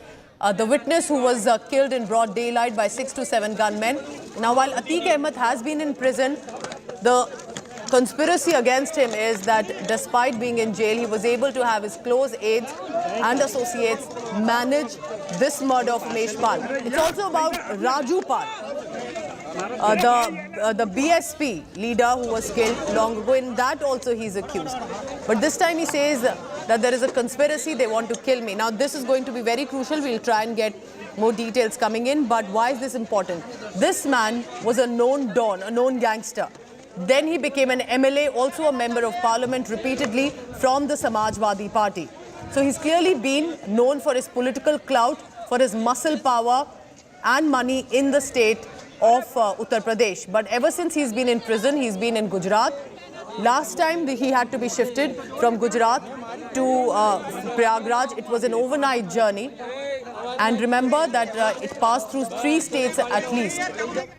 It was a heavy security cordon, including the state police, including the commandos, and barely 3 to 4 times that he was allowed to come out of the vehicle to relieve himself. But that's all. Even now, very strict security cordon with which he's being taken to Prayagraj.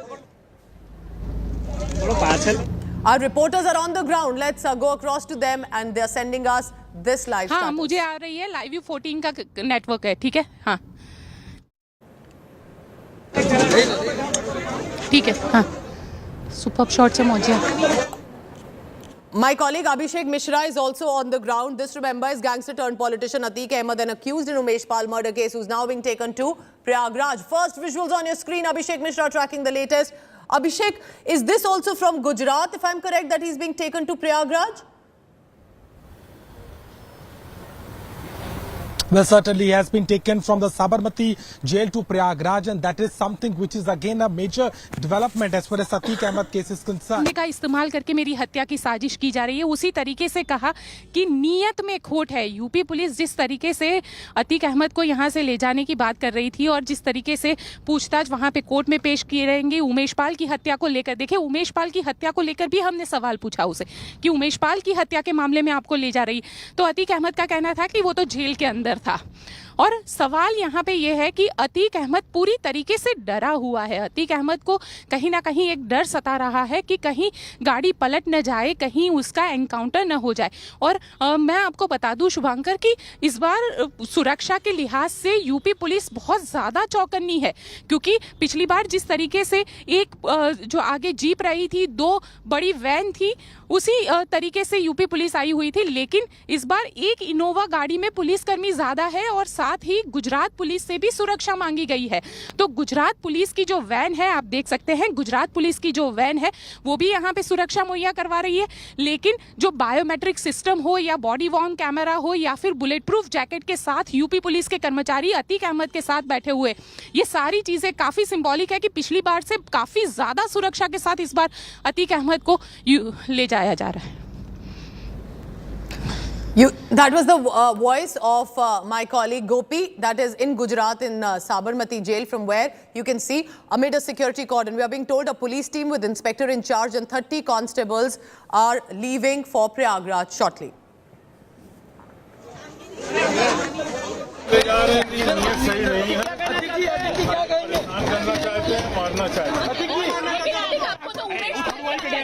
लेके जा रहे हैं उमेश पाल के हफ्ते में तो video conferencing हो सकती थी, और वीडियो कॉन्फ्रेंसिंग के लिए सुप्रीम कोर्ट ने कहा है, सुप्रीम कोर्ट का आपको मार देंगे। जब सुप्रीम कोर्ट ने कहा कि वीडियो कॉन्फ्रेंसिंग कराओ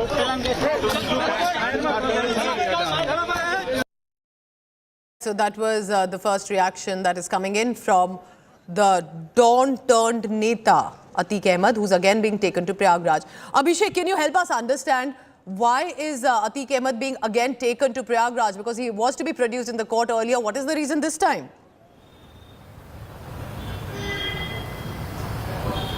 Well, absolutely, Pooja. This is a very major development as far as Umesh Pal murder case is concerned. Why? Because he is the main accused, and as per, so far we have seen that there has been several action which has been taken by the UP police, be it the 2 encounters which was done, but the main person behind conspiracy is Atiq Ahmed and his son Asad, who was one of the shooters, and his brother Ashraf, who is in the Bareilly jail. So that is something which is a major development, because if the UP police is able to get the grip over Atiq, can question him, grill him, inquire about the kind of conspiracy which was made from the jail. So that is going to be a major development. Now what is happening is that the police has taken the B warrant, they reached at the Sabarmati jail there, there were the documentation which was done, and now he has been taken into the custody by the Prayagraj police, and they are taking him along by the road to the Prayagraj, and he will be presented in the court within 24 hours as far as he reaches Prayagraj. So that is something again which will give add-on advantage to the UP police, because as far as this whole case is concerned, now no questioning has been done with Atiq Ahmed on this Umesh Pal murder case. So that is something we are also getting to know, that the police can demand at least 14 days of remand. So that is also something which all depends on the court. So if the UP police is able to get it, then it's going to be a major grip over Atiq Ahmed, because of the kind of substantial evidences they have, the CCTV footage. Stay on with me. We are going again from Uttar Pradesh, from where you are, to Gujarat Sabarmati prison. That's the latest visual of our colleague Gopi Manyar tracking the latest from the streets on Gujarat. Gopi, go ahead.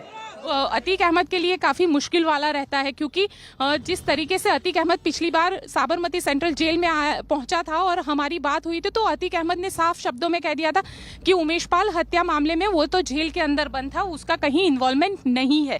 लेकिन अब जब उमेश पाल की हत्या के मामले में यहाँ से यूपी पुलिस उसे लेने के लिए पहुंची हुई है, तो इस बार सुरक्षा के भी पुख्ता इंतजामात है। हो सकता है कि कई ऐसी कड़ियां हैं जो अब भी अनसुलझी है उमेश पाल की हत्या के मामले में, उन कड़ियों को सुलझाना है, और यूपी पुलिस जो है वो पुलिस रिमांड लेकर उससे पूछताछ कर सकती है, क्योंकि अब रिमांड लेंगी तो 10 दिन के या 14 दिन के जितने भी दिनों के कोर्ट रिमांड देती है अतीक अहमद को, तो उतने दिन अतीक अहमद पुलिस की कस्टडी में रहेगा, उसे जेल में नहीं रखा जाएगा। तो अतीक अहमद को कहीं ना कहीं एक डर भी रहेगा कि हो सकता है कि उसका एनकाउंटर हो जाए, या उसकी गाड़ी पलट जाए, या उसके साथ कुछ अनहोनी हो जाए। और देखिए, इसीलिए अतीक अहमद जैसे ही जेल के बाहर निकला, गाड़ी में बैठा और तुरंत ही कह दिया कि इनकी नीयत सही नहीं है। तो अतीक अहमद को अब जो डर है वो सता रहा है, डर सता रहा है कि हो सकता है कि उसकी हत्या ना हो जाए, या हो सकता है कि उसे गाड़ी ना पलट जाए। तो कहीं ना कहीं अतीक अहमद जो जो है वो काफ़ी डरा हुआ है। उमेश पाल के मामले में इन्वेस्टिगेशन करना है, 45 दिन हो चुके हैं, पुलिस के पास अब भी कई ऐसी अनसुलझी कड़ियां हैं जिसको सुलझाना बाकी है, तो पुलिस भी अब उन कड़ियों को सुलझाने की कोशिश में लगी हुई है। और वैसे में आप देख सकते हैं कि जो यूपी पुलिस की वैन है वो अहमदाबाद के रास्ते होती हुई अब सीधा प्रयागराज के लिए यहां से रवाना हो चुकी है। सईद जी। So that's Gopi from Sabarmati in Gujarat. I want to go across to Uttar Pradesh. This is to give you a background about what's happening. Look at your visuals. The latest visual of Atiq Ahmed being taken out from Sabarmati prison amid security will be taken to Prayagraj. The case that he's facing is of being a mastermind of the Umesh Pal murder case, a prime witness in the BSP MLA murder case about where 6 to 7 gunners shot him down in broad daylight without fear. Listen in now to the reaction coming in from Atiq Ahmed.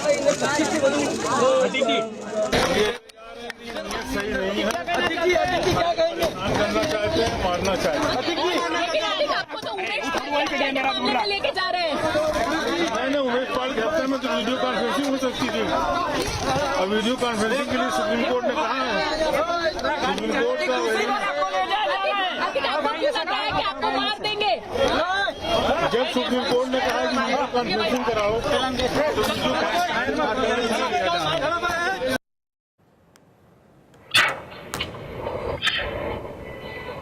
Abhishek Mishra joins us from Uttar Pradesh. Abhishek, over to you now, because it's going to be a while till this convoy reaches Prayagraj, and like they took some breaks earlier as well, that's also likely to happen. But precisely the reason was that, is it important for him to be brought all the way from Sabarmati to Prayagraj, and what is the security looking like this time around him?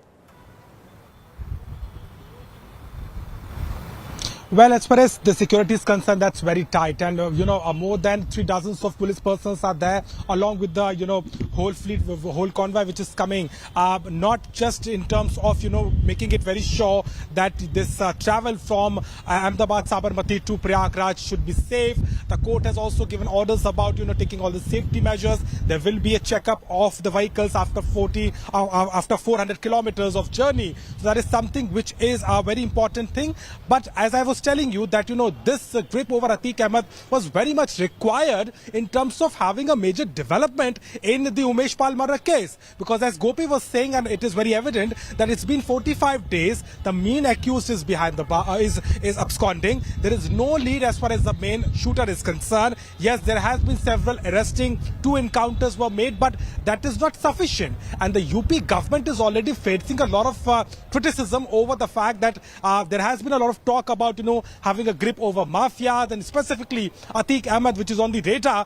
But what happened is that so far either Atiq Ahmed or his son Asad, who is the main conspirator, his brother Ashraf, who is in Bareilly jail, is still not under the grip of the UP police. So that is the major reason that transfer from Ahmedabad to Prayagraj, taking Atiq on this issue will get Abhishek, a lot of questions. Stay on with me. So you're telling us one of the reasons as well. Gopi is also giving us a live status. Gopi, over to you. Crime उसने जिस तरीके से जुर्म किए हुए हैं, वैसे में उसके इंडिविजुअल भी काफी ज्यादा दुश्मन है, तो कहीं कोई अतीक अहमद पर जब काफिला जा रहा है उस वक्त हमला ना कर दे, तो उस लिहाज से भी सुरक्षा के काफी पुख्ता इंतजाम जो है वो यहाँ पे किए गए हैं. All right, so of course we'll be tracking this time. There will also be a security cordon. There is a conviction in 2006 kidnapping case brought to Sabarmati Central Jail in Ahmedabad, then to Prayag. This is almost a 24-hour journey. And therefore it is very crucial that for each state they pass, every road they clear, the security cordon is for a reason.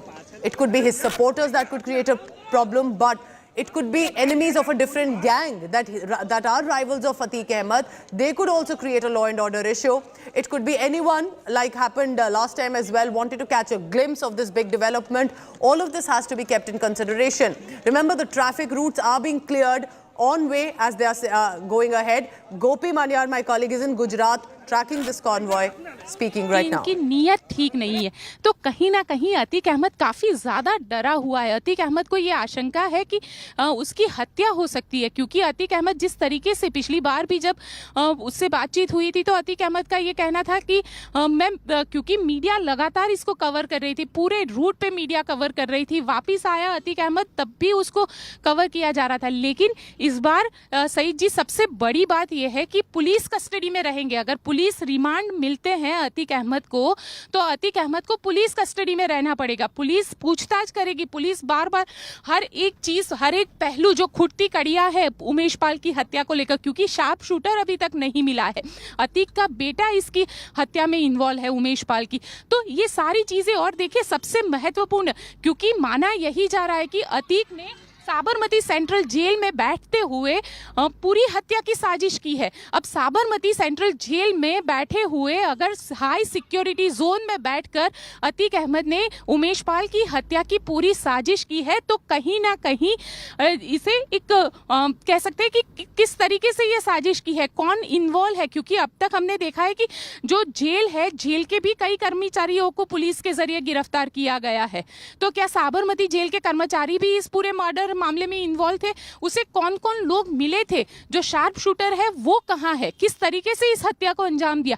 ये सारी ऐसी अनसुलझी पहेलियां है जिसे UP police अब सुलझाना चाहती है। 45 दिन का वक्त हो चुका है, कहीं ना कहीं पुलिस की भूमिका पर भी उमेश पाल की हत्या के मामले में सवाल खड़े हो रहे हैं। तो वैसे में अब इन्वेस्टिगेशन करना बेहद जरूरी है, और यूपी पुलिस जो है वो बी वारंट के जरिए, यानी ट्रांसफर वारंट के जरिए अब अतीक अहमद को यहाँ से अहमदाबाद की साबरमती सेंट्रल जेल से प्रयागराज की नैनी जेल ले जाएंगे। 24 घंटे का वक्त मिलता है यूपी पुलिस को, अगर ट्रांसफर वारंट पे होते, जब भी वो यूपी में एंट्री करेंगे उसके बाद वो 24 घंटे कंसीडर किए जाते हैं। तो जब नैनी जेल में अतीक अहमद को मान लीजिए कि अभी चले हैं यहाँ से, तो हो सकता है कल 3 बजे तक अतीक अहमद जो है वो प्रयागराज की नैनी जेल तक पहुंच जाएगा। तो वहां पे से लेके 3 बजे से लेके कल परसों सुबह 3 बजे तक का। All right, so it's almost going to be a 24-hour journey. Meanwhile, listen in now to what the wife of late Umesh Pal has to say on Atiq Ahmed. Atiq Ahmad को वापस लाने की तैयारी की जा रही है। प्रयागराज में अतीक अहमद आ जरूर रहे हैं, लेकिन मैं शासन और प्रशासन से यही मांग करूंगी कि मुझे न्याय दिलाए। मुझे न्याय चाहिए। जिस तरह से इन्होंने मेरे आदमी की हत्या करवाई है, उसी तरह से इनकी भी इनकाउंटर या इनकी भी हत्या कराई जाए, क्योंकि ये रहेगा तो आज नहीं कल किसी को भी कर सकता है। शायद वो अगला टारगेट मैं ही क्यों ना हो, क्योंकि मैं उसके प्रति बयानबाजी कर रही हूँ, तो हो सकता है वो कल को मेरी भी हत्या करा सकता है। इसलिए मैं मांग कर रही हूँ शासन से कि मुझे न्याय चाहिए, मेरे आदमी की हत्यारों को सज़ा दिलाई जाए और उनको भी इनकाउंटर किया जाए। इनकाउंटर की मांग है आपकी? जी हाँ, इनकाउंटर की बिल्कुल मांग है मेरी। अभी जिन लोगों ने आपने नामजद कराया था, अभी भी आरोपी पकड़े नहीं गए हैं, क्या कहेंगे? आरोपी तो घूम रहे हैं बाहर इधर। को आगे बढ़ा रही है, शांति को सुदृढ़ कर रही है, सलामती को सुनिश्चित कर रही है। उस वक्त आप सभी को मैं बिहू की अग्रिम बधाई देता हूं और समग्र आसाम के भारतीय जनता पार्टी के कार्यकर्ता को बहुत बहुत शुभकामनाएं देता हूं। हमारा एक क्षेत्रीय कार्यालय आज बन रहा है। ये उस वक्त मैं कांग्रेस वालों को कहने आया हूं, जरा कान खोलकर सुन लीजिए। 2024 में लोकसभा का चुनाव आ रहा है। आसाम की 14 में से 12 सीटों पर भारतीय जनता पार्टी विजयी होगी और मोदी जी 300 से ज्यादा सीटों के साथ फिर से भारत के तीसरी बार पूर्ण बहुमत के साथ प्रधानमंत्री बनने वाले हैं। फिर से एक बार पूरी आसाम की जनता को बिहू की बहुत बहुत अग्रिम बधाई, बहुत बहुत शुभकामनाएं। मेरे साथ बोलिए, भारत माता की, भारत माता की, भारत माता की। वंदे वंदे वंदे। Very interesting that the Home Minister is also referring to the 2024 Lok Sabha elections already. He was in Assam right now, earlier was in Arunachal Pradesh. Heading into a very short break, more on the other side.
Voice samples of anti-Sikh riot accused Congress leader Jagdish Titler has now been collected by the CBI's forensic lab. CBI summoned Jagdish Titler in connection with the violence in Delhi's Pulbangash area in 1984, but specifically to some of the videos that were also released, and for that his voice samples have been collected. He is accused of specifically inciting a mob that murdered the victims. CBI said it had found fresh evidence in the 39-year-old riot case, making it necessary to have the voice sample. However, Titler has completely denied the allegations. He's saying he gave his sample for some other case. He has said he will hang himself if the evidence against him is proven. And he's basically claiming that there is no evidence against him.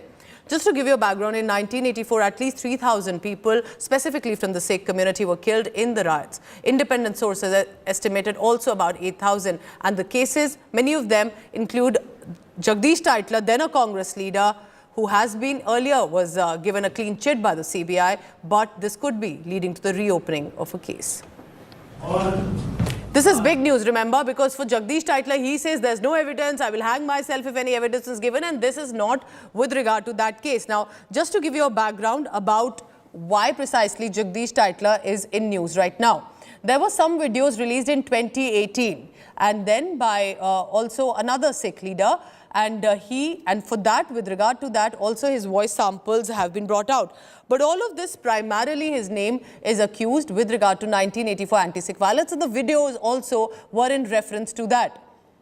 He has been accused of leading a rioting mob in the North Delhi area of Pulbangash Gurdwara, where many people, specifically from the Sikh community, their properties were damaged and were killed as well. Listen in then, however, to what Jagdish Titler has to say. CBI, anything about it? Who says I recorded a statement? So you came here to give your voice sample. Yeah. Sir, you were called for voice sampling, sir. The case is very old. Do you think this is agenda आज आप CBI CFSL lab आए क्यों आए हैं sir? क्यों आए हैं? It has been 39 years, sir. What do you have to say about this? It has been 39 years, sir. Don't you think that now it's a time for you to closure? Say something. I don't want to say anything. Why, sir? I won't let them do it. Let the government do their own job. Sir, the government is doing their own job. But what do you now regret about what you have done? What have you done? What have I done? Which have you? See again, you are one person. You are one person who makes a person something. What have you done? What have you done? What have I done? Sir, if you yourself said 25 years and now you tell me what you have done. After 39 years, sir, जो voice samples दिए गए कौन सा आरोप लगाया है? Sir आपको main कौन सा आरोप लगाया? एक जना पुट करे सर कौन सा आरोप? सर पुल पंगस मामले में जो एक की डेथ हुई, तीन की डेथ हुई थी और आग लगाई गई थी गुरुद्वारा में, उसके लेकर उसके तो बारे हुआ ही नहीं बात. उसके बाद हुई नहीं. ये तो बिल्कुल डिफरेंट. पता करो जाके. Nothing to do with that 84 thing. Director Sahab, you regret about the entire incident which happened? You've been made as a key suspect. They would have found something evidence now. आपको इसलिए लगाया हुआ है? If there is one evidence, no, I'm prepared to hang myself. Let me tell you that. If there was evidence, one evidence, they would have registered a FIR against me. 30 years they have not done it. They're still doing an inquiry. And now you're asking me that look at the way kind of things which they're saying to me. बिल्कुल गलत बात है, झूठी बात है. कोई case 84 का नहीं है. There is something else which they wanted my voice. Sir वो क्या बातें थी? किस मामले को लेकर फिर आए? आप उनसे पूछिए.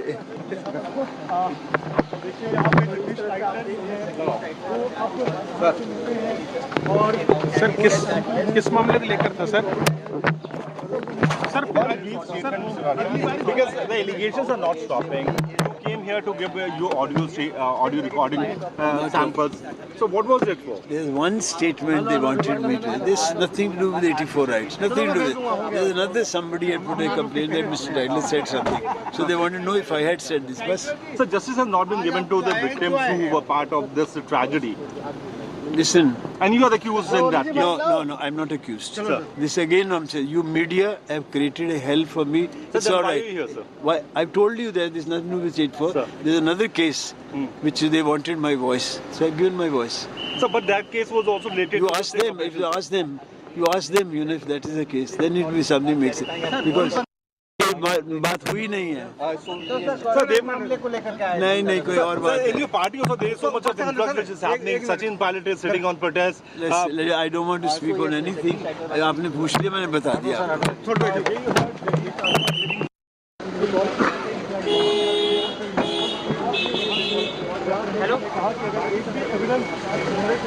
मैंने एक एप्लीकेशन फाइल की कोर्ट में कि हमारे पास और विटनेस हैं और जगदीश टाइटलर की क्लीन चिट को वापस लिया जाए, जिसके चलते सीबीआई ने माना.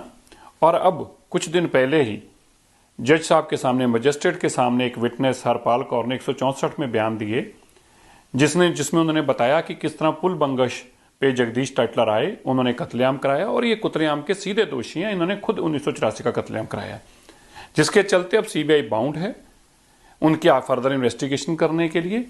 और मैं दावे से अब कह सकता हूं कि बहुत जल्दी जगदीश टाइटलर, जिसको कांग्रेस हमेशा क्लीन चिट देती थी और कहती थी कि बेकसूर है, वो सलाखों के पीछे होगा. पुल बंगश के केस के अंदर जगदीश टाइटलर को सजाए मौत या उम्र कैद हो सकती है. वो मामला है जिसमें ये एक स्टिंग ऑपरेशन में ये कहते हुए पाए गए हैं कि जब 1984 हो रहा था उस समय राजीव गांधी के साथ ये दिल्ली की सड़कों पर मुआयना कर रहे थे, ये देखने के लिए भी कितने कत्लेआम हुआ, कैसे हुआ, क्या नहीं हुआ. तो अपेक्षा करते हैं कि ये मामला आगे बढ़ेगा और आभार है प्रधानमंत्री जी का कि इसकी जांच वापस से पुनः ठीक ढंग से हो रही है. क्योंकि ये बार बार ये कहते हैं कि मेरा कुछ मामला नहीं है, मेरे पर कोई सीबीआई का केस नहीं है, जबकि सीबीआई कोर्ट में अभी जांच चल रही है. सीबीआई कोर्ट ने सीबीआई को बोला है कि जो विटनेसेस हैं उनके भी आप बयान दर्ज करो, जो विटनेसेस विदेश चले गई हैं उनके भी बयान दर्ज करो. Moving on now to other stories. In a big setback to the Stalin government, Supreme Court has given a go-ahead for the RSS march in Tamil Nadu. The apex court today, meanwhile, dismissed all plea from the Tamil Nadu government challenging the nod for the RSS proposed march in the state. Stalin government is approaching the Supreme Court and had done it earlier, seeking a stay on the Madras High Court order that had earlier permitted the RSS rally. But now the government hasn't got any relief from the top court either. Madras High Court on February 10th had allowed the route march despite the state refusing permission, citing threat of attacks on the march from the banned outfit Popular Front of India. The government proposed the rally be restricted to 2 districts, which the RSS contested. BJP now has hailed the Supreme Court order, saying that this exposes Stalin government's agenda. The Supreme Court has dismissed their appeal. At least from now, Mr. Stalin should understand, we should give values for the society, should give values for the discipline, organization like RSS, and I think they may not change. But this is definitely an ideological battle, which we have won. Heading into a very short break, I bring you some sports news after Lucknow Super Giants beat Royal Challengers Bangalore by 1 wicket and in the last ball thriller at the Chinnaswamy Stadium. This IPL season is clearly giving us all a lot of thrilling moments, specifically in the last over. Let's bring you some highlights after a break. And Lucknow have won the game.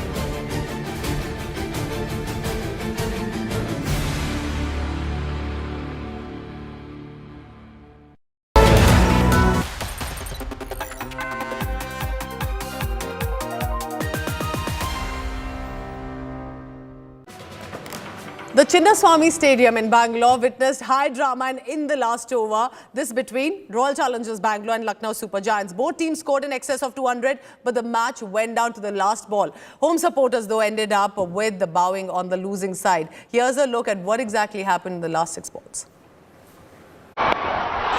Put into bat first, Royal Challengers Bangalore came out all guns blazing. He was dealing in boundaries as RCB crossed the 50-run mark and soon completed his half-century. Amit Mishra struck for the Lucknow Super Giants, removing Kohli for 61. She strikes, gets the big one, Kohli goes. With Kohli's wicket, it seemed that LSG would get control of the game, but who knew it would be the beginning of some more destruction. In came Maxwell, and along with him, Faf du Plessis too cut loose. Both the batters smashed sixes at will, and the RCB skipper got to his 50. Maxwell too got to his 50, smashing consecutive sixes to get there in just 24 balls. Maximums for Maxwell. Mark Wood cleaned up Maxwell on the penultimate delivery of the Bangalore innings, which finished on 212. In reply, Lucknow didn't have the ideal start as they lost Kyle Mayers on the third delivery. It's a big wicket. Things got worse as Wayne Parnell struck twice in the same over, removing Deepak Hooda and Krunal Pandya.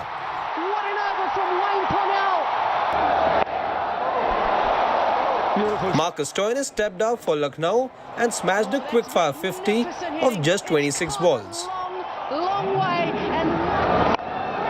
Karan Sharma then removed Marcus Stoinis, and in the next over, Mohammad Siraj ended the LSG skipper's innings.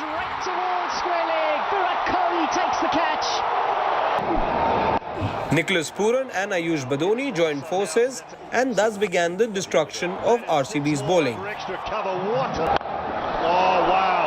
Pooran smashed a 15-ball half-century as Lucknow stayed within touching distance of the win. Towards the end, it was all chaos and Lucknow needed 1 of 1. Harshal Patel tried to run out Ravi Bishnoi at the non-striker's end, but failed in doing so.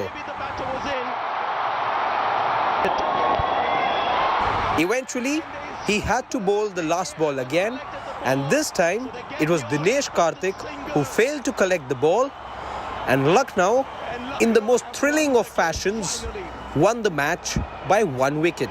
What a game. Sports Bureau, India Today. These guys are going to celebrate big. Well, on that note, it's a wrap-up from me. Thank you so much for watching. Stay tuned. Lots more on the other side as well. Take care.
Make your media plan smarter with India Today Live TV on your connected devices.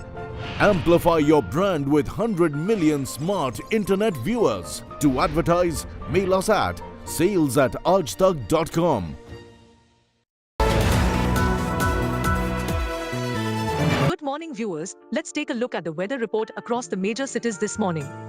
Thiruvananthapuram is at 31 degrees Celsius with an AQI of 61.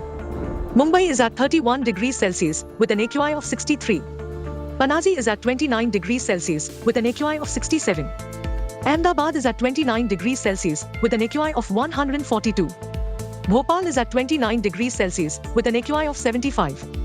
Jaipur is at 28 degrees Celsius with an AQI of 115. Delhi is at 26 degrees Celsius with an AQI of 113. Srinagar is at 13 degrees Celsius with AQI being 68. Lucknow is at 27 degrees Celsius with an AQI of 108. Patna is at 31 degrees Celsius with an AQI of 197. Kolkata is at 33 degrees with an AQI of 146. Hyderabad is at 29 degrees Celsius with an AQI of 136. Bangalore is at 24 degrees Celsius with an AQI of 57. Chennai is at 29 degrees Celsius with an AQI of 74. This is all we have for you in this segment. Hope wherever you are, you find favorable weather around you. Keep watching India Today for all the weather updates with me, AI Sana, all through the day.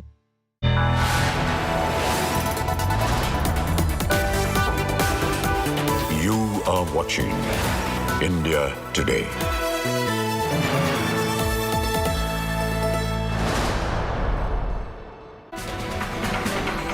Very good afternoon and thanks so much for being with us here on India Today. I'm Chaiti Narula joining you with all the top stories. Let's begin with the headlines first. Sonia writes an editorial slamming centre, says Modi destroying three pillars of democracy, alleges CBI being misused by Modi government. Richeju hits back. Finance Minister Sitaraman's firm rebuttal to negative Western perception of India and Washington, says do not listen to perceptions built by people who have not even visited at the ground. I would only say, come have a look at what's happening in India, rather than listen to perceptions being built by people who have not even visited on the ground and who produce reports. Pilot versus Gehlot. War ignites in Rajasthan. Pilot on Dharna against his own government. Rajasthan Congress in charge, says Pilot targeting Congress, not Gehlot. No decision on BJP ticket even after CC meeting. BJP to redo the candidate list. Home Minister Shah to chair another round of the meeting today. ED heat on Tejaswi Yadav over land for job scam. ED grills Tejaswi for over 600 crore proceeds of the crime.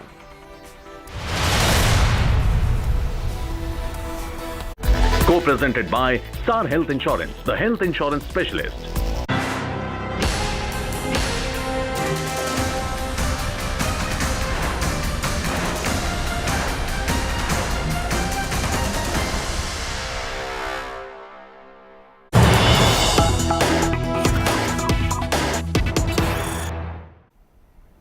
Breaking news coming in. BJP MLA from Shivakumar, KS Ishwarappa, writes to the Bharatiya Janata Party National President JP Nadda, stating that he has decided to not contest the upcoming Karnataka Assembly elections. Big revelation coming in from Ishwarappa. The BJP MLA from Shivakumar, KS Ishwarappa, writing to the Bharatiya Janata Party National President JP Nadda. He states that he does not want to contest the upcoming Karnataka Assembly elections. Himanshu Mishra now joins us for the latest. Himanshu, what is the reason why Ishwarappa decides not to contest the upcoming elections in Karnataka? देखिए चैती, मुझे लगता है कि बहुत सी चीजें अभी भी Bharatiya Janata party के अंदर जो है वो चुनाव में उम्मीदवारों के नाम को लेकर जो पेचीदगियां हैं वो सुलझी नहीं है। और उसी के पहली कड़ी में अगर देखा जाए तो KS ईश्वरप्पा शिमोगा से विधायक हैं। इससे पहले वो उप मुख्यमंत्री रह चुके हैं, मंत्री रह चुके हैं। उनको कुछ कारणों से पार्टी के अंदर जो है उसके बाद उनको मंत्री पद से हटाया भी गया है। और अब उन्होंने ये पत्र लिखकर कहा है 40 साल से वो राजनीति में है, उन्होंने सेवा की है पार्टी के साथ रहकर, अब वो राजनीति से संन्यास लेना चाहते हैं, यानी कि वो चुनावी राजनीति में नहीं रहना चाहते, चुनाव नहीं लड़ना चाहते हैं। तो इस तरीके से देखा जाए तो भारतीय जनता पार्टी ने पिछले कुछ समय में एक नया पैटर्न जो है वो शुरू किया है। आप देखिए गुजरात चुनाव से पहले जब लिस्ट आनी थी उससे पहले बड़े नाम जो ये कहा जाता था कि गुजरात की राजनीति में प्रधानमंत्री नरेंद्र मोदी, अमित शाह और आनंदीबेन के बाद कदावर नेता थे, चाहे वो विजय रूपाणी हो, नितिन पटेल हो, भूपेंद्र सिंह चुड़ासामा हो, तमाम उन लोगों ने पत्र लिखकर ये कहा था कि वो चुनाव नहीं लड़ना चाहते। तो कर्नाटक में भी उम्मीदवारों की सूची आने से पहले ईश्वरप्पा का पत्र लिखकर ये कहना कि वो चुनाव नहीं लड़ना चाहते। 40 साल उन्होंने सूत्रों के अनुसार, आपके सूत्रों के अनुसार हिमांशु क्या पता लग रहा है कि ये सब इनका कारण क्या है? असल में कोई कारण पता लग रहा है आपको? पार्टी के अंदर कुछ खेमेबाजी है, उन्हीं खेमेबाजियों को दूर करते हुए पार्टी ये चाहती है कि बीच का रास्ता निकाला जाए। येदियुरप्पा के साथ ईश्वरप्पा के जिस तरीके के संबंध हैं वो बहुत अच्छे नहीं रहे हैं। शिमोगा से दोनों येदियुरप्पा और ईश्वरप्पा आते हैं, इससे पहले भी कई बार दोनों के अंदर बहुत तलखी देखी गई है। और यही कारण है कि कल अगर आप देखेंगे तो 2 राउंड की जो बैठक है वो हो चुकी है केंद्रीय चुनाव समिति की बैठक के बाद। आज भी हुई है, कल भी 2 राउंड बैठक हुई थी मंत्री अमित शाह के साथ। अभी तक कोई डिसीजन नहीं लिया गया है। ये बैठक 2 हो गई है फिर भी डिसीजन नहीं लिया गया है। इसका डिले की वजह भी क्या है? इसमें इसको हम लिंक कर सकते हैं या ईश्वरप्पा का जो लेटर है उससे भी लिंक कर सकते हैं? देखिए बिल्कुल ईश्वरप्पा को पार्टी की तरफ से मनाया गया होगा कि देखिए आप चुनाव मत लड़िए, अगर आप चुनाव लड़ते हैं तो बहुत सी चीजें जो है पार्टी के अंदर सिर्फ फुटबॉल की नौबत आ सकती है, इसलिए आपको भी चुनाव से दूर रहना होगा। उनको मंत्री पद से पहले ही हटाया गया था, उन पे कुछ आरोप लगे थे। और उसके बाद अब ये माना जा सकता है कि आज देर शाम या कल सुबह जो है भारतीय जनता पार्टी अपने पहले सूची जो है कर्नाटक विधानसभा चुनाव को लेकर जारी कर सकती है। लगभग 200 नामों के घोषणा होगी। 3 राउंड की केंद्रीय चुनाव समिति के बाद बैठक हो चुकी है और खुद येदियुरप्पा जो है वो वापस चले गए। कल गृह मंत्री अमित शाह के साथ वो बैठक में थे, उसके बाद JP नड्डा के यहाँ जब बैठक हुई तो येदियुरप्पा वहाँ नहीं थे, वो वापस चले गए। ये माना जा रहा है कि येदियुरप्पा को कुछ सीटों के लिए जो है ऑब्जेक्शन है, कुछ उम्मीदवारों को लेकर। उनका ये कहना है कि जो जीतने वाले लोग हैं उनको देखना चाहिए, पार्टी को विनेबल लोगों को देखना चाहिए, ना कि जो है किसी तरीके से किसी की पैरवी से या कुछ और समीकरणों को ध्यान में रखकर जो है वो टिकट देना चाहिए। तो येदियुरप्पा अपनी बात को लेकर कह के पार्टी नेतृत्व को चले गए हैं। और दूसरी तरफ आप देख सकते हैं 3 दिन होने को आए हैं, आज केंद्रीय चुनाव समिति की बैठक हुए, अभी तक जो है भारतीय जनता पार्टी ने अपने उम्मीदवारों के नामों की घोषणा नहीं की है। और ईश्वरप्पा का पत्र ये बताता है कि कहीं ना कहीं अभी कुछ पेचीदगियां हैं जिनको बीजेपी का केंद्रीय नेतृत्व जो है वो सुलझाना चाहता है। जी बिल्कुल, हमारे साथ जुड़ने के लिए thank you. We getting more breaking news coming in. Let's cut straight across to the breaking news that's trickling in at this point.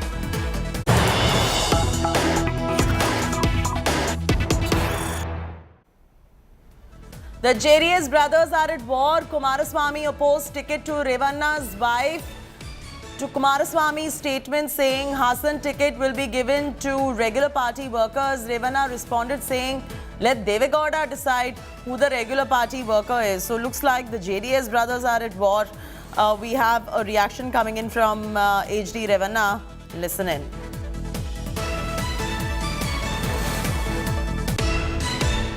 ಈಗ ನೋಡ್ರಿ ಅದು ಸಾಮಾನ್ಯ ಕಾರ್ಯಕರ್ತರು ಯಾರು ಅನ್ನೋದನ್ನ ದೇವೇಗೌಡರು ತೀರ್ಮಾನ ಮಾಡ್ತಾರೆ ಗೊತ್ತಾಯ್ತಾ. ಅದನ್ನು ದೇವೇಗೌಡರಿಗೆ ಕಳೆದ ಜನವರಿಯಿಂದಲೇ ಯಾರಿಗೆ ಕೊಡಬೇಕು ಸಾಮಾನ್ಯ ಕಾರ್ಯಕರ್ತರು ಅವೆಲ್ಲ ಕೂತ್ಕೊಂಡು ದೇವೇಗೌಡರದ್ದು 60 ವರ್ಷದ ಅನುಭವ ಇದೆ.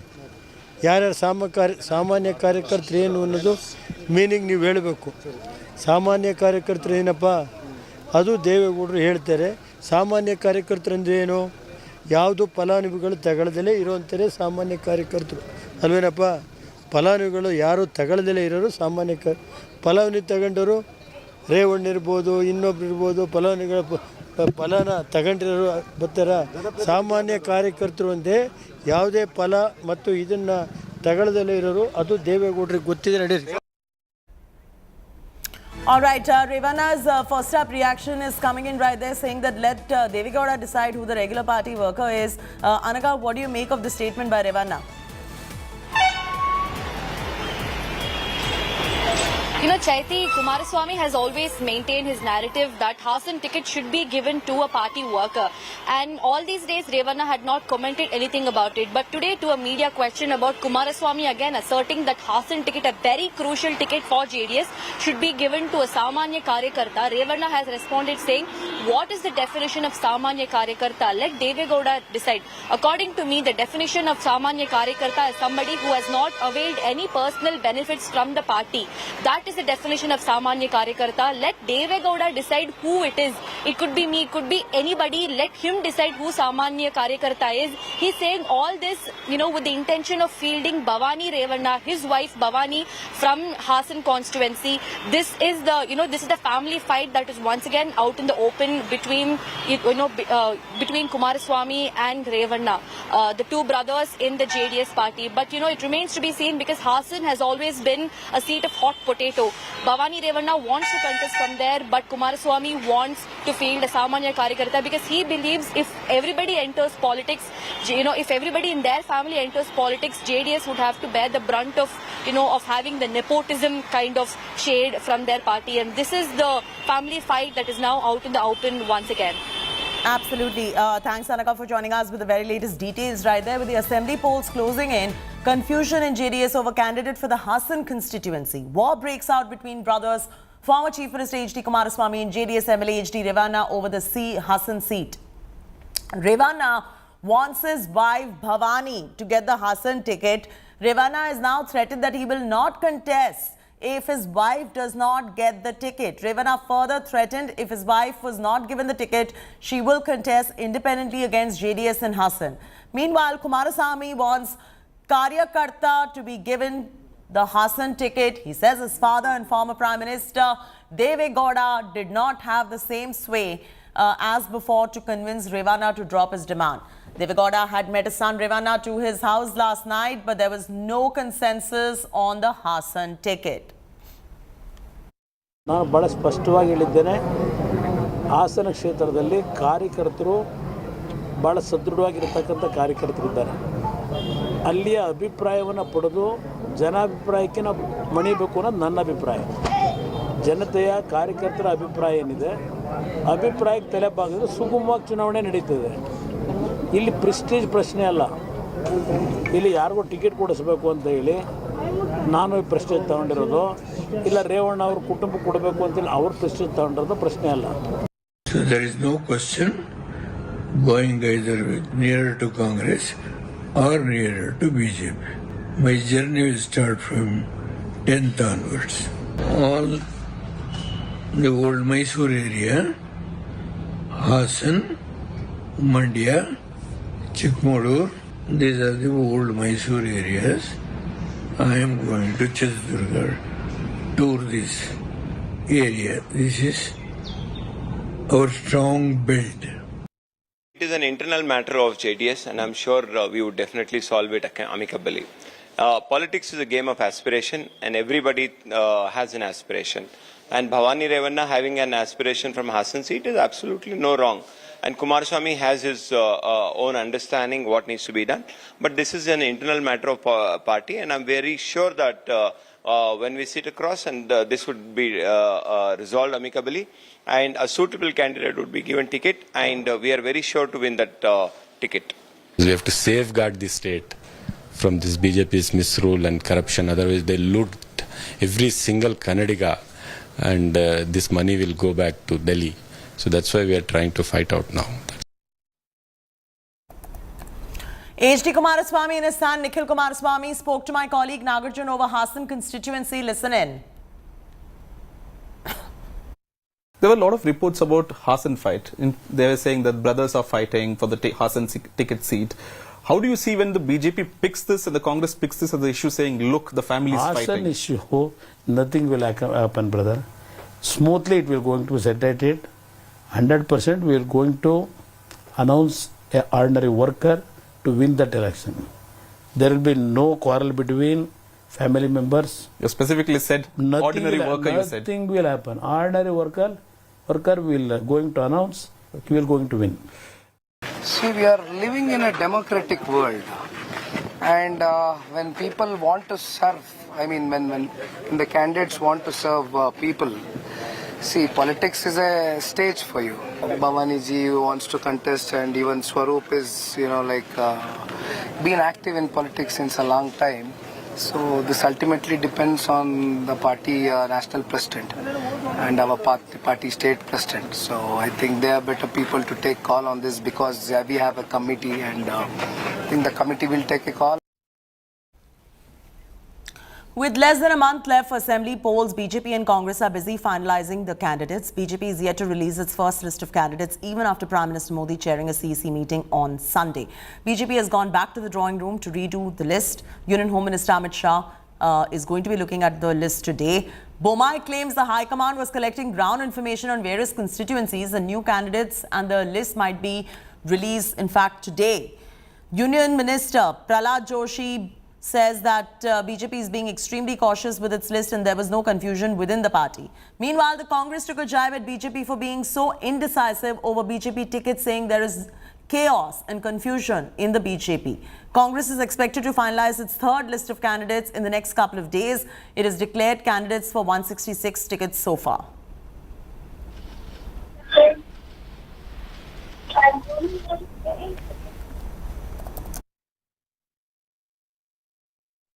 ಪಟ್ಟಿ ಆಲ್ಮೋಸ್ಟ್ ಅಂತಿಮ ಹಂತದಲ್ಲಿ ಬಂದಿದೆ.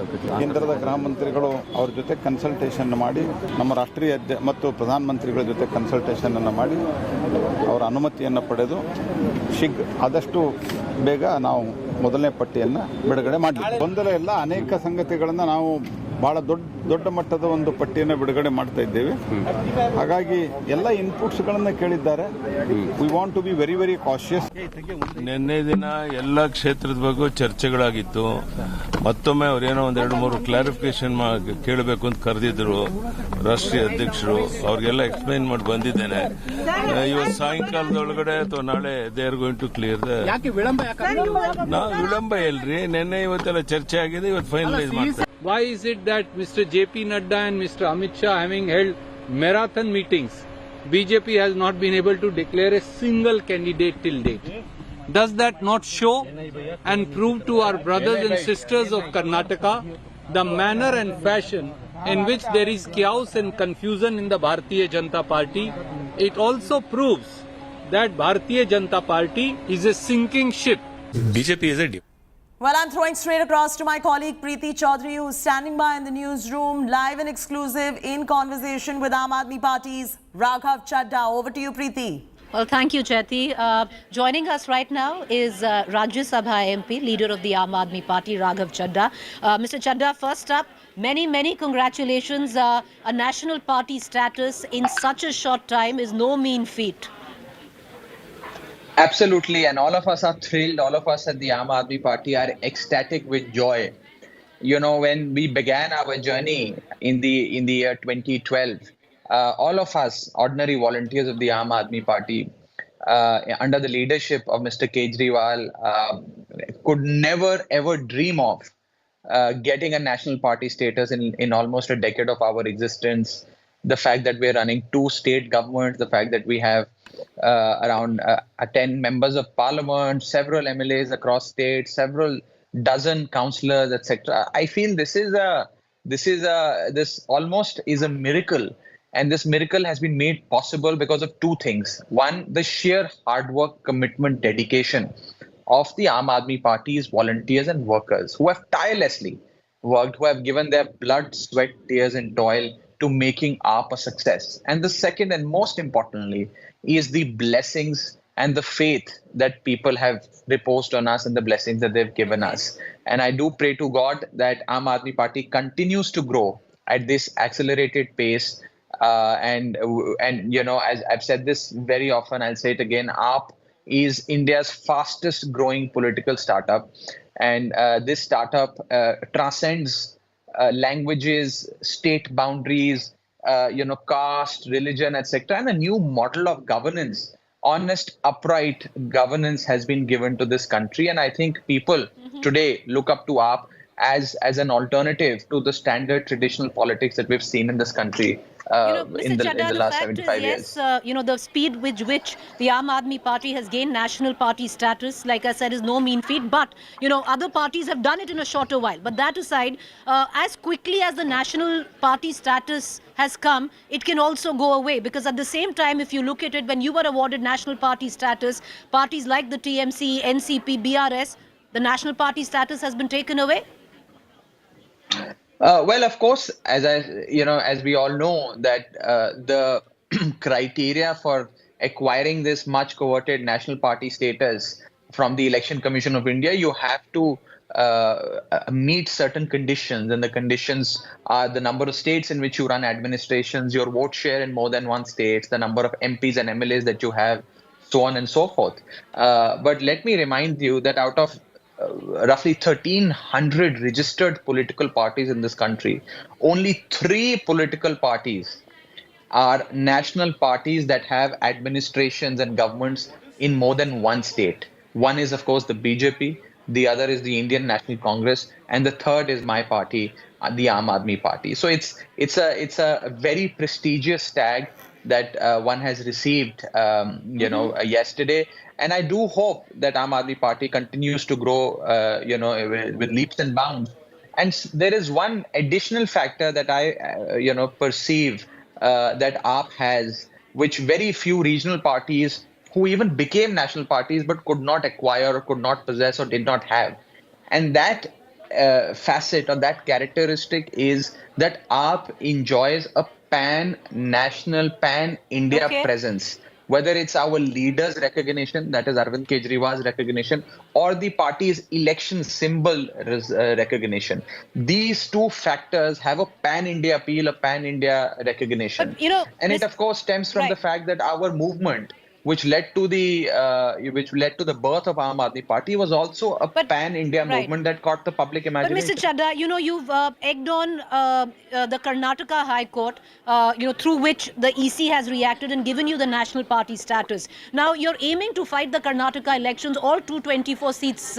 But where is the party presence? You are sitting right in Delhi. Mr. Kejriwal hasn't gone into Karnataka. Is it just a token fight now where you're going to pick your battles? Well, Mr. Kejriwal was in Karnataka a couple of weeks ago. I'm scheduled to be in Karnataka in the 3rd week of this month.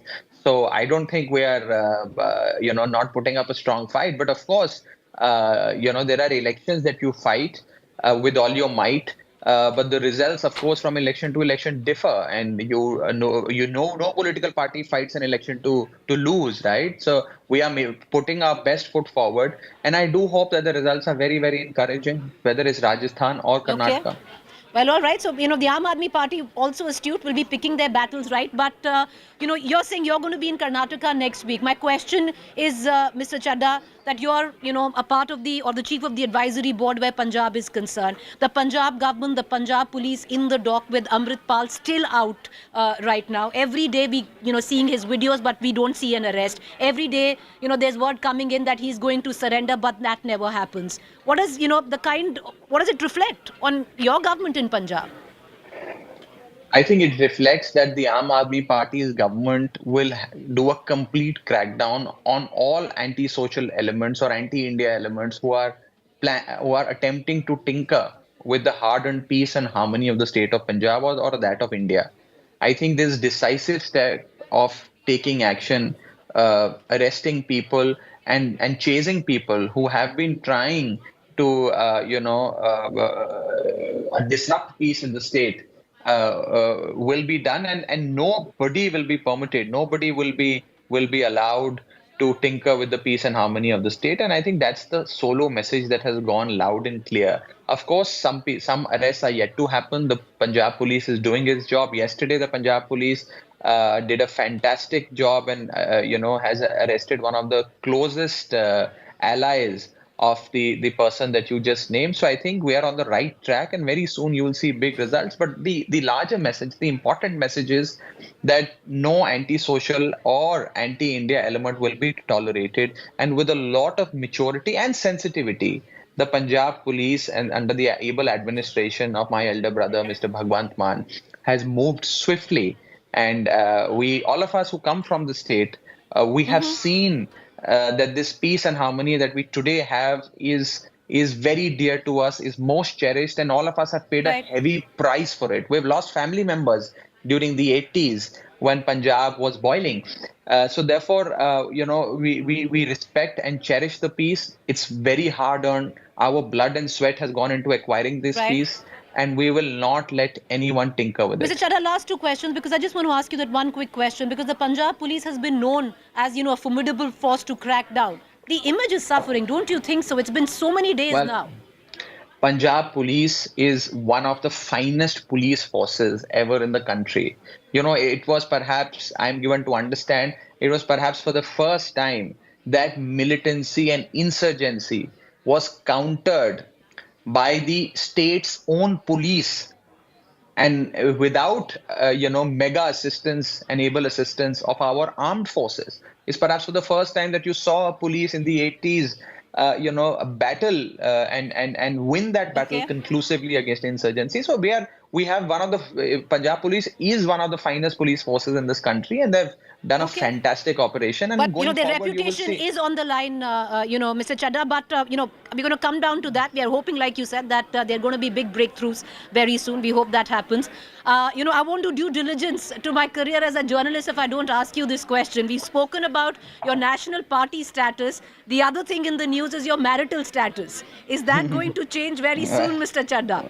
Well, Preeti, let us restrict this conversation to the Aam Aadmi Party's national party status and not make this conversation about my relationship status. Whenever there's a change in my marital or a relationship status, you'll be the first person to know, and I will inform you.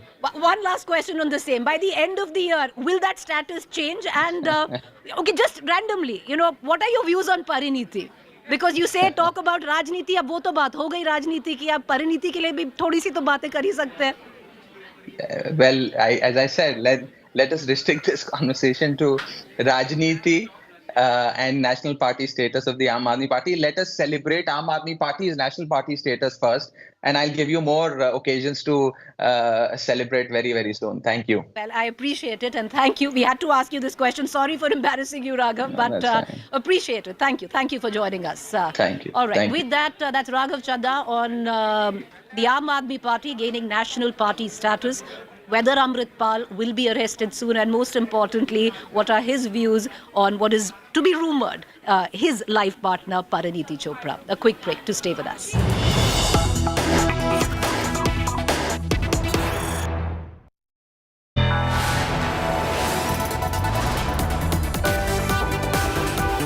You are watching India Today.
As State of War Karnataka begins, a reminder why India today is the true number one.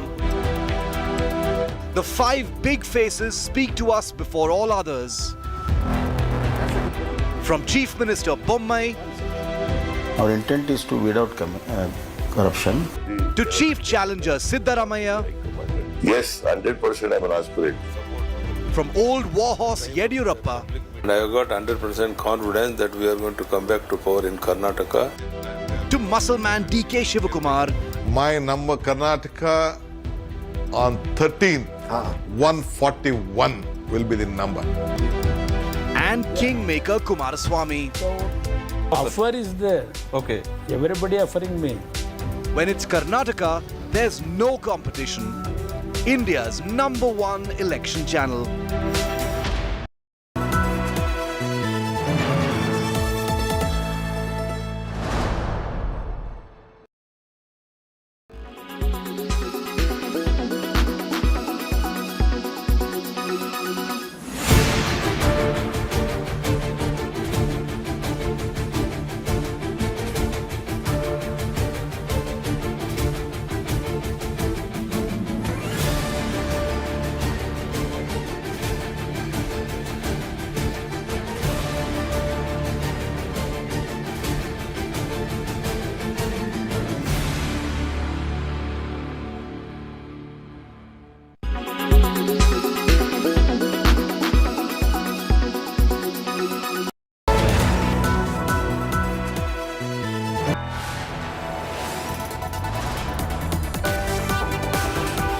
You are watching India Today.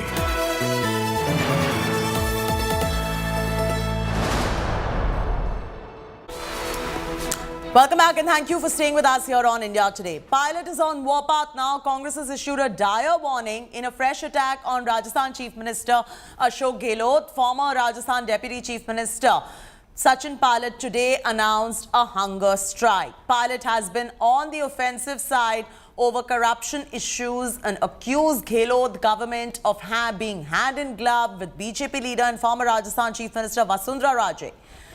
Pilot's move to sit on a day-long fast has, however, caused a lot of disquiet within the Congress Parivar.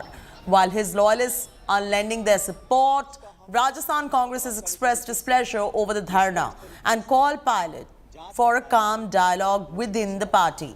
Meanwhile, Sachin Pilot is getting support from Chhattisgarh. State's Health Minister T. S. Singh Deo, in a rare show of support, has hailed Pilot's Dharna and said that his Dharna will bring better change in the grand old party.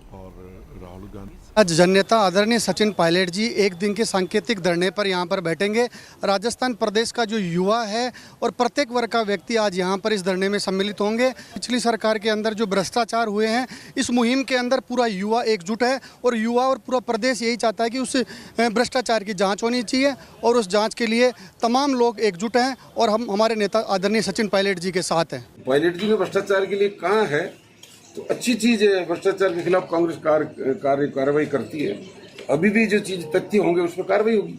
आम आदमी भी बैठता है अनशन पे, तो ये तो अपना अधिकार, वो पूर्व सेंटर मिनिस्टर रहे, प्रदेश अध्यक्ष रहे, हमारे डिप्टी सीएम रहे, तो चीज उठा रहे हैं तो कोई चीज तथ्य होगा तो ही उठा रहे हैं। तो अनशन बैठने का कोई आज समय नहीं है।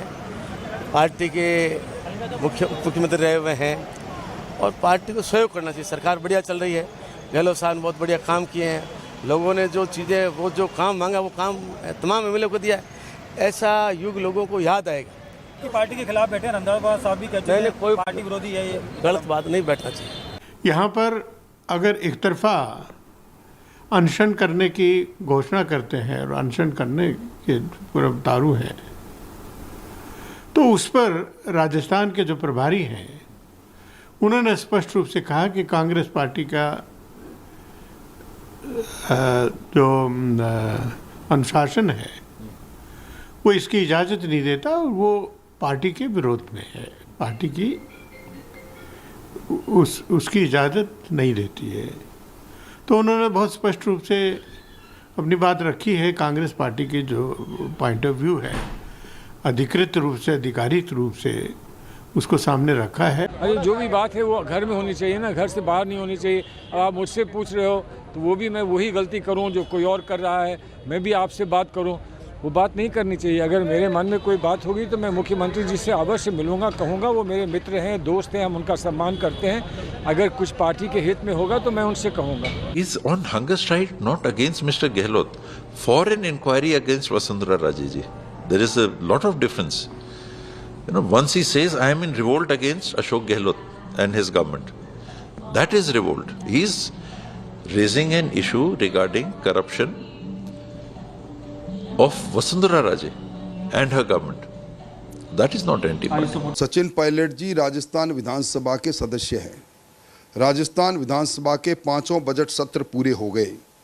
एक शब्द अगर वो बोले होते, क्योंकि इससे बड़ा लोकतंत्र में मंच नहीं, वो कबीना के अंदर उप मुख्यमंत्री रहे, 18-19 महीने रहे, कबीना की बैठक में प्रस्ताव लाकर बात करते तो समझ में आते।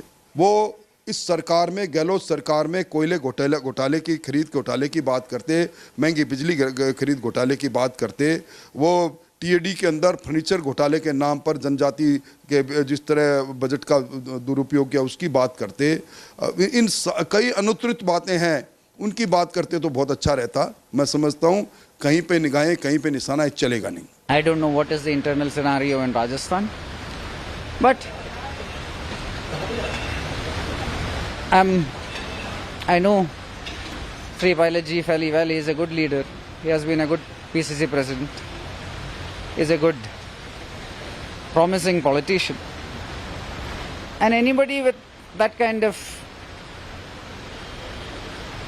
profile, anybody with that kind of capability, anybody with those kind of characteristics, I'm not at all surprised that they are finding it very difficult to be in the Congress.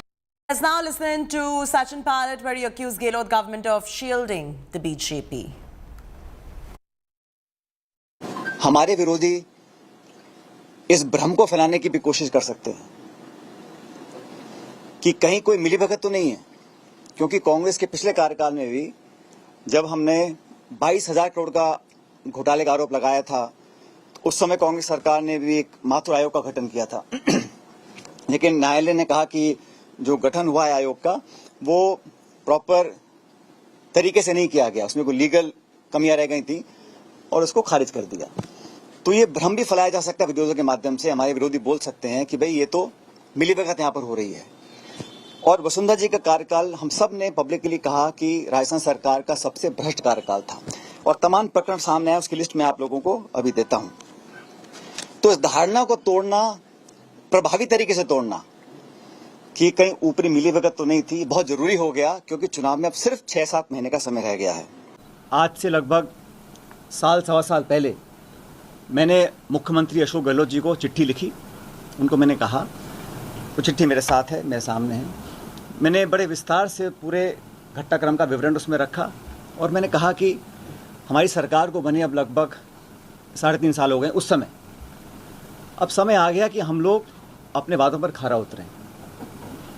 जो आरोप हमने लगाए थे, गहलोत जी ने लगाए, मैंने लगाए, भूमाफिया के, शराब माफिया के, खनन माफिया के, 9TP को लेकर, ललित मोदी को लेकर, खान माफिया को लेकर, खान का बड़ा घोटाला हुआ था, वो सारे पब्लिक डोमेन में है।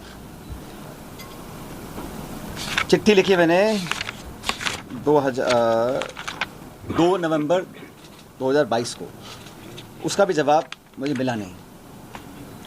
और हम चाहते हैं कि जब जनता के बीच जब सिर्फ 6 महीने का 7 महीने का समय बचा है, तो हम लोग पब्लिक में जाएं, उससे पहले हम लोग कुछ कार्रवाई करें। Amritpal's rebellion, Rajasthan Chief Minister Gehlot has counted his achievements and chose to stay silent over Sachin Pilot's Dharna Pradarshan. Listen in. किसी और राज्य में जनता को मुफ्त में 25 लाख क्या 10 लाख का भी बीमा नहीं मिल पा रहा है। किसी भी राज्य में 500 रुपये में गैस सिलेंडर नहीं भरवाया जा रहा है, और ना ही ऐसी किसी योजना पर विचार किया जा रहा है। सिर्फ राजस्थान में 10 लाख रुपए का दुर्घटना बीमा दिया गया जा रहा है बिना किसी प्रीमियम के।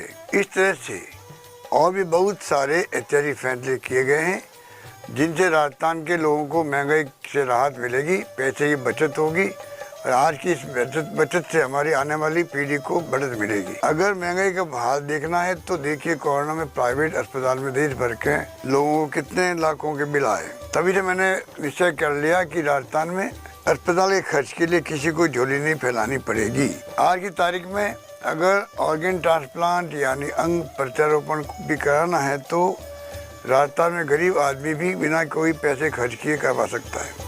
आपका बोझ मेरा बोझ है। Jaykishan is now joining us live for the very latest. Jaykishan, what do you reckon is Sachin Pilot's plan going forward, given all of this that is going on in Rajasthan, and what are the options that lie in front of him now? See, the Sachin Pilot's this today's action has created panic amongst the congressmen. They are worried that because at the end of the day, it's creating instability amongst the mindset of Commonwealth as well as Congress workers. What we have been hearing from sources that Sachin Pilot may join Aam Aadmi Party or may form his own party in the coming elections if the High Command doesn't listen to the demands made by him. He has been constantly hitting out at Vasundhara Raje. The two corruptions which happened during Vasundhara Raje, one was related to auctioning of mines, first come first, and there it was an estimated of 45,000 crore scams, and there was Augusta Chopper 1.14 crore irregularity exposed by Comptroller General of India report. So what lies ahead is that there are 2-3 chances. One is that High Command convinces Sachin Pilot and requests him to talk to him at his forum. What Sachin Pilot was feeling that he and his supporters were isolated, they were not given any important role, any responsibility, even after what happened on 25th September last year. 91 MLAs boycotted Common Legislature Party meeting, and what Sachin Pilot and his party workers were saying is that that why no action has been taken against them when they went to Delhi. All of them were rusticated from their ministries. All their ministries were taken back. Their important posts were removed. So Sachin Pilot, this is just another addition to what he was constantly demanding, the corruption demand. Many congressmen are raising point that when he was Deputy Chief Minister, Sukhjinder Singh Randhawa, the Congress in charge in Rajasthan, he made it very clear that when Sachin Pilot was Deputy Chief Minister, why didn't he raise this matter of corruption when he was Deputy Chief Minister and the State President for 2.5 years?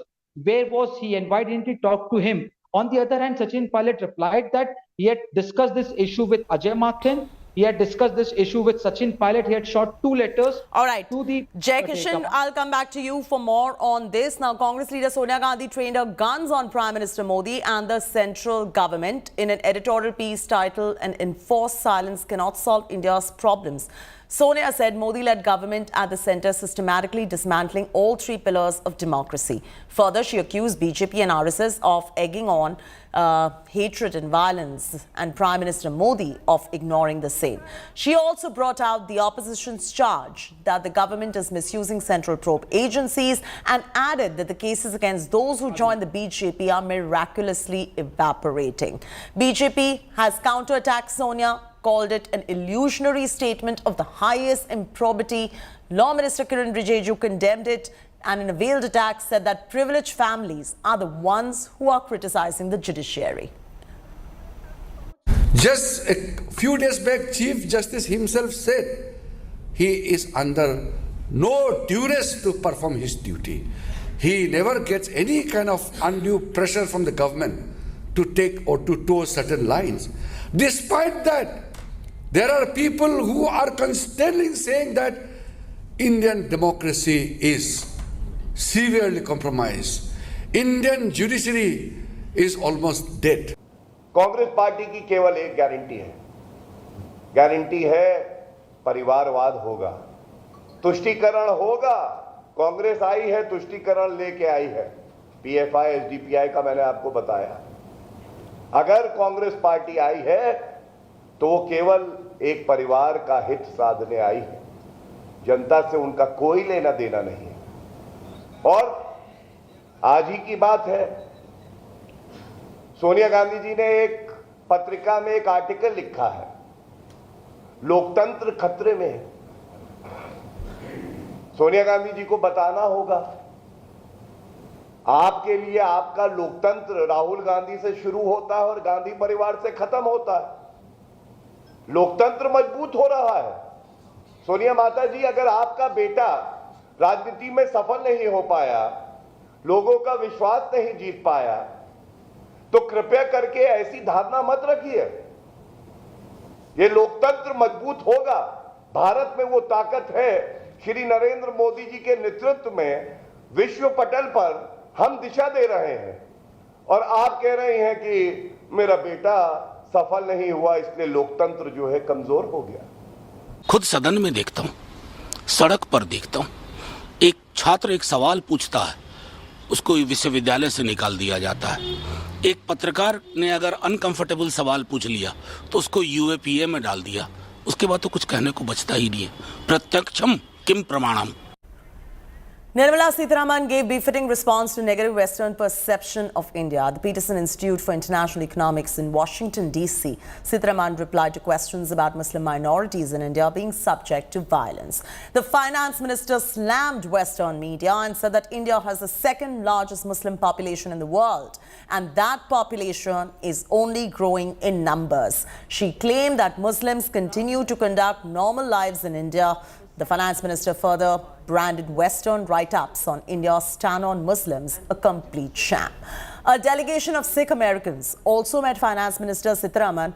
The delegation said the Khalistan movement is fizzling out due to pro-Sikh steps taken by the Prime Minister Modi, and added that a handful of Khalistanis are giving a bad name to the Sikh community. Let us say, steal or Pakistan declared itself an Islamic country, but however said, minorities will be protected. Every minority has been dwindling in its number, or if I may use the word which is harsher, decimated in Pakistan.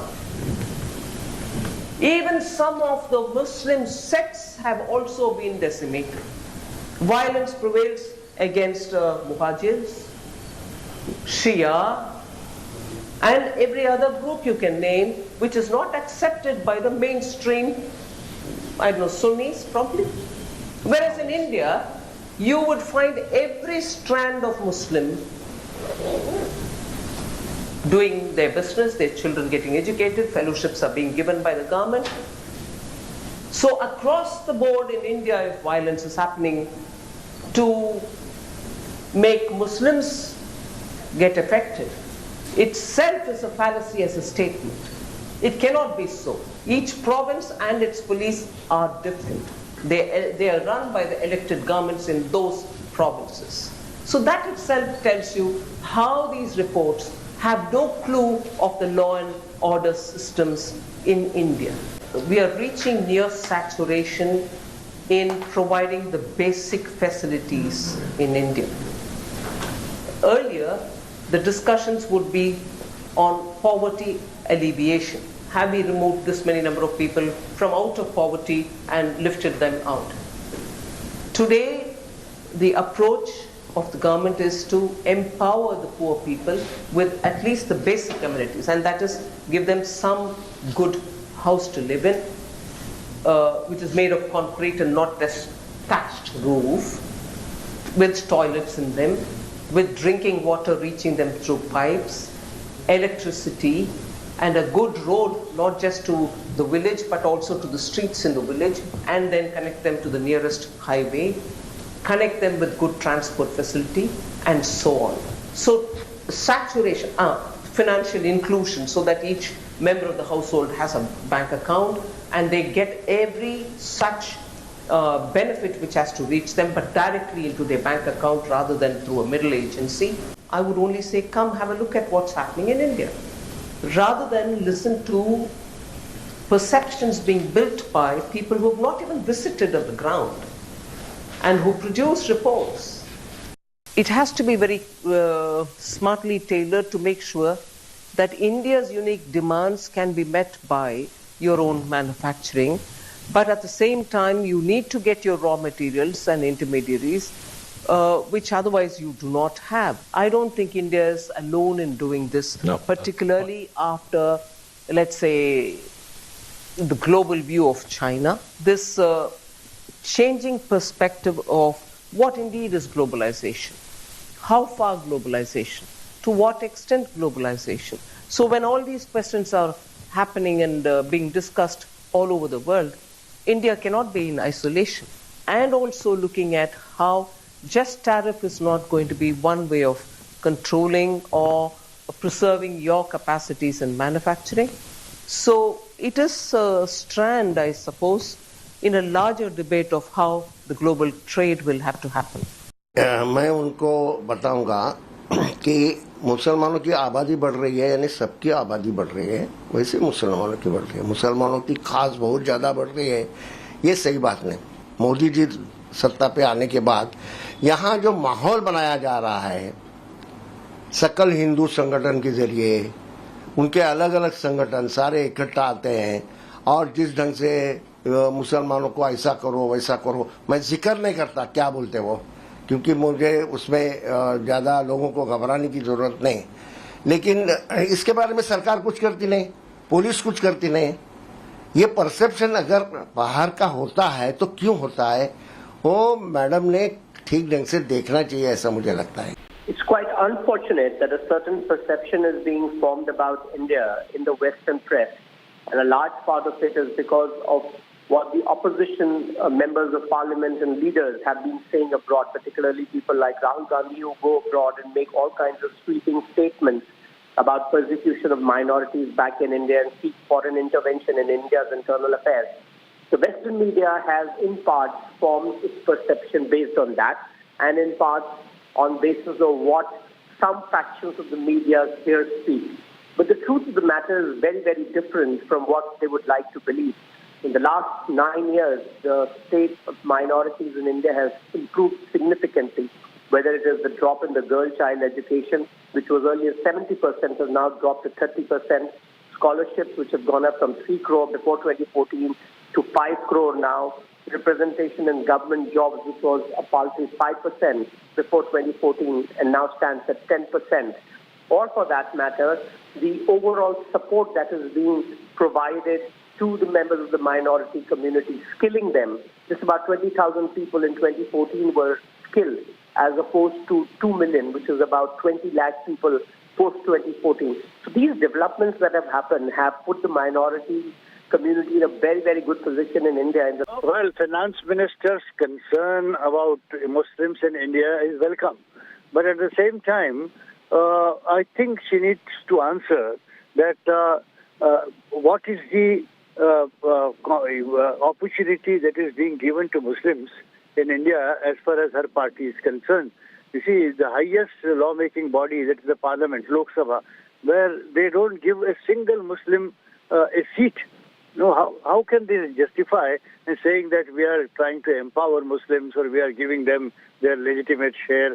And you see, I am sorry to say, to tell the Honorable Finance Minister also, that please don't compare Indian Muslim, 200 Indian Muslims who are committed to the growth of their country, the welfare of their country, with Pakistan or with any other country. More particularly, every time we are being just found fault with regard to Pakistan. We don't care what is happening in Pakistan. We are not concerned with the Muslims in Pakistan or Pakistan establishment. Once we have parted from 1947 onwards, we are growing in our country. We are committed to the growth of our country. Here are the other national stories making headlines across the country.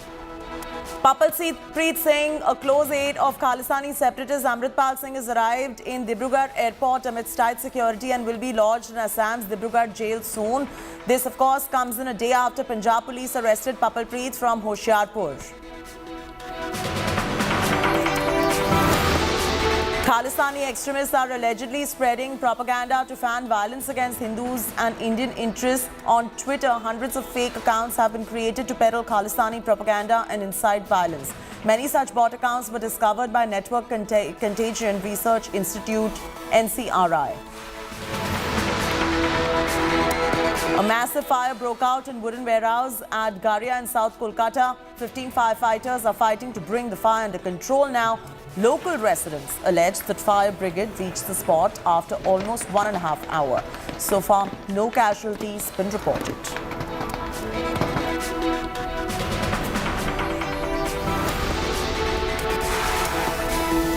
An FIR has been filed against 2 girls from Kolkata for singing the national anthem while laughing, sitting and smoking a cigarette. Netizens demanded action against the girls after their viral video. In a big setback for the Stalin government, the Supreme Court has given the go-ahead for the RSS march in Tamil Nadu. The apex court today dismissed all pleas from Tamil Nadu government challenging the nod for RSS's proposed march in the state. The Stalin government approached the Supreme Court seeking a stay on the Madras High Court order allowing RSS rally, but now the government has not gotten any relief from the top court either. The Madras High Court had on 10th Feb allowed the marches despite the state refusing permission, citing the threat of attack on the marches from the banned outfit Popular Front of India. The government proposed that the rally be restricted to 2 districts, which the RSS contested. The BJP has now hailed Supreme Court order, said this exposes the Stalin government's agenda.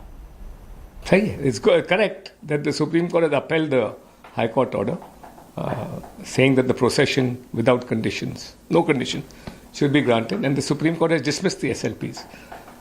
We have to wait for the detailed order and see what it says exactly. The Supreme Court has dismissed their appeal. At least from now, Mr. Stalin should understand, we should give values for the society, should give values for the discipline, organization like RSS, and I think they may not change. But this is definitely a ideological battle which we have won. वैसे तो व्यक्ति की बात करते हैं लोग सबकी आपको छूट मिलनी चाहिए अपनी बात कहने के लिए, अपनी बात रखने के लिए, और दूसरी ओर अगर आरएसएस या संघ कोई मार्च निकालता है उसको रोकने की बात करते हैं। सुप्रीम कोर्ट ने बिल्कुल ठीक फैसला दिया और स्वागत योग्य है। अपेक्षा करते हैं कि कुछ सूझ स्टालिन साहब को, तमिलनाडु सरकार को आएगी। That's it from me, Chaiti Narula, on this bulletin. Keep watching India Today and don't forget to log on to indiatoday.in or download our India Today app. Stay with us. I'm joining you in moments from now with the top headlines.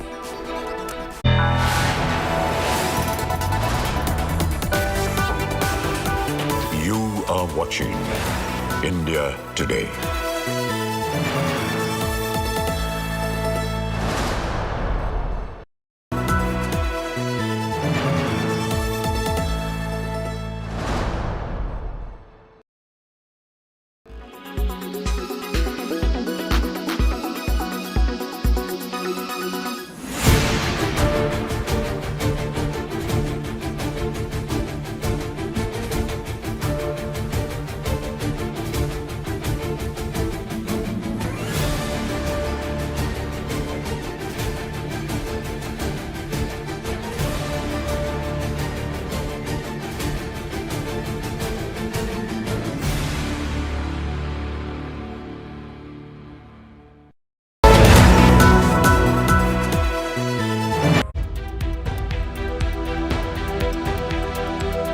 As State of War Karnataka begins, a reminder why India Today is the true #1. The 5 big faces speak to us before all others. From Chief Minister Bommai, our intent is to weed out corruption, to Chief Challenger Sitaraman, Yes, 100% I'm an aspirant. from old warhorse Yediyurappa, And I have got 100% confidence that we are going to come back to power in Karnataka. to muscle man DK Shivakumar, My number Karnataka on 13th, 141 will be the number. and Kingmaker Kumaraswamy. Offer is there. Okay. Everybody offering me. When it's Karnataka, there's no competition. India's #1 election channel.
18th May 2022. A normal day that changed to an abnormal day. She was cut into 35 pieces. उसने multiple weapons का use किया. Up against a psychotic butcher and a web of savagery. Now her father fights to put pieces of justice together. This is the story of Shraddha and her father. जब तक इसको फांसी नहीं होगी तब तक मैं इसका अंतिम संस्कार भी नहीं करूंगा. My daughter, Shraddha. Coming soon.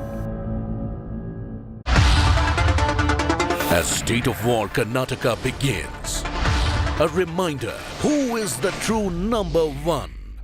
The 5 big voices speak to us before all the others. From Chief Minister Bommai to Chief Challenger Sitaraman, from old warhorse Yadurappa to muscle man DK Shivakumar and Kingmaker Kumaraswamy. When it's Karnataka, there's no competition. India's #1 election channel.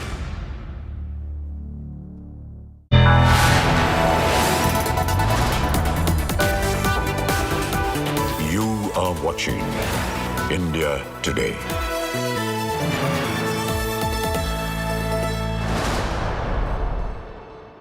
Very good evening, viewers, and thanks so much for being with us here on India Today. I'm Chaiti Narula, joining you with all the top stories. Let's begin this broadcast with the top headlines. Veteran Karnataka BJP leader Ishwarappa quits electoral politics weeks ahead of the assembly election. Pens letter to BJP chief JP Nadda. No decision on BJP ticket even after CEC meeting. BJP to redo the candidate list. Home Minister Shah to chair another round of BJP meeting today. Pilot versus Gehlot war ignites in Rajasthan. Pilot on Dharna against his own government. Rajasthan Congress in charge says Pilot targeting Congress, not Gehlot.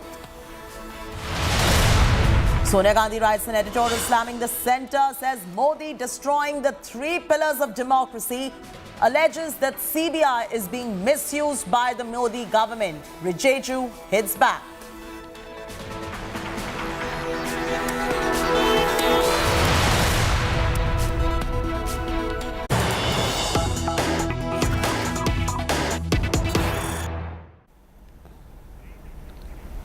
Breaking news just coming in on your screens right there. You can see a Congress Yatra right there in Wayanad led by Rahul Gandhi and Priyanka Gandhi Vadra. So Rahul Gandhi is in Wayanad today. We are getting you the live visuals of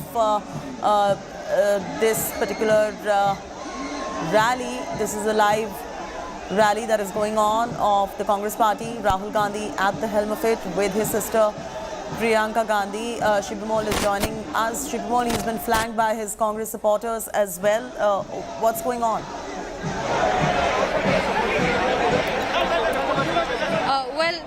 Well, Chaiti, the roadshow has begun. Rahul Gandhi is making his first visit to Wayanad after the disqualification.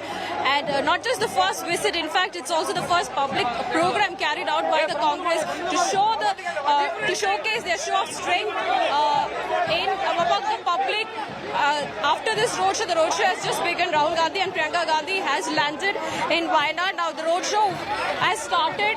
After this, it will be going to the public conference area where both Rahul Gandhi and Priyanka Gandhi are expected to address the public. A lot of workers here have gathered in huge numbers. They have been since yesterday. The preparations were in full swing to welcome Rahul Gandhi. Now what we have to look forward is what is Rahul going to speak here. His Karyakartas will always support him. What do the people of Wayanad feel about Rahul Gandhi? Because he is an elected member of parliament from the Wayanad constituency, and post his disqualification, he's going out there for this public outreach. What do the people in his constituency feel about this?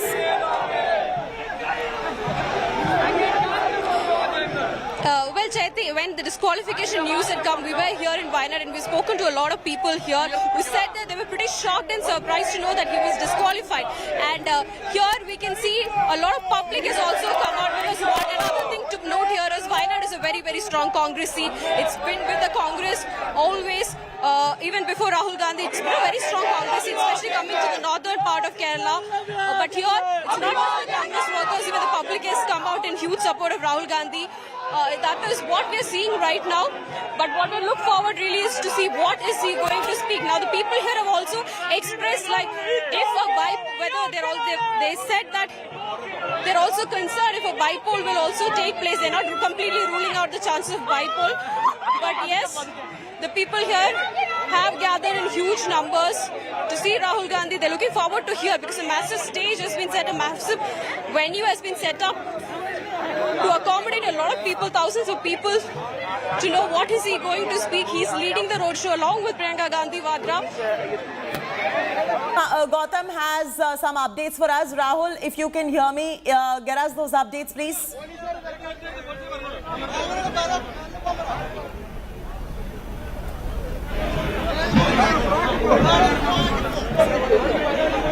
Rahul, Gautam, can you hear me?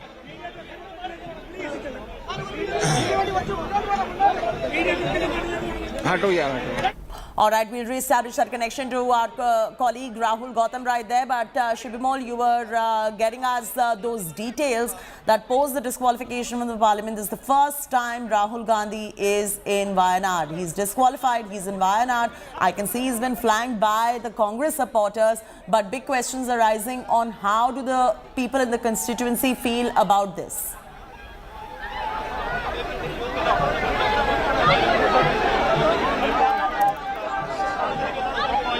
Shibimol.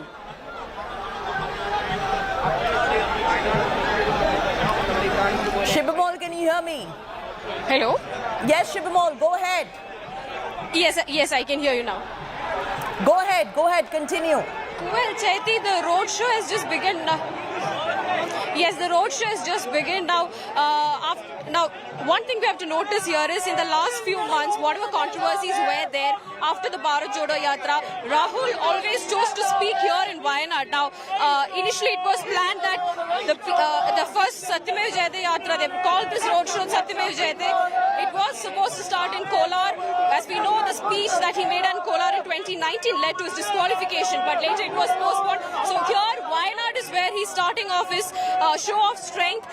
And in the last few months, whatever controversies were there, whether it was his speech being expunged from the parliament or the Nehru Gandhi surname or anything, he was always here. He always came here and spoke. So he knows this place has acceptance for him, and so today also is expected to speak on many things. As we heard Sonia Gandhi today morning in an article said about how they're planning to unite the opposition and they're ready to ally with the opposition, like-minded opposition. So a lot of things we have to look forward to today to see what Rahul is going to speak, both Rahul Gandhi and Priyanka Gandhi. But yes, it's a lot of public we can see here. Housewives, a lot of women have gathered here to meet Rahul Gandhi. A letter written by Rahul was also circulated in the entire constituency since yesterday. He had said after the disqualification at press meet that a letter he will be writing to the people of Wayanad, to the people of his constituency. So that was also written and circulated in the constituency. That was also done. But yes, the roadshow is almost about to reach the location where the public conference, another important program of the day, is going to take place. All right, workers pledging support to Rahul Gandhi right there in Wayanad. You can see Rahul Gandhi's massive show of strength, the road show in Wayanad after the disqualification as the Member of Parliament. Rahul Gautam is also joining us. I believe he's got some updates for us. Over to you, Rahul. Well, Well, the roadshow has begun, and as you can see now, Rahul Gandhi along with Priyanka Gandhi, they are cheering the crowd, they are waving towards the crowd, and in fact, Congress Party has made elaborate arrangements to give a warming reception to Rahul Gandhi, who's coming here for the first time ever since he was disqualified from the parliament. And Congress Party is also sending out a very strong message that Wayanad is a special place for Rahul Gandhi. It is because of Wayanad, Rahul Gandhi went to parliament in 2019, and therefore that connect, Rahul Gandhi is trying to maintain that connect, and obviously sending out a strong message that Wayanad is a special place. In fact, he himself described Wayanad as his second home, and therefore supporters are now on the streets. They are giving rousing welcome to their leader, and obviously they are also sending out a very strong message that no matter Rahul Gandhi has been disqualified from the parliament, it is Rahul Gandhi who is their leader. In fact, the Congress Party is also trying to create a narrative that Rahul Gandhi was disqualified from parliament because he was asking some tough questions to Prime Minister Narendra Modi and BJP government, and therefore a conspiracy was hatched and he was shown exit door from the parliament. And therefore, you can see, supporters here, they have come out in large numbers. The Congress Party has mobilized scores of karyakartas and supporters, and obviously they want to present a picture that Wayanad still stands for Rahul Gandhi. And there you can see Priyanka Gandhi waving towards the crowd, Rahul Gandhi also. And obviously, it's a big moment for Rahul Gandhi. Correct me if I'm wrong about Rahul Gandhi's message going on as far as the abrupt disqualification is concerned, and he's pointing fingers at the Modi government for this. Rahul? And therefore, he chose to come today. We've been informed that around 20 minutes from now, Rahul Gandhi will be addressing a public rally, and obviously he will make an appeal to Wayanad people that he is going to be around. He is still going to be their leader, and therefore the Congress Party is also making this show of strength as a message that Rahul Gandhi is not going to leave this seat. It is Rahul Gandhi who's going to stay here for the people. Absolutely. And if you could tell us a little bit in terms of the agenda, you said in 20 minutes he's going to be addressing a rally as well, and the bigger message that he's trying to send out about his disqualification and his plan to fight back, because he, in the letter also that he wrote to his voters, spoke about the undemocratic policies, quote unquote, of the Modi government.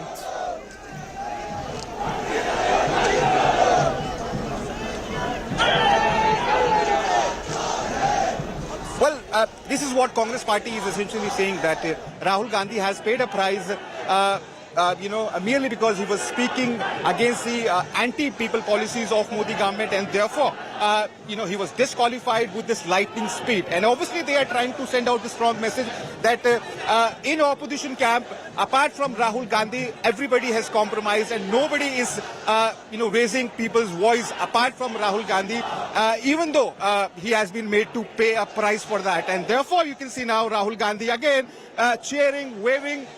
And obviously, it's a special day for Rahul Gandhi, because for the first time ever since the disqualification he is here, the karyakartas and supporters are absolutely elated. They are saying that no matter Rahul Gandhi has been disqualified, he is still going to be their leader, and therefore they have made these elaborate arrangements. In fact, thousands of karyakartas, supporters, leaders of Congress Party are on streets giving a rousing welcome, a grand welcome to Rahul Gandhi, who has come here only for 2 hours. Remember, from here,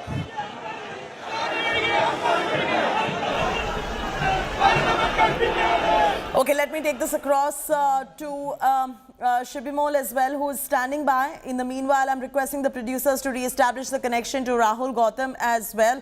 Shibimol, Congress Party, of course, is the main opposition party in Kerala.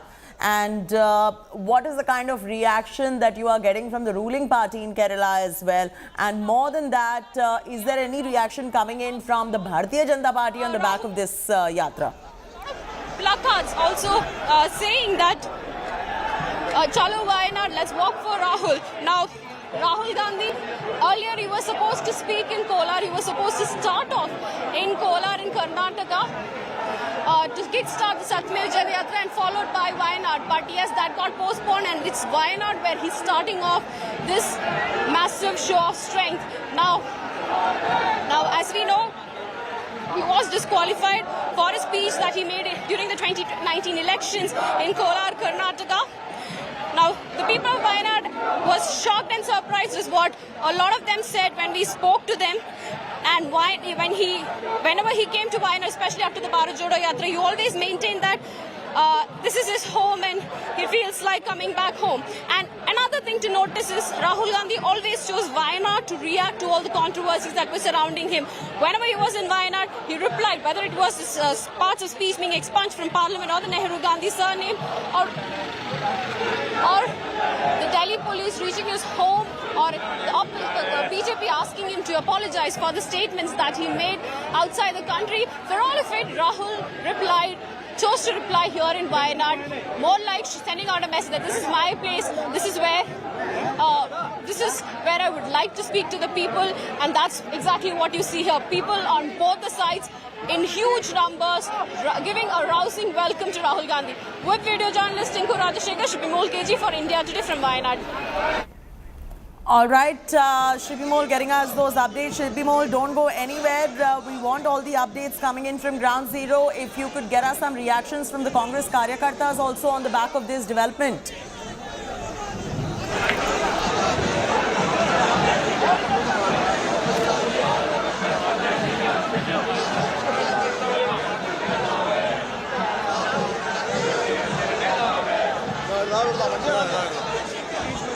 रहते हैं, अगर उनकी सजा बहाल होती है तो क्या अगला चुनाव भी वो वायनाड से लड़ते हैं? वायनाड से Shibimol is going to be joining us back in moments from now. Do we have Rahul Gautam with us?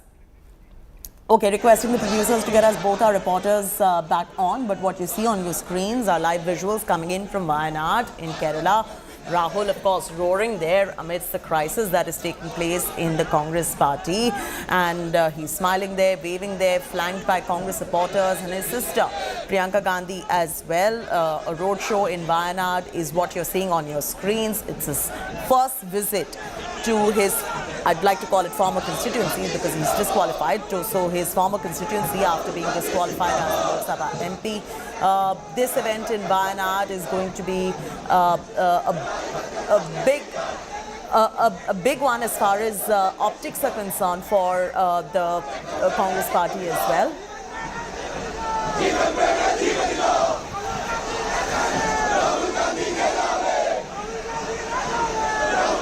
All right, so you can see three visuals on your screens right now.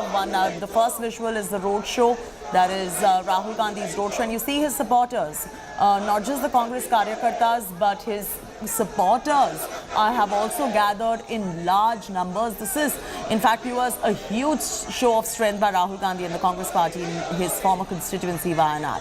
Now, on the second visual on your screen, you can see the Savarkar posters as well on the back of the controversy that is brewing with his comments on Savarkar.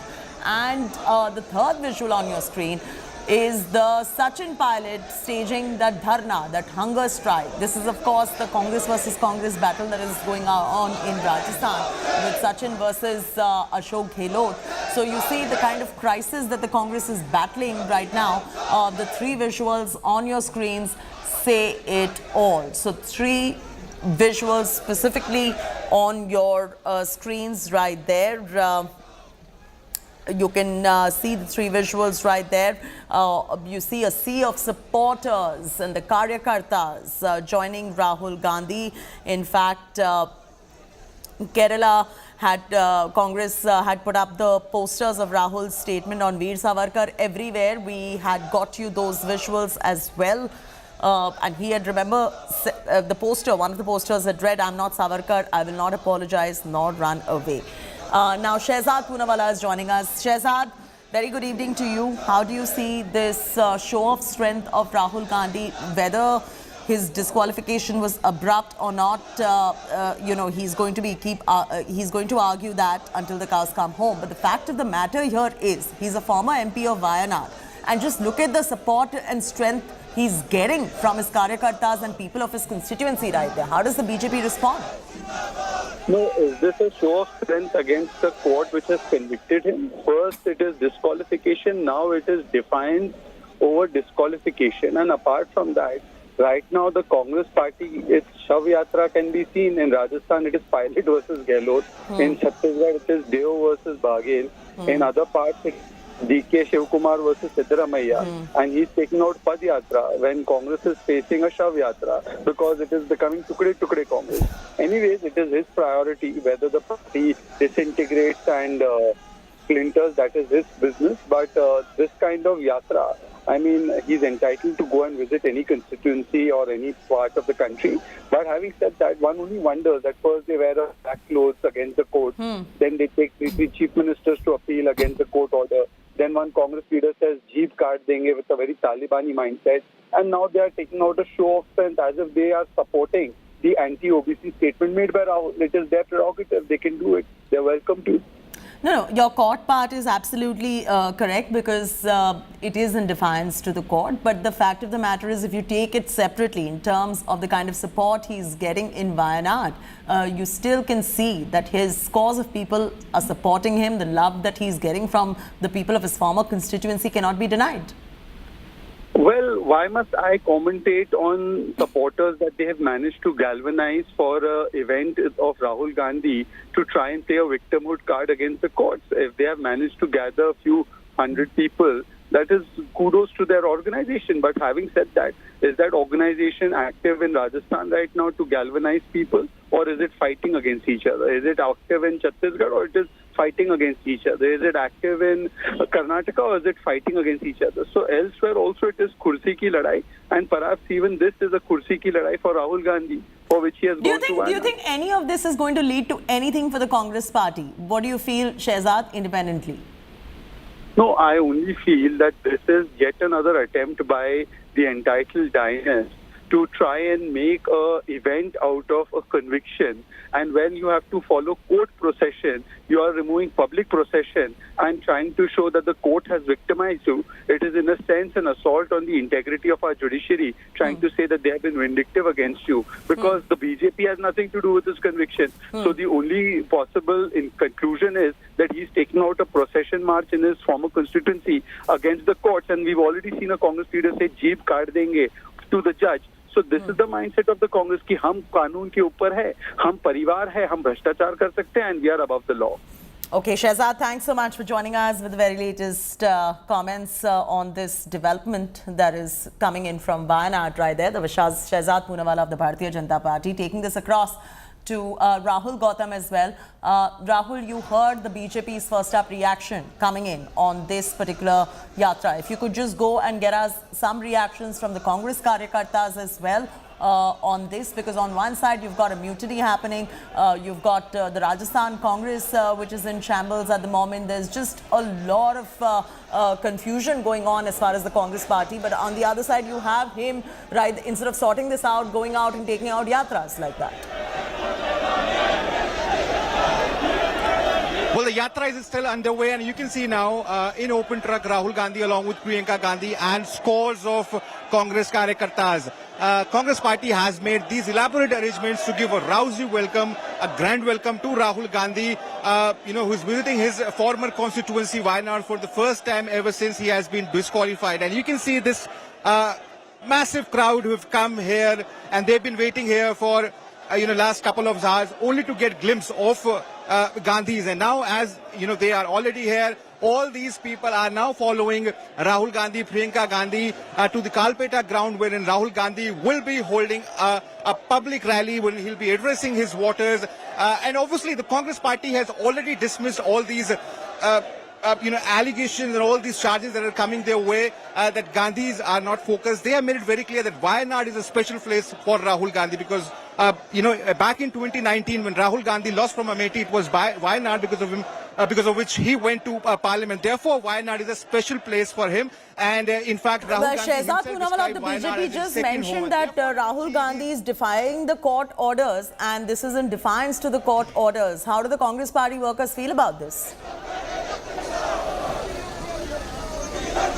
Well, as far as Congress party is concerned, they're pretty convinced that everything is happening as per, as per the law, and therefore, Rahul Gandhi has no issues or as per, in terms of legal, legally sense that he can't really take out this roadshow or can't really address, these people, because they are saying that he is doing this in his personal capacity. And Congress party is again trying to create this narrative. You can see this, thousands of Congress workers, karyakartas, common people of Wayanad who are on the streets, why these pictures Congress party is trying to create a narrative that Rahul Gandhi is the leader of Wayanad. No matter he has been disqualified, but he still holds a special place as far as Wayanad's constituency is concerned, as the Wayanad people are concerned, and therefore they are saying this is the main reason why they have come in such large numbers. You can see countless number of people here, scores of Congress karyakartas chanting slogans in favor of Rahul Gandhi, putting their weight behind Rahul Gandhi's leadership and saying that, if decided, if given a chance, Rahul Gandhi will be contesting next election from Wayanad, and if he chooses to, contest from Wayanad, they'll still be voting for him, given the fact that he's one man from the opposition camp who's raising, people's issue, burning issues and asking some tough questions to Modi government. So as far as Congress supporters are concerned, they have made it very clear that, they're going to remain, they're going to remain firm with Rahul Gandhi's leadership, and this is the main reason why they have mobilized such big numbers of cadres and karyakartas on streets today. I want to take this across to Shibimol as well. Shibimol, what do the posters and the placards read? I can see scores of Congress karyakartas holding some placards in their hands in this particular roadshow. What do they read? Can you translate that for us? Well, Chaiti, all the posters here in the roadshow are saying that my house is for you, Rahul Ji, and we are with Rahul, is what the posters say. But of course, throughout this area in Kalpetta and Wayanad, we did find a lot of posters to Rahul Gandhi with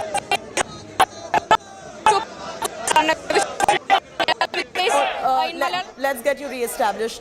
Let's re-establish that connection to Shibimol, please. If Rahul Gautam is still with us, I'm taking the same question with Rahul Gautam. What do the placards and posters read?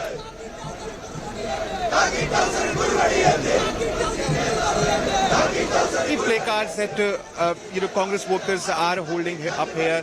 In fact, some of them say that we are with Rahul. Some of them also carrying placards, placards saying that my house belongs to Rahul Gandhi. Given the fact that Rahul Gandhi has been asked to here a lot of sloganeering as well. So tell us what the sloganeering is all about. What are they saying in their slogans? Well, these slogans are mainly against the ruling party BJP and also against the crony capitalism. I'll just get a word from them. What is the message that you want to give? What is the message that you want to give?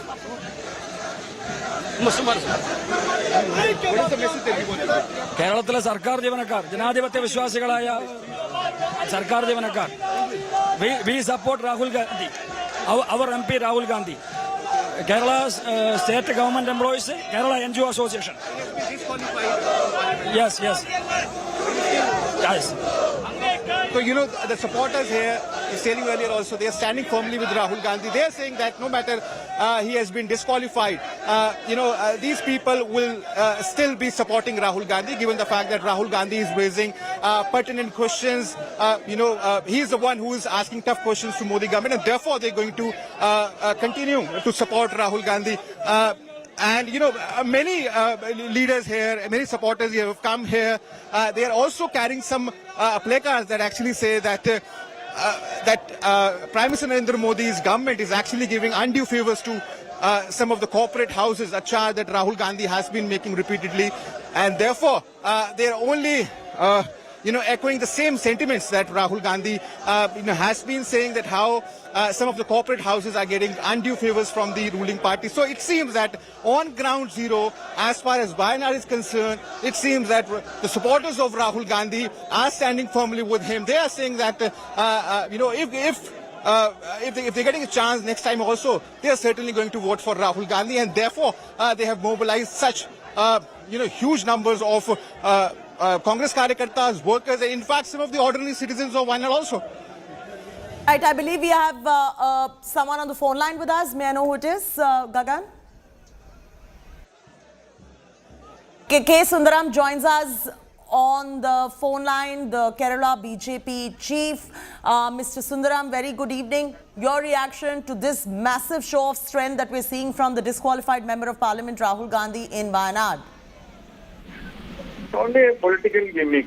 He's playing drama.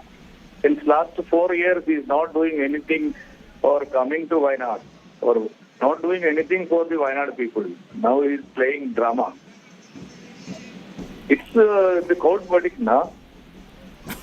No, Not by sir, political absolutely, people, not by absolutely agree with you that this is a court verdict and one can never defy a court verdict too. But just separately, he's going out there, taking this yatra out, and there are scores of karyakartas and supporters who are there to support. So how does the BJP view this? Because he is continuously speaking against the Modi government. What is there to comment on that? UDF people are doing one rally in Wayanad. What is their political drama? What is that has done for Wayanad in the last 4 years? How many times he visited Wayanad? How much money is spent for Wayanad people in the last 4 years? What are the projects by Rahul Gandhi for Wayanad people? You just tell me what he done for Wayanad people. All right. How many times he visited Wayanad? No. You just ask the people of Wayanad. No, absolutely. And those are very important questions that we need to ask the people of Wayanad as well. But his entire speak, if I could say that, Mr. Surendran, has been against the Modi government. Time and again, he's speaking against the Modi government. His karyakartas are too. No. My question is, what is his allegation?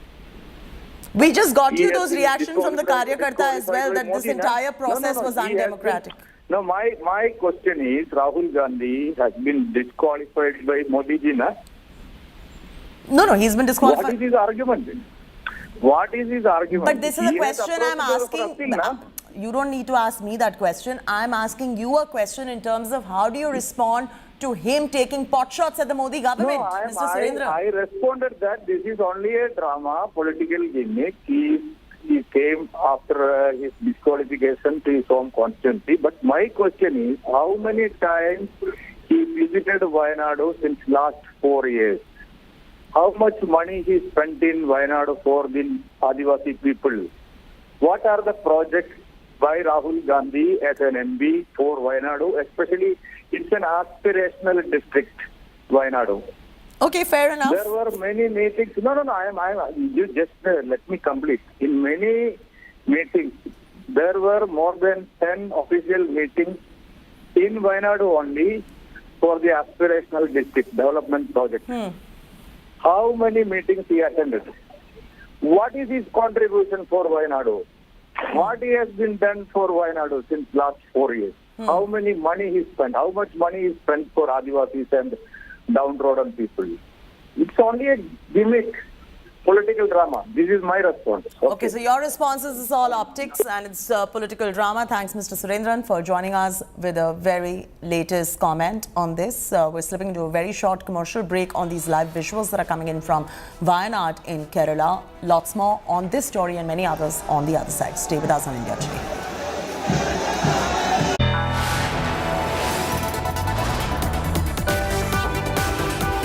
You are watching India Today.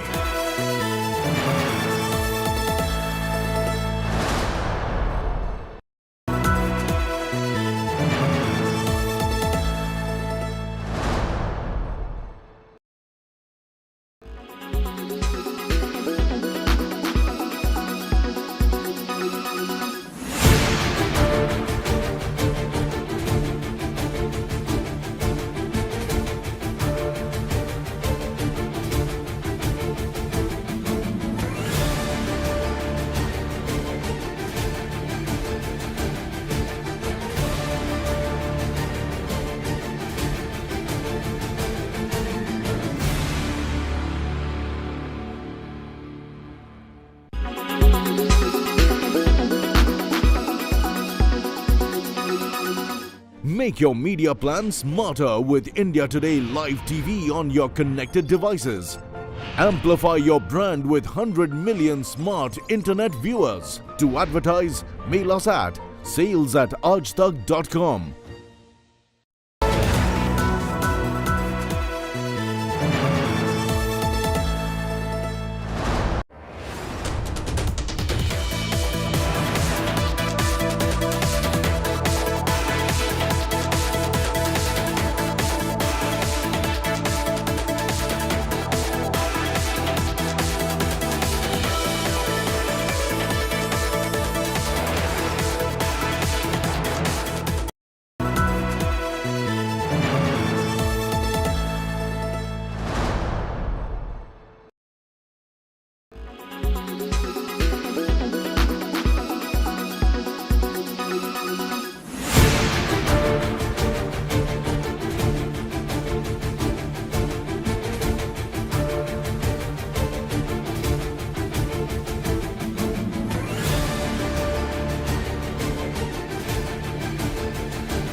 Why does this happen? Let me tell you the science behind it.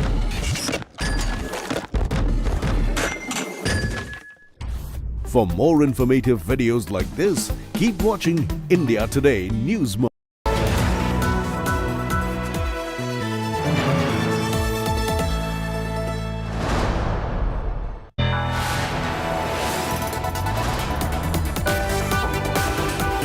You are watching India Today.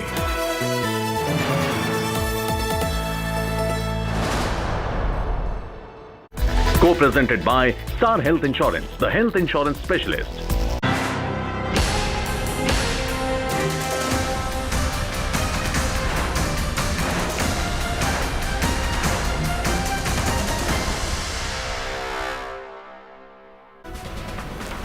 Welcome back and thank you for staying with us on India Today. The showdown escalates over two dairy titans, Amul and Nandini in Karnataka.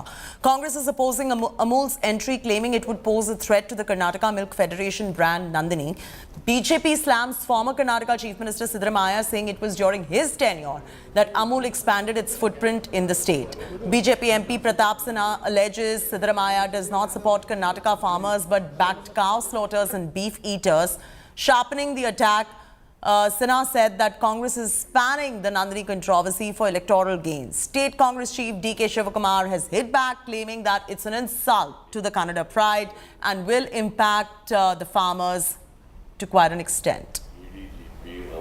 ಈಗ ಚುನಾವಣೆಗೋಸ್ಕರವಾಗಿ ಇದು issue rice ಆಗಿದೆ ಅಂತನಾ ಇಲ್ಲಾಂದಿದ್ರೆ ಗೋ ಹತ್ಯೆ ಮಾಡುವಂತಹ ಒಬ್ಬ ದನಗಳನಿಗೆ ಯಾಕ್ರಿ ಪರಿಹಾರ ಕೊಟ್ಟಿದ್ರು ಅವರು ಇವತ್ತು ಕೂಡ ನಾವು ಅಧಿಕಾರಕ್ಕೆ ಬಂದಾದ ಕೂಡಲೇ ಗೋ ಹತ್ಯೆ ನಿಷೇಧ ಕಾನೂನನ್ನು ತೆಗೆದಾಕ್ತೀವಿ ಅಂತ ಯಾಕೆ ಹೇಳ್ತಾರೆ ಇವರು KMF ಬಗ್ಗೆ ಇವ್ರಿಗೆ ಕಾಳಜಿ ಇತ್ತು ಅಂತ ಹೇಳಿದ್ರೆ ಹಾಲು ಉತ್ಪಾದಕರಿಗೆ ತಾಯಂದಿರಿಗೆ ಪ್ರೋತ್ಸಾಹನ ಕೊಟ್ಟಿದ್ದು ಯಾರು ನಮ್ಮ ಯಡಿಯೂರಪ್ಪ ಸಾಹೇಬ್ರ ಅಥವಾ ಸಿದ್ದರಾಮಯ್ಯ ಅವರು ಕೊಟ್ಟಿದ್ದ ನಮ್ಮ ಸರ್ಕಾರ ಕೊಟ್ಟಿರುವಂಥದ್ದು ಗೋ ಹತ್ಯೆ ನಿಷೇಧ ಕಾಯ್ದೆಯನ್ನು ತೆಗೆದಾಕ್ತೀವಿ ಅಂತ ಯಾಕೆ ಹೇಳ್ತಾರೆ ಅಂದರೆ ಇವ್ರಿಗೆ ಗೋ ಬೇಕಾಗಿಲ್ಲ ಹಾಲು ಕೊಡೋ ಗೋ ಬೇಕಾಗಿಲ್ಲ ಅದನ್ನು ತಿನ್ನೋರ ಓಟ್ ಮಾತ್ರ ಇವ್ರಿಗೆ ಬೇಕಾಗಿರುವಂಥದ್ದು ಇವ್ರು ಗೋವನ್ನು ಹತ್ಯೆ ಮಾಡಿ ತಿನ್ನುವವರ ಪರವಾಗಿದ್ದಾರೆ ಅನ್ನೋದಕ್ಕೆ ಇದಕ್ಕಿಂತ ದೊಡ್ಡ ಸಾಕ್ಷಿ ಬೇಕಾಗಿಲ್ಲ ಜನಕ್ಕೆ ಇವ್ರ ಬಗ್ಗೆ ಅರಿವಿದೆ ಹಾಗಾಗಿ 2018ರಲ್ಲೇ ಇವರಿಗೆ ಸರಿಯಾದ ಪಾಠವನ್ನು ಕಲಿಸಿದ್ದಾರೆ. Now we are seeing Amul trying to aggressively enter the Karnataka market, which is unnecessary because we have our own cooperative KMF. So why undermine cooperative movement in Karnataka and unnecessarily create this friction? So there seems to be some sort of a design behind this by the Cooperation Minister, Mr. Amit Shah. And because he is from Gujarat and Amul is from Gujarat, weaken our KMF and Nandini. So that is why people are up in arms. 70 lakh farmers and their livelihood is dependent on KMF. And a very big personality like the Honorable Home Minister of India coming and saying that they are going to merge and they want to finish KMF, this is definitely hitting on the livelihood of Kannadigas, which any sensible, any loving Kannadiga would definitely not like it. We have seen that the central government has strategically destroyed most of the business units of Karnataka in particular and South India in general.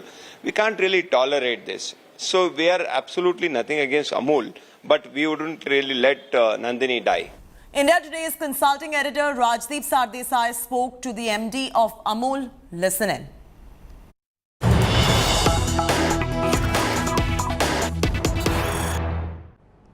And joining me now is Jayant Mehta. He's the MD of Amul. Appreciate your joining us, Mr. Mehta.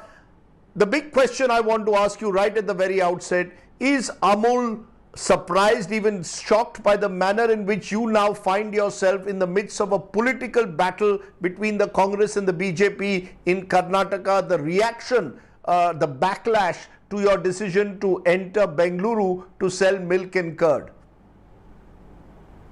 It's been wrongly portrayed as Amul is working against Nandini. It's never been Amul versus Nandini. It's always been Amul and Nandini together. Both as cooperatives, we are owned by the farmers. We work with the same values, mission, and the model. And together, for decades, we've been working together to build not just our respective states, but India also is the largest producer of milk in the world. So the backlash from the customers, also from the... Then how... Sorry. Then how do you explain the backlash? How do you explain the hashtags go back Amul, save Nandini? How do you explain it? How do you explain the fact that you find yourself, as I said, in the midst of a very acrimonious political battle? You're being accused in a way of entering Karnataka to finish Nandini according to the Congress. So it's actually wrong information being spread for Amul, as well as the relationship we enjoy with Nandini, and that's what has caused all this. But that's why if we can talk about the facts about the relationship we enjoy and the cooperation we've been doing, actually it will solve most of the problems. Fact number one, our entry into Karnataka fresh milk market is not new. In North Karnataka, Hubli, Belgaum, we've been selling Amul milk and dahi and buttermilk since 2015-16. So the entry into Bangalore only with a limited purpose of selling our products at our prices only through e-commerce channel can actually do nothing to Nandini. And the managing director of Nandini also has admitted that Amul cannot make any dent in Nandini's business in the Bangalore market.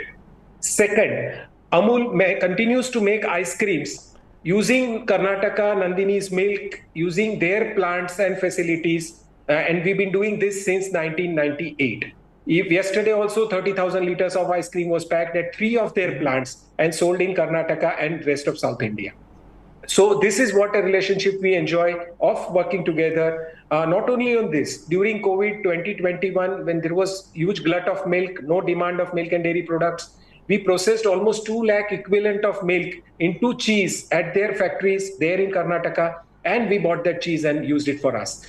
I can talk about number of instances in which we both as cooperatives have been working closely with each other for the benefit of the farmers of Karnataka, and I'm sure we'll continue to do so in future. I cannot comment on the criticism because those people who are trolling us or participating in these hashtag movements are perhaps our customers, if not currently, the potential ones. So I'll not get into that space of the debate which is happening. But we as Amul are very clear that as a cooperative, we will never ever think of hurting the farmers of Karnataka, of Nandini as a brand, and together, 2 cooperatives brand will keep the private and the multinationals out. I think the concern there, Mr. Mehta, is that there is a speculation that the Karnataka Milk Federation and the cooperatives there could be merged at some stage with Amul. And this is based on what the Corporation Minister, also Home Minister Amit Shah, had said in October 2022. He said in Guwahati, the process to form a multi-state cooperative society by merging Amul and 5 other cooperative societies has been started. Now, this has led some to believe that an Amul-Nandini merger could be an offshoot of this announcement. Sir, we are both cooperative societies registered under our respective state cooperative acts. So there is no question of merger of these 2 cooperatives per se.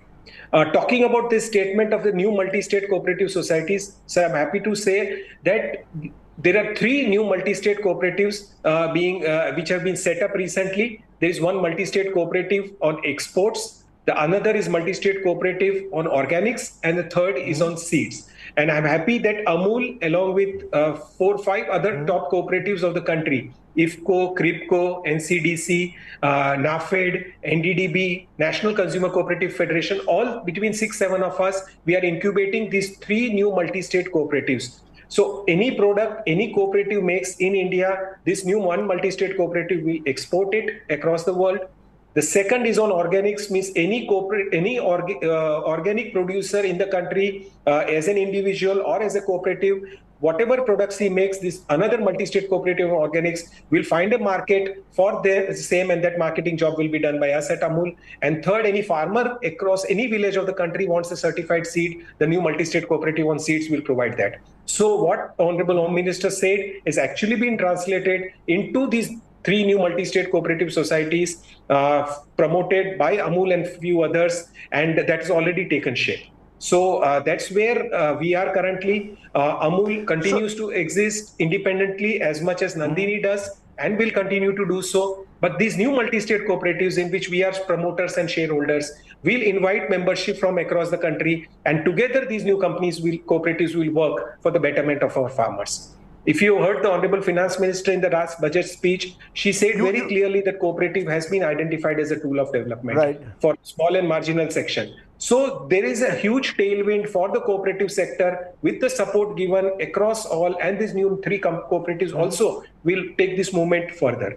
And one more thing, sir, I may add, since we are discussing this, in India, over the last 50 years, India has about 2 lakh village dairy cooperative societies out of the 7 lakh villages. And in the next 5 years, another 2 lakh village dairy cooperative societies will be formed. So what happened in the last 50 years will happen in the next 5 years. And you can see the great boost the cooperative sector will get. And all the farmers associated, be it agriculture or dairying, will get a huge benefit out of this movement. But you said at the very outset you want to collaborate in a way with Nandini. This is not competition. But when you enter the Bengaluru market to sell milk and curd, you will presumably be competing with them. There will be differences in price. Nandini's price is much lower. But effectively, is Amul saying we will enter markets across the country? There is no space for protectionism, and we will compete with local brands. Am I correct? That you are effectively, why not accept that you are competing with a local brand and there is enough space for both? Yes, exactly. I mean, that's why we are there. I mean, you can see the Taste of India logo behind me, and Amul Doodh Pita hai India is a phrase which the whole country resonates with. The point here is that if you are competing, see, typically in Bombay, Delhi, all milk brands sell milk at almost the same price.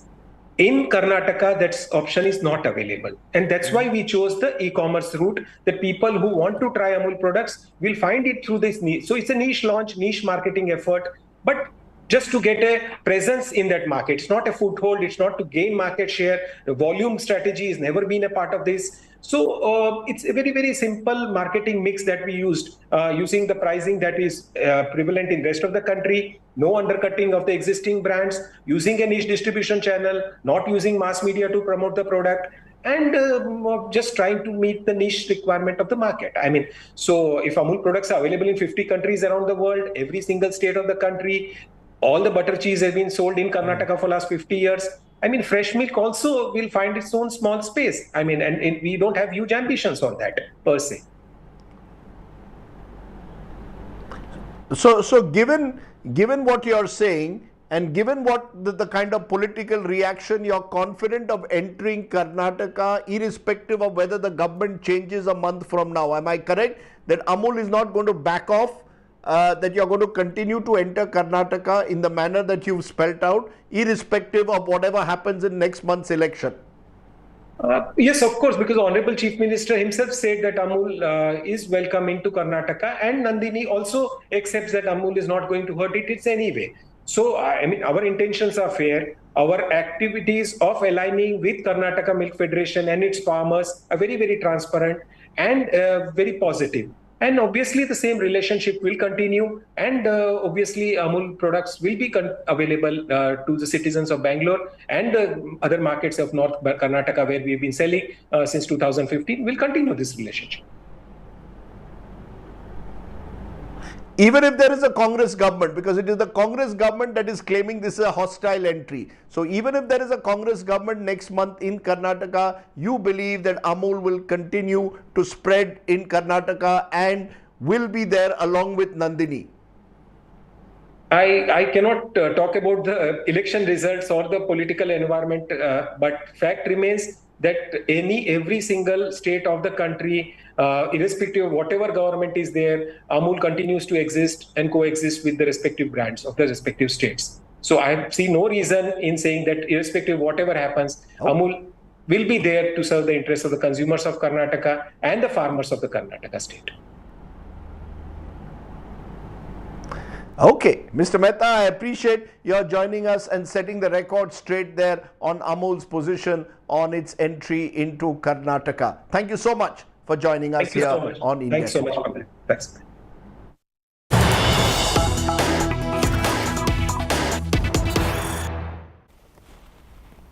Breaking news just coming in. Ishwarappa has said, and I quote, people of Karnataka have asked BJP to govern but has not given full majority by giving more importance to party activities. And with the intention of bringing BJP to power with majority, I have decided to not contest electoral polls and I have written this letter, unquote. Meanwhile, protests in Shivakumar after Ishwarappa resigned from active politics. So this is drama that is going on in Karnataka. Big political story coming in right there. Ishwarappa has said, and I quote, people of Karnataka have asked the Bharatiya Janata Party to govern but have not given them full majority by giving more importance to party activities and with the intent of bringing BJP to power with majority. I have decided to not contest electoral polls and I have written this letter.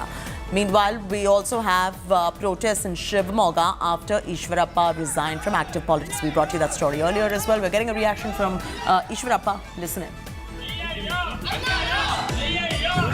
ಆಡಳಿತ ಮಾಡಿ ಅಂತ ಹೇಳಿದರೆ ಅದರ ಪೂರ್ಣ ಬಹುಮತ ನಮಗೆ ಇವತ್ತಿನ ತನಕ ಕೊಟ್ಟಿಲ್ಲ. ಪಕ್ಷದ ಚಟುವಟಿಕೆಗಳಿಗೆ ಹೆಚ್ಚು ಒತ್ತನ್ನು ಕೊಟ್ಟು ಇಡೀ ಕರ್ನಾಟಕ ರಾಜ್ಯದಲ್ಲಿ ಪೂರ್ಣ ಬಹುಮತದ ಸರ್ಕಾರ ತರಬೇಕು ಅನ್ನೋ ಒಂದೇ ಉದ್ದೇಶದಿಂದ ನಾನು ಚುನಾವಣೆಗೆ ಸ್ಪರ್ಧಿಸಬಾರದು ಅಂತ ತೀರ್ಮಾನ ಮಾಡಿ ಈ ಪತ್ರವನ್ನು ಬರೆದಿದ್ದೇನೆ. ತುಂಬ ಆಡಳಿತ ಮಾಡಿ ಅಂತ ಹೇಳಿದರೆ ಅದರ ಪೂರ್ಣ ಬಹುಮತ ನಮಗೆ ಇವತ್ತಿನ ತನಕ ಕೊಟ್ಟಿಲ್ಲ. ಪಕ್ಷದ ಚಟುವಟಿಕೆಗಳಿಗೆ ಹೆಚ್ಚು ಒತ್ತನ್ನು ಕೊಟ್ಟು ಇಡೀ ಕರ್ನಾಟಕ ರಾಜ್ಯದಲ್ಲಿ ಪೂರ್ಣ ಬಹುಮತದ ಸರ್ಕಾರ ತರಬೇಕು ಅನ್ನೋ ಒಂದೇ ಉದ್ದೇಶದಿಂದ ನಾನು ಚುನಾವಣೆಗೆ ಸ್ಪರ್ಧಿಸಬಾರದು ಅಂತ ತೀರ್ಮಾನ ಮಾಡಿ ಈ ಪತ್ರವನ್ನು ಬರೆದಿದ್ದೇನೆ. All right, there's a lot of drama going on in Karnataka. Ishwara speaking out his first up reaction after his resignation, and not just resignation, he's also resigned from active politics. He has spoken out. That first up reaction was there for you to hear. Ishwarappa going on to say that they will work towards full majority. Big breaking news coming in. There are also protests in Shivakumar after Ishwarappa resigned from active politics. The supporters of Ishwarappa set tires ablaze. On the right side of your screens, you can see the supporters setting tires ablaze right there. And his first up reaction was played out by us right here on India Today. He goes on to say, we're going to be working towards full majority. He says people of Karnataka have asked BJP to govern but have not given them full majority by giving more importance to the party activities and with intent of bringing the BJP to power with majority. He goes on to say, I've decided to not contest electoral polls and have written this letter. Anika is joining us live for the very latest. Anika, how do you read this particular big statement coming in from Ishwarappa, his first up reaction after stepping down from active politics, in fact? Yes, Chaiti. So, K.S. Ishwarappa has made this big announcement that he will not be contesting in electoral politics, but he also made a statement that for, in order to give importance to parties' internal activities, he will be stepping down from the electoral politics. But, it's also very interesting to note that it is the same K.S. Ishwarappa who had denied to go to the winter assembly session in Belagavi because he was not inducted into the cabinet despite being given clean chit. So, the same former minister now now stepping down from electoral politics, saying that he wants to bring BJP back to power. It really looks like internally he's not so happy with it, and he's also gone on to add that he has written a letter to Nadda, keeping the well-being of BJP in mind. He wants to bring big majority to the BJP party, and a decision on who will contest from Shivakumar, where he's currently the MLA from, will also be taken from the CEC. Now, as he was making this big announcement, massive protest also erupted outside KS Ishwarappa's residence. Remember, he's one of the oldest Neta in BJP party, and he's arguably the biggest Kuruba leader in BJP. So, he was also a former deputy chief minister.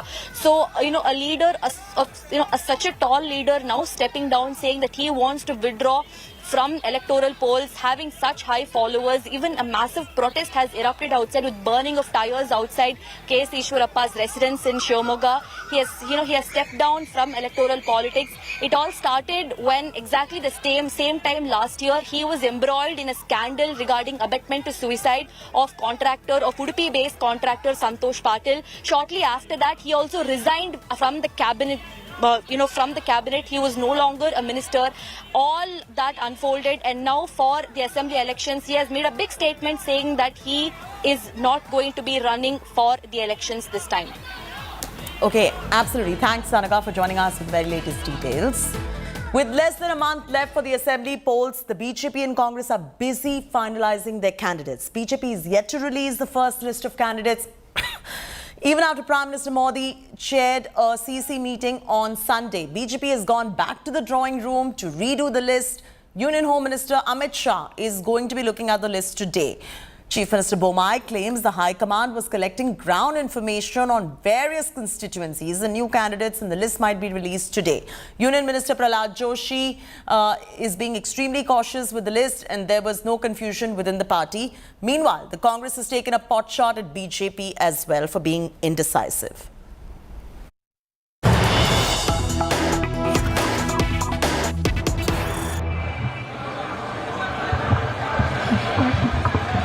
ഐക്യജനാധിപത്യ മുന്നണിയുടെ പ്രിയങ്കരായ നേതാക്കന്മാരെ സാംസ്കാരിക സാഹിത്യ മേഖലകളിൽ നിന്ന് ഈ വേദിയെ ധന്യമാക്കുന്നതിന് വേണ്ടി കടന്നു വന്നിരിക്കുന്ന പ്രിയപ്പെട്ട സഹോദരങ്ങളെ, നിങ്ങളുടെ മുന്നിൽ വന്ന് നിൽക്കുന്നതിൽ ഞാൻ അതീവ സന്തുഷ്ടയാണ് എന്ന് പറയാൻ ആഗ്രഹിക്കുന്നു.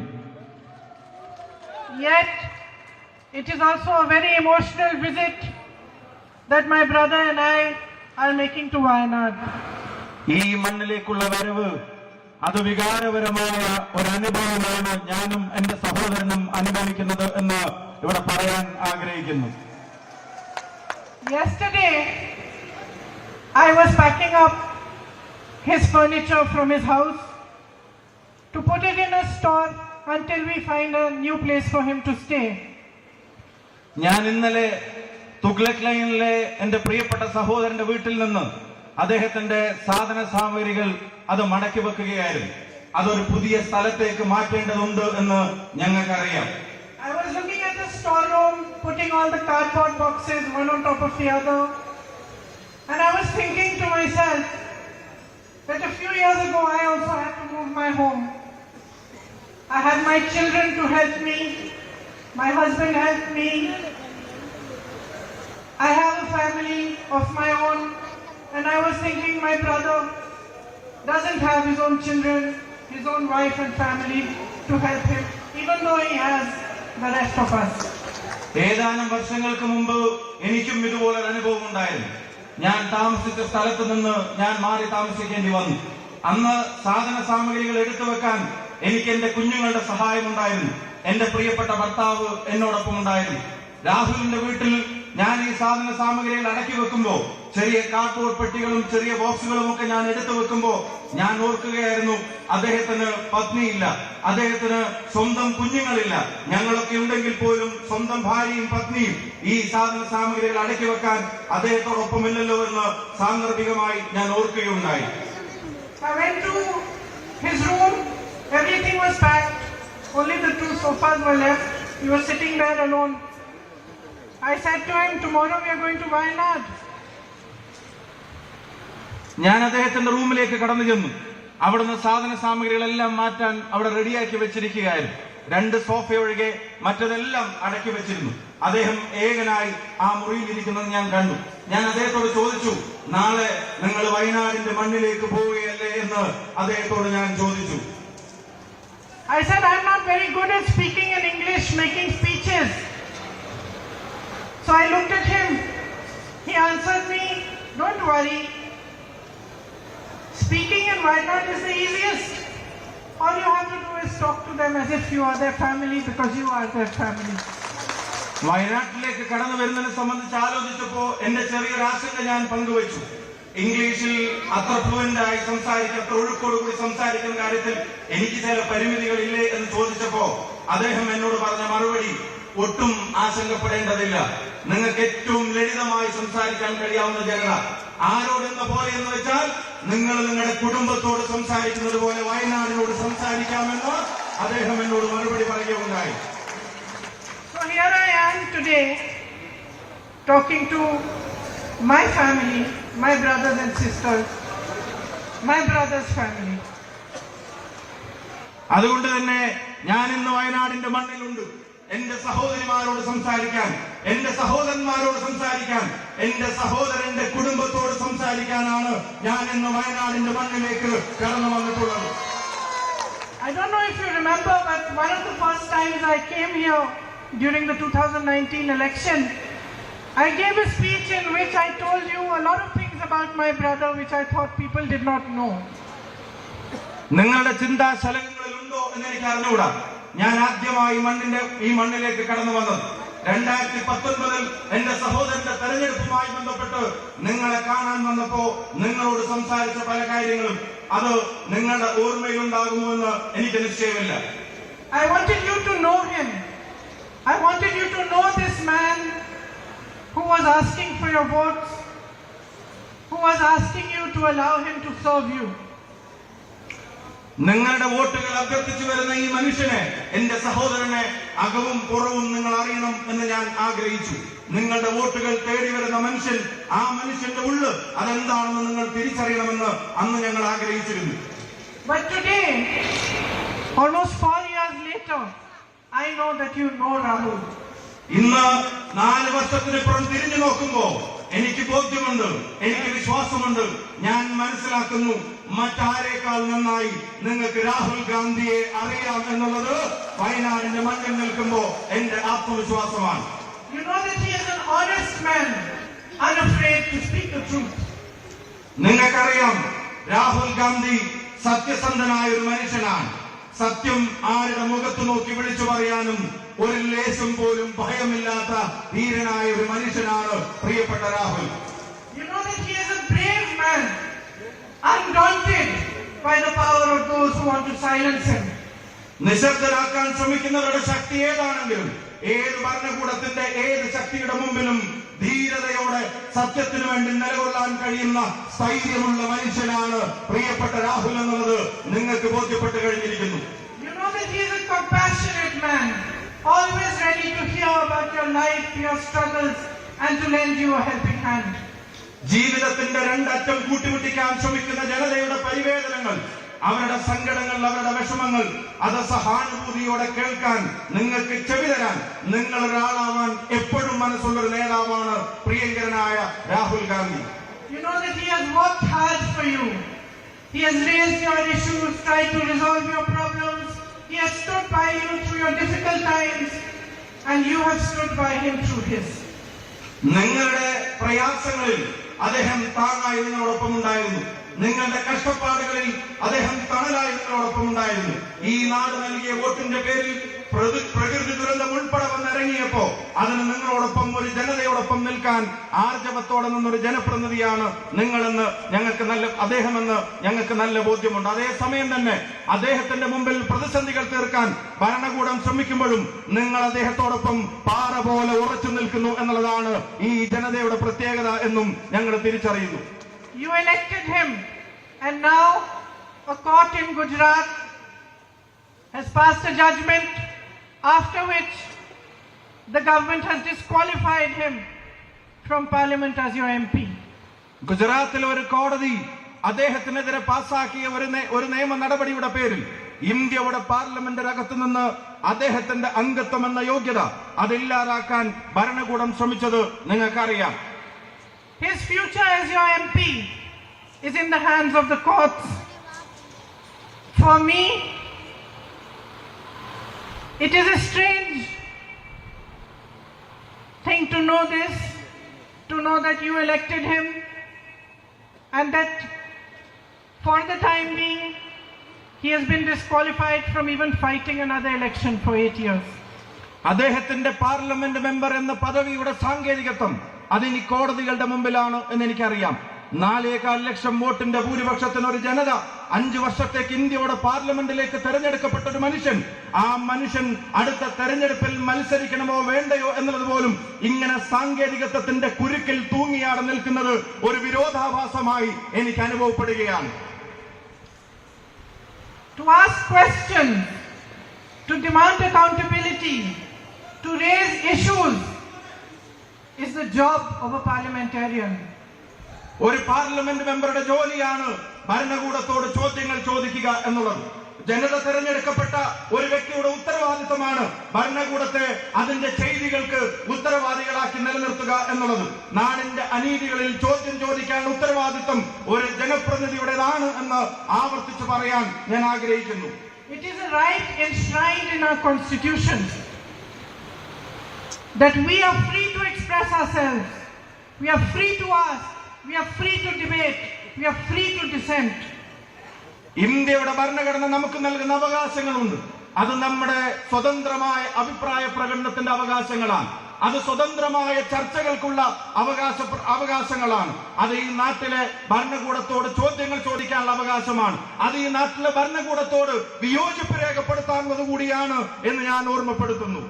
I find it even stranger that a whole government, every minister, every MP, even the Prime Minister himself finds it acceptable and appropriate to malign and mercilessly attack one man just because he asked a question they could not respond to. കൂടുതൽ ഞാൻ പറയാൻ ആഗ്രഹിക്കുന്നു, വിരോധാഭാസമെന്ന് ഞാൻ പറയട്ടെ.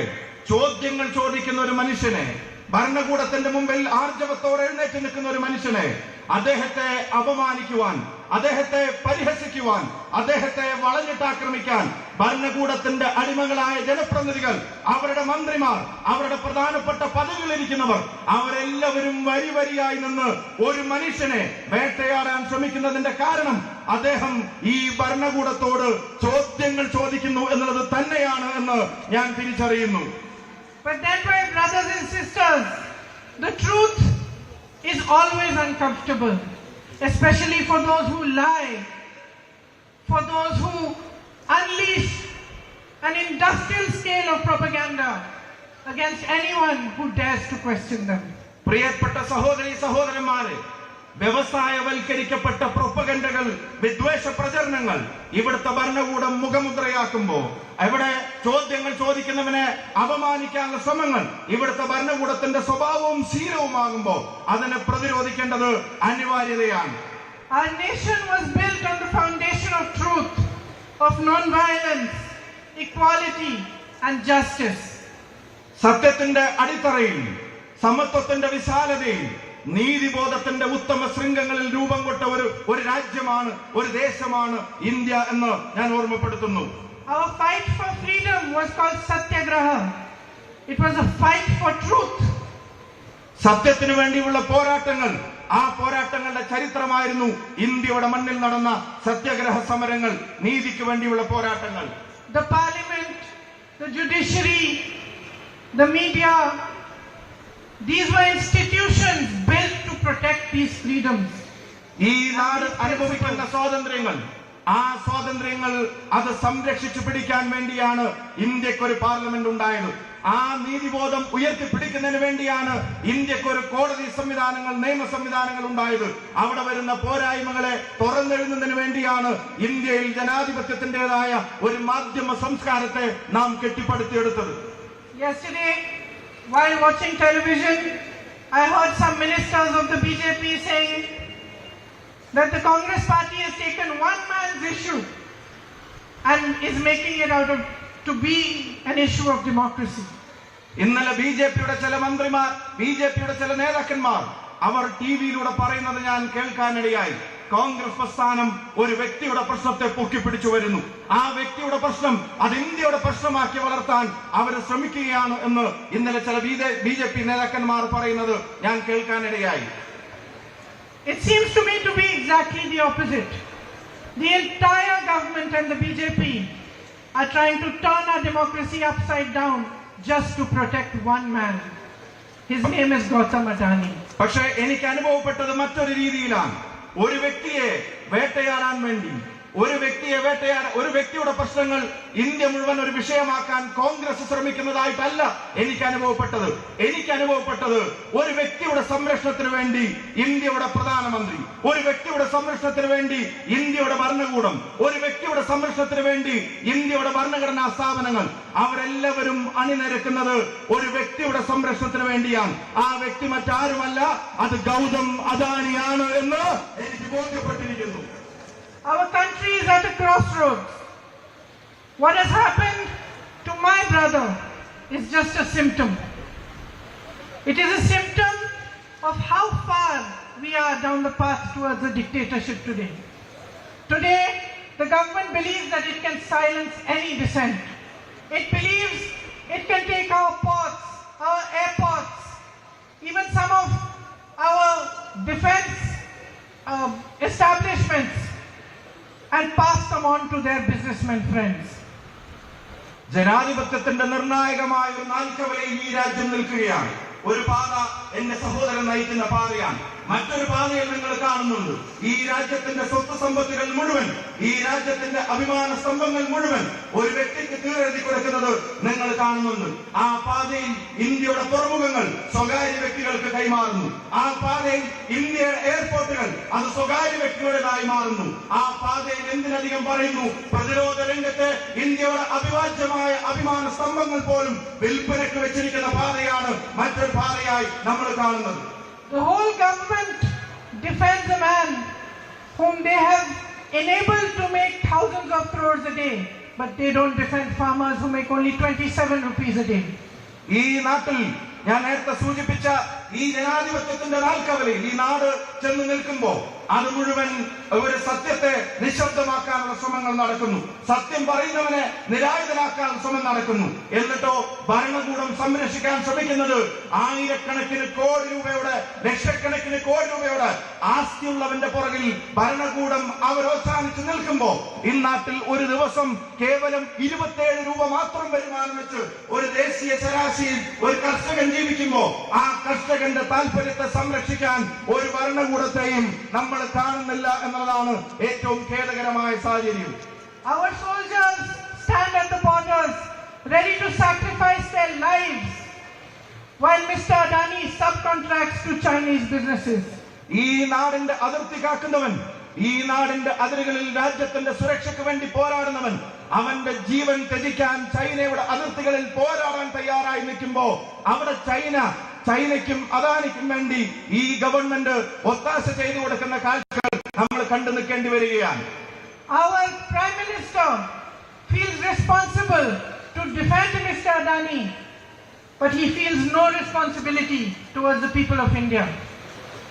അദാനിയെ സംരക്ഷിക്കാൻ, അദാനിയുടെ ഉത്തരവാദിത്തങ്ങൾ നിറവേറ്റാൻ ഇന്ത്യയുടെ പ്രധാനമന്ത്രിക്ക് സമയമുണ്ട്, താല്പര്യമുണ്ട്.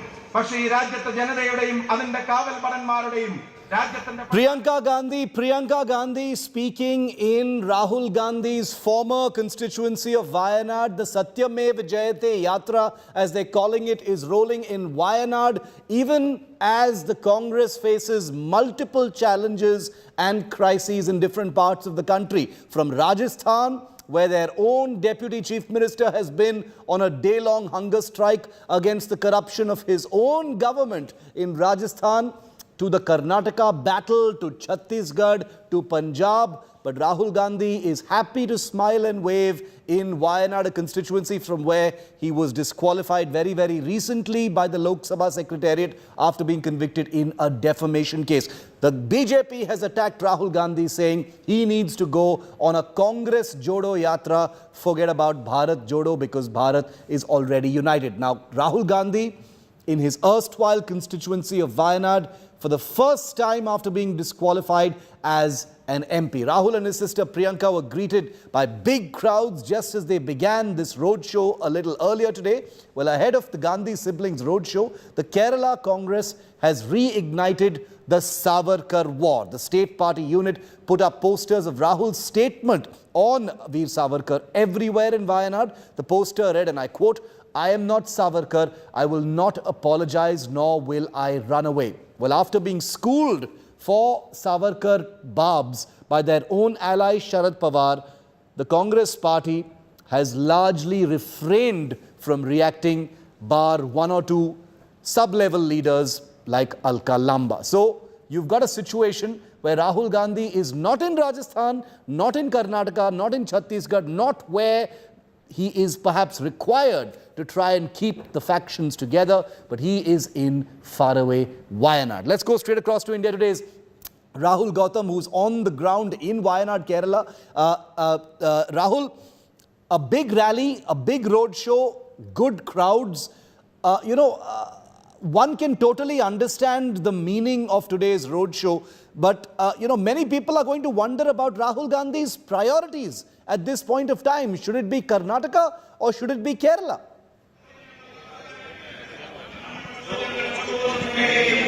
Well, Congress party ensured that when Rahul Gandhi arrives here, he gets a very rousing welcome, a very grand welcome. Because this is the first time when he's visiting his former constituency, Wayanad, for the first time ever since his disqualification. But you rightly pointed out that there are scores of problems that are already staring the Congress party. For example, as infighting is intensifying in Rajasthan, then you have Karnataka, where you have not decided on as many as 58 seats are still pending, and obviously these are the burning issues before the Congress leadership, and that point of time, this is what in fact the BJP is saying, that rather going for Bharat Jodo Yatra, should have gone for Congress Jodo Yatra. In fact, they are also saying that Rahul Gandhi must put out these figures in public domain as to how many times he had visited Wayanad in past, given the fact that he was a member of parliament from here for almost 4.5 years. How many funds he has released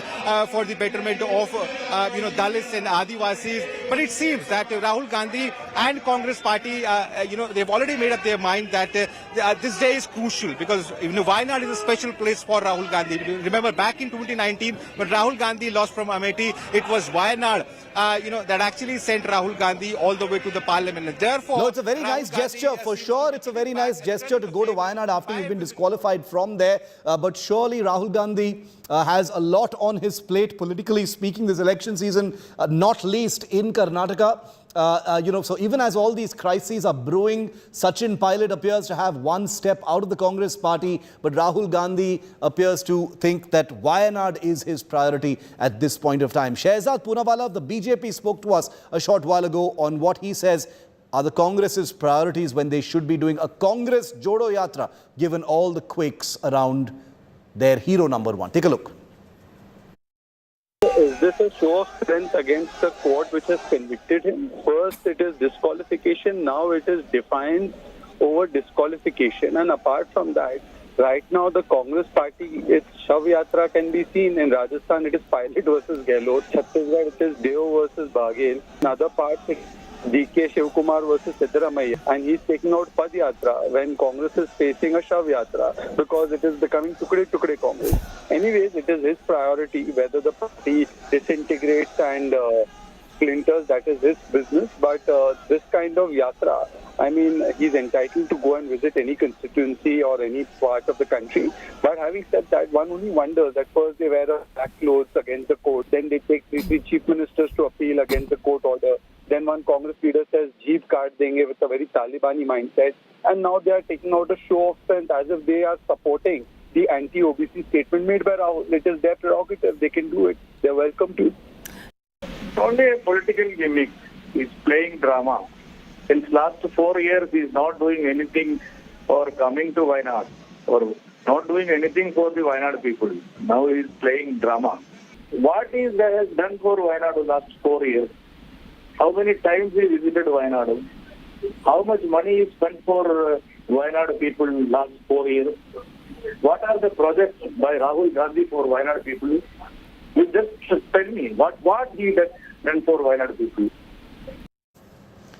So it's a question of election season, it's a question of energy, it's a question of priorities. On this very day, as Rahul Gandhi flexes muscle in Wayanad, in Kerala at this point of time, there are real problems that Rahul Gandhi appears to be distancing himself from. Not least, Sachin Pilot with 1 foot out the door, rebelling against his very own party in Rajasthan, or the factionalism between DK Shivakumar and Sitaraman in poll-bound Karnataka just 1 month before the elections, or the very visible factionalism and split between the leaders of the Congress in Chhattisgarh.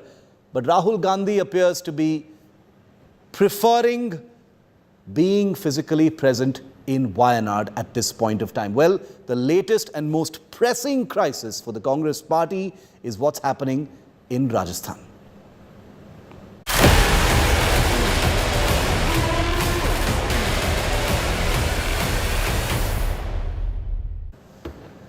This is the latest, and Rahul Gandhi has said absolutely nothing about it, neither has Priyanka Gandhi.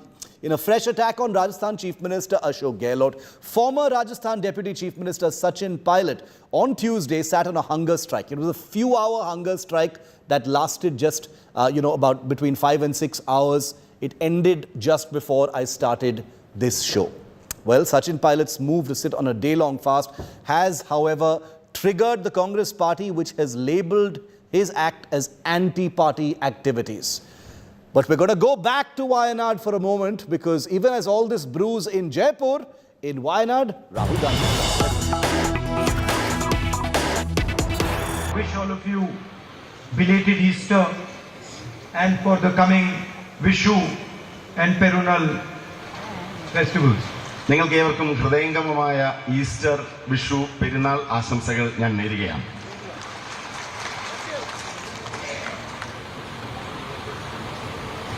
Four years ago, I came here and became your member of parliament. 4 വർഷങ്ങൾക്ക് മുമ്പ് ഞാൻ ഇവിടേക്ക് കടന്നു വന്നു, നിങ്ങളുടെ parliament അംഗമായി മാറി. And for me, the campaign was a completely different type of campaign. എന്നെ സംബന്ധിച്ച് എൻ്റെ തിരഞ്ഞെടുപ്പ് പ്രചരണം അങ്ങേയറ്റം വ്യത്യസ്തമായ ഒന്നായിരുന്നു. In the regular campaign, and I've done many campaigns, many speeches. In the regular campaign, you go and you speak about policies. You speak about what should happen. You tell people about your political ideas. But this campaign in 2014, I remember when I came here, it was much more as if I had come home to my family. സാധാരണഗതിയിലുള്ള എൻ്റെ തിരഞ്ഞെടുപ്പ് പ്രചരണങ്ങൾ പ്രസംഗങ്ങൾ നിറഞ്ഞതാണ്. എൻ്റെ രാഷ്ട്രീയ നയങ്ങളെക്കുറിച്ച്, ഞാൻ നടപ്പിലാക്കാൻ പോകുന്ന കാര്യങ്ങളെക്കുറിച്ച്. പക്ഷേ വയനാട്ടിലെ എൻ്റെ തിരഞ്ഞെടുപ്പ് പ്രചരണം അതിനപ്പുറമായിരുന്നു. ഞാൻ നിങ്ങളിലേക്ക് ഇറങ്ങി വരികയായിരുന്നു. Of course, I don't belong to Kerala, but the enthusiasm and the affection and the manner in which you embraced me gave me the feeling that you are part of my family, that I am your brother, your son. നിങ്ങൾക്കറിയാം, ഞാൻ കേരളത്തിൽ നിന്നല്ല. പക്ഷെ ഞാൻ നിങ്ങളിലേക്ക് ഇറങ്ങി വന്നപ്പോൾ നിങ്ങൾ നൽകിയ സ്നേഹോഷ്മളമായ സ്വീകരണങ്ങൾ, നിങ്ങളുടെ വികാര പ്രകടനങ്ങൾ എനിക്കുണ്ടാക്കിയ ചിന്ത ഞാൻ നിങ്ങളുടെ സഹോദരനാണ് എന്ന ചിന്തയാണ്. And I have thought quite a lot. Now I have been member of parliament for quite a few years, and I have thought quite a lot what it means to be a member of parliament. ഞാൻ Indian പാർലമെന്റിൽ മുമ്പ് അംഗമായിരുന്നു. Indian parliament അംഗം എന്ന അനുഭവത്തിലൂടെ എനിക്ക് മനസ്സിലാക്കാൻ സാധിച്ചിട്ടുണ്ട്, ഒരു പാർലമെന്റ് അംഗം ആകുന്നതിന് നിരവധി ഗുണങ്ങൾ ആവശ്യമാണ്, നിരവധി കാര്യങ്ങൾ അറിയേണ്ടതുണ്ട്. It means to be a people's representative. ഒരു പാർലമെന്റ് അംഗം ജനങ്ങളുടെ പ്രതിനിധിയായിരിക്കണം. To be a people's representative, you have to understand the emotions of people. You have to understand the suffering of people. You have to understand the difficulties of people. ഒരു parliament അംഗമാകുന്നതിന്, ഒരു ജനപ്രതിനിധിയാകുന്നതിന് നിങ്ങൾക്ക് ജനങ്ങളുടെ വികാരങ്ങൾ മനസ്സിലാക്കണം, അവരുടെ ദുരിതങ്ങൾ മനസ്സിലാക്കണം, അവർ കടന്നു പോകുന്ന ദുർഘടമായ സന്ധികളെ കുറിച്ച് മനസ്സിലാക്കേണ്ടതുണ്ട്. You have to have the humility to touch people, to treat people as your equals, sometimes to treat people as your superiors. നിങ്ങളുടെ ജനങ്ങളുടെ ഹൃദയത്തെ സ്പർശിക്കാൻ സാധിക്കണം. ജനങ്ങളോടൊപ്പമാണ്, തുല്യരാണ് എന്ന് കരുതേണ്ടി വരും. ചിലപ്പോൾ ജനങ്ങളെ നമുക്ക് മുകളിൽ പ്രതിഷ്ഠിക്കേണ്ടി വരും. So a true representative of the people develops by attacking himself. സ്വയം ആക്രമിച്ചുകൊണ്ടാണ്, സ്വയം പ്രതിരോധിച്ചുകൊണ്ടാണ് ഒരു ജനപ്രതിനിധി, ഒരു വ്യക്തി ജനങ്ങളുടെ പ്രതിനിധിയായി മാറേണ്ടത്. By giving up things that one desires,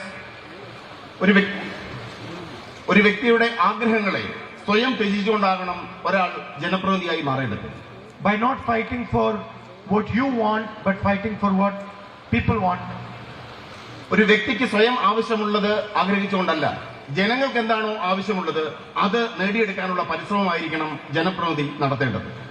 By becoming, maybe one can say, less arrogant and more humble. അങ്ങേയറ്റം ലാളിത്യത്തോടെ പരിത്തൻ സ്വഭാവങ്ങളെ ഉപേക്ഷിച്ചുകൊണ്ടാകണം ഒരാൾ ജനപ്രതിനിധിയാകേണ്ടത്. A representative of the people also raises the issues of people without being scared of the consequences, without being worried about what it means to raise the issues of the people. നമ്മൾ ഉയർത്തുന്ന വിഷയങ്ങൾ ഉണ്ടാക്കാവുന്ന പ്രത്യാഘാതങ്ങളിൽ ഭയപ്പെടാതെ വേണം ഒരു ജനപ്രതിനിധി ജനങ്ങളുടെ വിഷയങ്ങൾ ഉയർത്തേണ്ടി വരുന്നത്. The MP, member of parliament, is just a tag. MP, member of parliament എന്നത് കേവലം ഒരു വര മാത്രമാണ്, ഒരു ടാഗ് മാത്രമാണ്. It's a position, it's a post. അതൊരു സാങ്കല്പികമായ അധികാരസ്ഥാനം മാത്രമാണ്.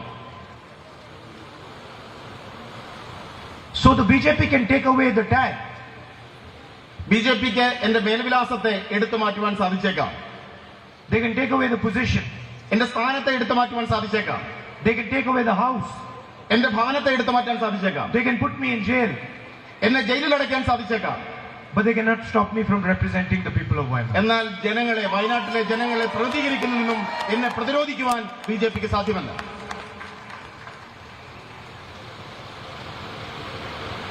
What does it mean to represent the people of Wayanad? എന്താണ് വയനാട്ടിലെ ജനങ്ങളെ പ്രതികരിക്കുന്നു എന്നതുകൊണ്ട് ഞാൻ ഉദ്ദേശിക്കുന്നത്? It means to fight for the things that are important to you. ഇവിടുത്തെ ജനങ്ങളോട് ഞാൻ മുന്നോട്ട് വെച്ച കാര്യങ്ങൾക്ക് വേണ്ടിയുള്ള പോരാട്ടമാണ് വയനാട്ടിലെ എന്റെ ജനപ്രാതിനിധ്യം. There are practical things like the night road, the buffer zone, the medical college. നിരവധി കാര്യങ്ങൾ, മെഡിക്കൽ കോളേജ്, ബഫർ സോൺ, രാത്രിപാത, ഇതെല്ലാം തന്നെ ഞാൻ മുന്നോട്ട് വെച്ച കാര്യങ്ങളാണ്. These are obvious things. You can ask any child in Wayanad, you can ask any person in Wayanad, they will tell you the three most important things. വയനാട്ടിലെ ഏത് സാധാരണക്കാരനോട് ചോദിച്ചാലും ഇവിടെ ഏറ്റവും പ്രാധാന്യമർഹിക്കുന്ന കാര്യങ്ങളായി മുന്നോട്ട് വെച്ചത് ഈ 3 പ്രധാനപ്പെട്ട കാര്യങ്ങളാണ്. But then there is also another thing that is important to the people of Wayanad. മറ്റൊരു പ്രധാനപ്പെട്ട കാര്യവും വയനാട്ടിലെ ജനങ്ങൾക്ക് അങ്ങേയറ്റം പ്രാധാന്യമർഹിക്കുന്നതാണ്. And that is the type of country and the type of state they live in. അത് നമ്മൾ ജീവിക്കാൻ ആഗ്രഹിക്കുന്ന രാഷ്ട്രവും നമ്മൾ ജീവിക്കാൻ ആഗ്രഹിക്കുന്ന സംസ്ഥാനവും സൃഷ്ടിക്കുക എന്നതാണ്. The people of Wayanad and the people of India want to live in a country which is free. സ്വതന്ത്രമായ ഒരു രാഷ്ട്രത്തിൽ ജീവിക്കാനാണ് ഇന്ത്യയിലെ ജനങ്ങളും വയനാട്ടിലെ ജനങ്ങളും ആഗ്രഹിക്കുന്നത്. They want to live in a country where their child is allowed to learn and understand anything he chooses. തങ്ങളുടെ കുഞ്ഞുങ്ങൾ തിരഞ്ഞെടുക്കാൻ ആഗ്രഹിക്കുന്ന ഓരോ കാര്യവും തിരഞ്ഞെടുക്കാൻ കഴിയുന്ന സ്വതന്ത്രമായ ഒരു രാഷ്ട്രത്തിൽ ജീവിക്കാനാണ് ഈ നാട്ടിലെ ഓരോ പൗരനും ആഗ്രഹിക്കുന്നത്. A farmer who is not wealthy wants to live in a country where he can imagine his son being a successful engineer or a successful businessman. ദരിദ്രനായ ഒരു വ്യക്തി സ്വന്തം മകനെ എഞ്ചിനീയറായോ ഒരു മികച്ച ബിസിനസ്സുകാരനായോ വളർത്തുവാൻ അത്തരത്തിൽ കൊണ്ടുവരാൻ ആഗ്രഹിക്കുമെങ്കിൽ അത് നടത്തുവാൻ പറ്റുന്ന ഒരു രാഷ്ട്രമാണ് നമ്മൾ ഓരോരുത്തരും ആഗ്രഹിക്കുന്നത്. And no one in this country wants to live in a country where 4 or 5 people own the entire country. ഈ മഹാരാജ്യത്തെ കേവലം 4 or 5 ആളുകൾ ഉടമസ്ഥത പേരുന്ന ഒരു രാഷ്ട്രത്തിൽ ജീവിക്കുവാൻ നമ്മൾ ആരും ആഗ്രഹിക്കുന്നില്ല. And that is what it means to be a representative of the people of Wayanad and a representative of the people of India. ഈ കാര്യങ്ങൾ ജനങ്ങളിൽ എത്തിക്കുക എന്നതാണ് വയനാടിന്റെ ജനപ്രതിനിധി അല്ലെങ്കിൽ ഈ രാഷ്ട്രത്തിലെ ഒരു ജനപ്രതിനിധി എന്നതുകൊണ്ട് ഞാൻ ഉദ്ദേശിക്കുന്നത്. I have been fighting now the BJP for quite some years. ഞാൻ നിരവധി വർഷക്കാലമായി ബിജെപിക്കെതിരെയുള്ള ആശയപരമായ പോരാട്ടവുമായി മുന്നോട്ട് പോവുകയാണ്. And it surprises me that in so many years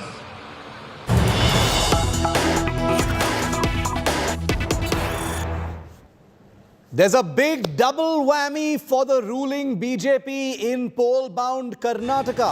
After K.S. Ishwarappa, former Deputy Chief Minister, another BJP veteran and former Chief Minister Jagdish Shettar says he's been asked by the High Command not to contest the upcoming election and to make way for others. Looks like the BJP is effecting a big generational shift in ticket distribution for the upcoming election. Jagdish Shettar, who has served as Chief Minister of Karnataka, has just said, I also got a call from the High Command that I should make way for others. I told them I'm working for 30 years for the BJP and built the party. I've worked as Chief Minister too. I asked them, I'm elected 6 times as MLA. What is the reason for me to not contest? Does the survey say I am not winning? Jagdish Shettar clearly sounds very, very unhappy and angry with the High Command's instructions to him to step aside and to make way for someone else in the upcoming election. I want to go across to Sagai Raj, breaking the story first and exclusive here on India Today. Sagai, you know, we broke the story on Ishwarappa a little earlier, but this one is much, much bigger. Jagdish Shettar has been instructed not to stand in the upcoming election, but he is absolutely furious about it.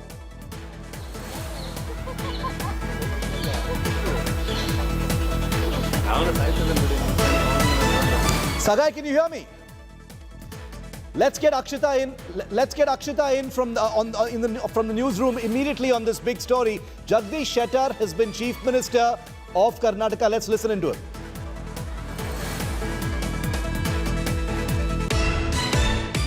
ಇಲ್ಲಿ 6 ಸಲ ನಾನು ಆರಿಸಿ ಬಂದಿದ್ದೀನಿ.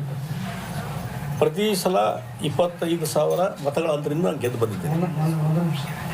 ಇವತ್ತು ನಾನು ನಿಲ್ಲಬಾರ್ದು ಅನ್ನೋದಕ್ಕೆ ಕಾರಣ ಏನು ಅನ್ನುವಂಥ ಪ್ರಶ್ನೆಯನ್ನು ನಾನು ಮಾಡಿದ್ದೆ.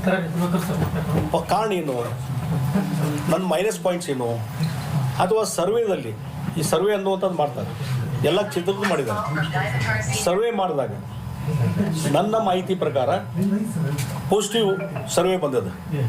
ಆಲ್ಮೋಸ್ಟ್ 70% ಅಷ್ಟು ಪಾಸಿಟಿವ್ ಆದಂಥ ರೆಸ್ಪಾನ್ಸು ಪಬ್ಲಿಕ್ ಒಪಿನಿಯನ್ ಬಂದದ. ಮತ್ತು ಅದ್ರ ಬಗ್ಗೆ ಏನಂತಂದಾಗ, ಇಲ್ಲ ನಿಮ್ಮ ಬಗ್ಗೆ ಸರ್ವೇದಲ್ಲಿ ಪಾಸಿಟಿವ್ ಇದೆ ಅನ್ನುವಂಥ ಮಾತನ್ನು ವರಿಷ್ಠರು ಹೇಳಿದರು. ಆಯ್ತು, ಸರ್ವೇದಾಗೂ ಇದೆ. ಮತ್ತು ನನ್ನ ರಾಜಕಾರಣದ ವ್ಯವಸ್ಥೆಯಲ್ಲಿ ಒಂದು ಕಪ್ಪು ಚುಕ್ಕೆ ಇಲ್ಲ, ಯಾವುದೇ ಒಂದು ಭ್ರಷ್ಟಾಚಾರದ ಆಪಾದನೆ ಇಲ್ಲ, ಯಾವುದೇ ಒಂದು ಅಲಿಗೇಷನ್ಸ್ ಇಲ್ಲ. ಒಂದು ಪಕ್ಷಕ್ಕೆ ನಿಷ್ಠನಾಗಿ ರಾಯಲ್ ಆಗಿ ಇವತ್ತು ನಾ ಕೆಲಸ ಮಾಡಿದ್ದೀನಿ. ಹೀಗಾಗಿ ಈ ರಾಯಲಿಟಿನೇ ಇವತ್ತು ಇದರಿಂದ ಮೈನಸ್ ಆಗುತ್ತೋ ಏನೋ, ರಾಯಲ್ ಆಗಿ ಕೆಲಸ ಮಾಡಿದಂಥವ್ರಿಗೆ ಗೌರವ ಇಲ್ಲನೋ ಏನೋ ಅಂತ ಪ್ರಶ್ನೆಯನ್ನು ನಾನು ಕೇಳಿದ್ದೇನೆ. ಅದಕ್ಕಾಗಿ ಆ ಹಿನ್ನೆಲೆಯಲ್ಲಿ ಒಂದೇ ಒಂದು. Sagai Raj joining us live from Bengaluru on this big breaking story. Sagai, Jagdish Shettar, former BJP Chief Minister of Karnataka, clearly very, very unhappy at being instructed not to stand in the upcoming election? Absolutely. While addressing the press conference, he has categorically said that if High Command had decided not to issue a ticket to him, they should have called him and conveyed to him 2-3 months back that they are not giving a ticket and probably they are looking for some youngsters. And just 2 days much before his nomination has been filed, they should not try to call me up and tell me that he should give way to the youngsters. It is quite humiliating. And he has also asked the High Command that there is any kind of black spot on him or there is any kind of anti-incumbencies in his constituency. So he has also raised the question stating that he has been working in the constituency, he's been campaigning from last few months, and if you should have if you have not considered to give a ticket, they should have informed a senior leader like him 2-3 months back, not at the nth moment when 2 days left for his nomination to be filed. And he has also asked High Command to reconsider, stating that this time he will contest and next time probably he will make way for others. And he has also said that if they don't reconsider, you please wait and watch, he will take a decision. So he has categorically said that he will try to revolt if High Command doesn't reconsider. And remember, he has said that he got a call from High Command, not like Ishwarappa who said that he has written a letter. He also got a call from Ishwarappa, and it's a different case from Ishwarappa to Jagdish Shettar. So you mean to say that they are getting a call. It's not the Ishwarappa who had sent a letter. So indirectly he is saying that there is a pressure from High Command asking them to make way for the seniors. And remember, Shiv, this is not something which is new. It has been reported even in the past that many senior leaders might be left out from the list of candidates, and now everything coming out in the public forum. Very, very interesting and very, very damaging as well, because Jagdish Shettar is not a small leader. Ishwarappa was, not the chief minister, but he has gone willingly. He's written a letter. There doesn't appear to be any public bad blood, but Jagdish Shettar threatening to go on a revolt or a rebellion, which is something that can damage the party. Jagdish Shettar, if I'm not mistaken, belongs to the Lingayat community as well. So all of these could have implications going forward. The BJP's effort to effect a generational change, bring in some fresh faces, some new blood, younger blood, into its ticket distribution process, appearing to have, most certainly rubbed Jagdish Shettar at the very least the wrong way. He has lashed out pretty angrily, which is uncharacteristic for someone who was chief minister for a little less than a year between 2012 and 2013. Says nothing doing. I've been a 6-time MLA. He's the current MLA from the Hubli-Dharwad constituency. He says, I will make trouble for you if I do not contest. Take a look. ಇವತ್ತು ಪಾಪ್ಯುಲಾರಿಟಿಯಲ್ಲಿ ಸರ್ವೆಯಲ್ಲಿ ನಮ್ಮ ಮುಂದೆ ಏನು ಅಂತ ವರಿಷ್ಠರಿಂದ ಒಂದು ಮಾಹಿತಿ ಬಂತು ಬೆಳಿಗ್ಗೆ 11-12 ಗಂಟೆ ನಂತರ ಬಂದು, ಇಲ್ಲ ಒಂದು ನೀವು ಸೀನಿಯರ್ ಅದೀರಿ, ಮಾಜಿ ಮುಖ್ಯಮಂತ್ರಿ, ಒಂದು ಬೇರೆಯವರಿಗೆ ಒಂದು ಅವಕಾಶ ಕೊಡಿ ಅಂತ ಹೇಳಿದರು.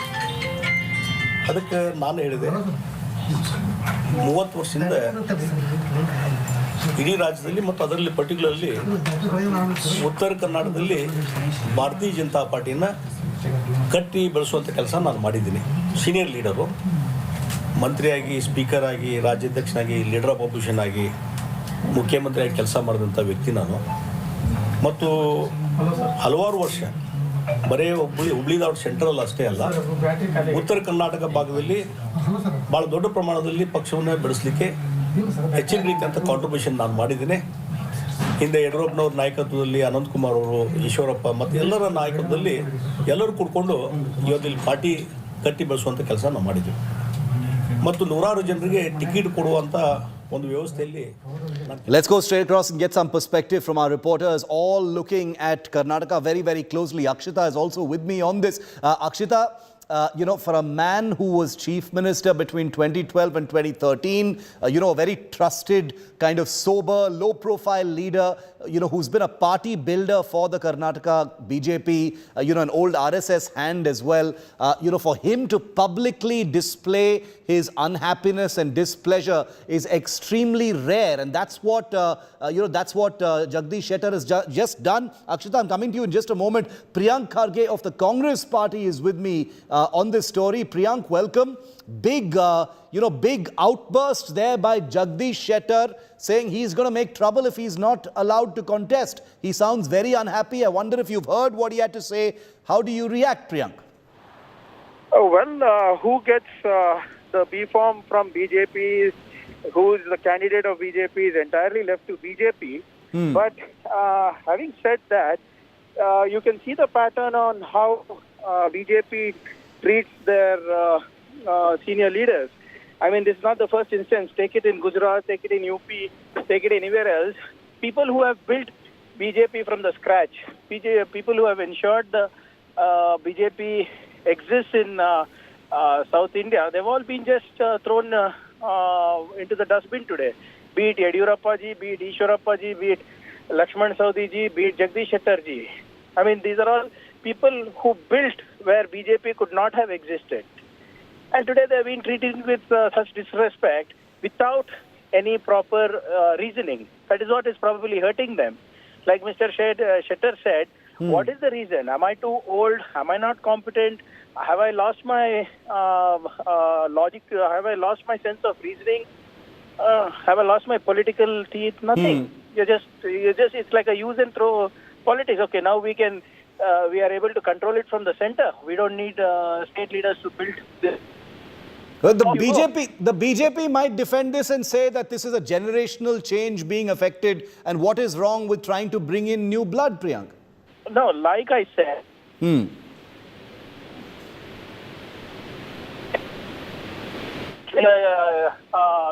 young blood that is got in all parties.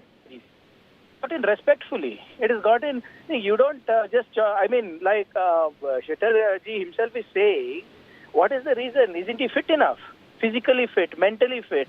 That's all he's asking. He's asking the right questions to his bosses. And it's not that he's going to lose an election. I can understand. अच्छा भाई ये election हार रहे हैं इसलिए हम छोड़ रहे हैं. वो भी नहीं है ना. Okay. Priyank Kharge, thanks very much for speaking to you. I hear what you're saying. Akshita, this could be damaging for the BJP, couldn't it? Because Jagdish Shettar is not a high-profile man, but he most certainly is an important cog in the BJP's wheel in Karnataka. And if someone as sober and someone who's doesn't shuns a lot of publicity, for him to make an outburst in this manner doesn't augur well for the ruling party in Karnataka.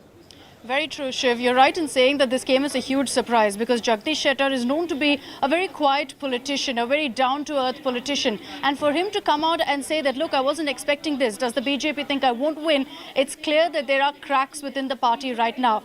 He is someone who has been a BJP loyalist. He's a Lingayat, importantly. So this could backfire on the BJP. They, however, clearly have done their equations and decided on taking the step. Perhaps not so much on the age factor, Shiv, but perhaps on the anti-incumbency issue, because if you look at how Jagdish Shettar has been performing, he's won from the seat, by the way, 6 times in a row. So this time if he had won, it would have been his 7th time if he had contested from the seat. But having said that, the Congress rival that he has, also a Lingayat leader, has been making gains with every year and every election. So the BJP knew that perhaps there would be a gamble involved if they went ahead and fielded Jagdish Shettar. There's been a lot of reports suggesting that there was pressure on Shettar to actually retire from electoral politics. But a few months back, I remember him very categorically telling the media that there's no question of me retiring. I'm going to go ahead and contest from this seat. But it looks like the BJP has other plans for him. I think this is why we've also been seeing a delay in the candidate list coming out, Shiv,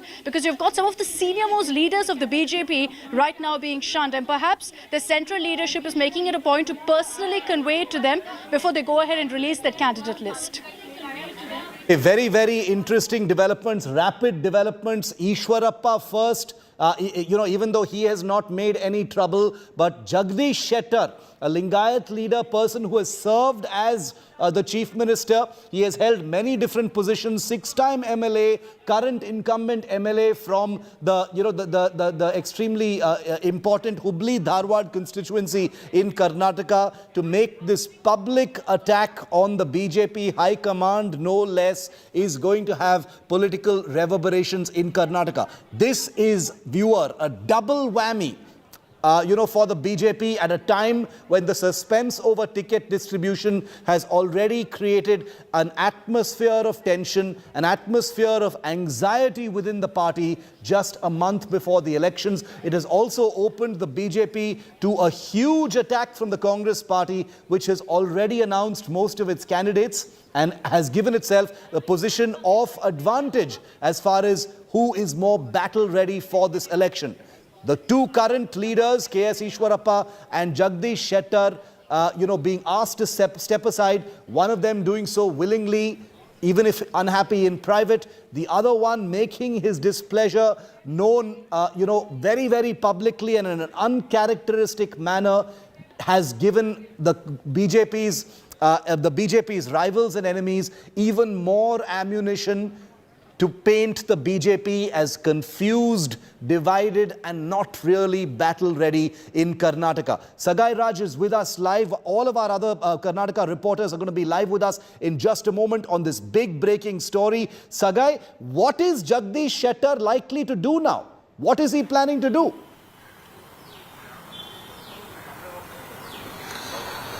So while addressing the media, he said that he has asked High Command to reconsider because the list is not out, and he has given time to them, saying that he will not back out. He will continue his campaign. He has been campaigning from past 2-3 months, and if they don't do so, he will address a press conference, and that's what he said, that wait and watch. So he is saying the people have to wait and watch in case if he is not getting a ticket, probably he might revolt against the party, but he is hell-bent that he will contest from Hubballi central seat.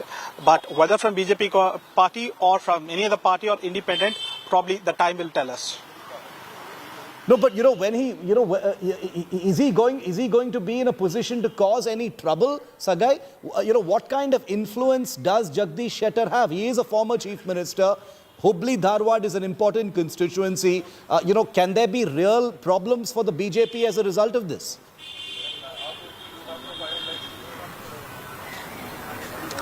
So it will be a problem for BJP because Lingayats vote bank, the highest number of Lingayats are from Hubballi Dharwad district, and probably it might be a damage to the party if Jagdish Shettar has not been given ticket. And remember that he was also a former chief minister of Karnataka after B.S. Yadurappa. Yadurappa had option of sacrificing his chief minister post to either Sadanand Gowda or Jagdish Shettar. But at that point of time, B.S. Yadurappa opted for Sadanand Gowda, because if at all, if it was being given to Jagdish Shettar, there might be two power center inside BJP within Lingayat leaders. So Jagdish Shettar as one of the top Lingayat leaders, and the other side B.S. Yadurappa. And that is the reason that he has chosen a Vokkaliga leader at that point of time, making Sadanand Gowda as a chief minister. And after that, it was Jagdish Shettar who was taken over from Sadanand Gowda, where even the High Command as well as after Sadanand Gowda revolted against B.S. Yadurappa when he was a chief minister. So Jagdish Shettar is one of the strongest Lingayat leader, and Hubballi Dharwad have a huge population of Lingayat, and probably this might damage the party if at all, if they don't consider giving ticket to Jagdish Shettar, because Shettar has questioned them, saying that if there is any anti-incumbency in the constituency or if there is any kind of black spot on him, they have to share with him. If not, they should have told him 2-3 months back. A senior leader like him should have conveyed a message to him 2-3 months back. He has already worked in the constituency, he's already been campaigning, and he just 2 days, according to him, in next 2 days, we have Nagarjun also with us on this big breaking story. India Today breaks the big story of the week from Karnataka once again. This is not just your regular update. This is a bombshell from the blue for the BJP. As far as the BJP is concerned, a worse sequence of events cannot be imagined. A person like Jagdish Shettar, one they would have expected, to take this instruction quietly, with a degree of dignity and simply ride out into the sunset after a long political career. For him to lose his cool, and in public express his displeasure is something the BJP most certainly would not have accounted for. They perhaps would have, thought that someone like an Ishwarappa, who is much more temperamental, would have had something to say. But as far as Jagdish Shettar is concerned, this is most definitely something that would have caught the BJP off guard. Nagarjun Dwarkanath is with us. Naga, big one. Jagdish Shettar saying that there's, without really saying it, signaling that this is going to be trouble for the BJP. He is not going to take this lying down. Well, this is absolutely true. The way he spoke, if one can term it diplomatic rebellion, if one can term it as shift, the way he spoke, he said, I received a phone call this morning from the High Command asking me to move away. But what have I done wrong? I have won all my elections for 6 times with a margin of 25,000. Also remember, he's the former Chief Minister of Karnataka. 2 wickets down today. One is the former Chief Minister, one is the former Deputy Chief Minister, who is K.S. Ishwarappa. So BJP is trying to cleanse up the whole system at this point of time, because the High Command definitely knows that all these MLAs and senior leaders that have come with a big baggage. To be very honest, Jagdish Shettar was not a very renowned CM back then, but because he was handed over the platter or the throne by Yadurappa when he was sent to the prison by the court back then, he was not as popular as Yadurappa was, so he could not fill in the shoes. So there was a lot of void as well. Before that, he's not considered as some mass leader in Hubli-Dharwad region where he can have his influence over the whole Dharwad district, the neighboring districts like Gadag, Haveri, Belgaum. That's the stature of the politicians that we are looking at, is what BJP is saying. We agree that you're a 6-time politician, but what is the contribution in organizing the party from your side is what the meeting was spoken about. This is the angle that all the leaders spoke about. Okay, Ishwarappa, well, we understand that he's a big Kuraba leader, but what has he done for the party? Can he win at least one seat apart from his own seat in the same district? These are the harsh words that were used in the party meetings. But what one could pick up from the meeting is that the High Command was very evident and clear, that loud and clear, that fresh air, fresh faces have to be given chances. If what sources have to be told and to be believed, in fact, KS Lakshman Saudi, after KS Ishwarappa, also might miss the ticket. Remember, Lakshman Saudi was a Deputy Chief Minister just 2 years back when Yadurappa was the Chief Minister. So one CM is already gone, Shettar. Now it's Ishwarappa. Once again, we are hearing that Lakshman Saudi, former Deputy CM, might not even get a ticket. These are the changes that BJP is bringing. Drastic changes. Of course, there will be a repercussion. The state unit has been negotiating with the High Command, saying, this is not Gujarat, this is not Uttarakhand or Uttar Pradesh. This is Karnataka, where every individual MLA across parties has 10,000 to 50,000 votes, barring his own vote bank in different areas, depending on caste and districts. So you can't drastically remove all senior netas. Very, very interesting, but the BJP is most certainly going to have to figure out how to navigate this one, since they most certainly did not expect something like this to come out of someone as mild-mannered as a Jagdish Shettar. We've got more breaking news coming in from our Karnataka team. The Karnataka Chief Minister Basavaraj Bommai has declared in Delhi that the BJP candidate list will be out very soon. Bommai says the list will be released in 2 stages and adds that there is no anti-incumbency in Karnataka. Take a look at what Basavaraj Bommai has just said. We had a series of meetings, and we had a first round of meeting, and then it was presented before the parliamentary board. And second round meeting we had because we needed some more information and some more political calculations were there. So today we had a final meeting, and probably after Honorable Home Minister comes back to Delhi, they will be having an internal meeting of our national leaders, and they are going to announce the first list, and the second list will also be announced soon. So in the first list, major numbers will be cleared. I am hopeful of that. More than one? Yeah, it will be. Let's get a word in also from India Today's Nabila Jamal, who's been tracking all these very, very rapid developments. Nabila, the Baswaraj Bommai says no suspense over tickets. They're going to happen very soon. No anti-incumbency, but no word on this kind of nuclear explosion from Jagdish Shettar and how they're going to manage that. Nobody is going to trust in, whether ticket distribution is going to be peaceful when someone like a Jagdish Shettar has already announced his rebellion.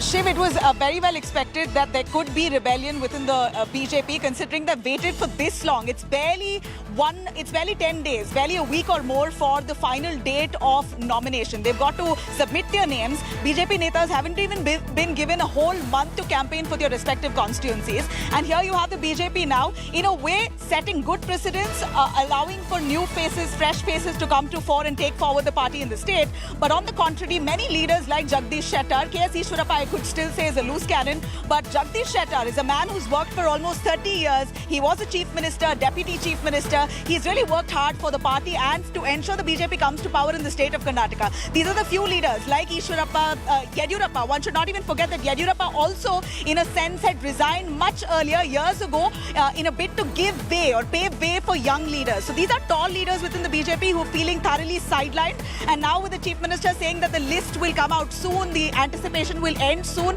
These are just ways to allay all the kind of dissent that's happening right now within the party. And it also raises a lot of questions between the divide between the high command as well as the state BJP unit.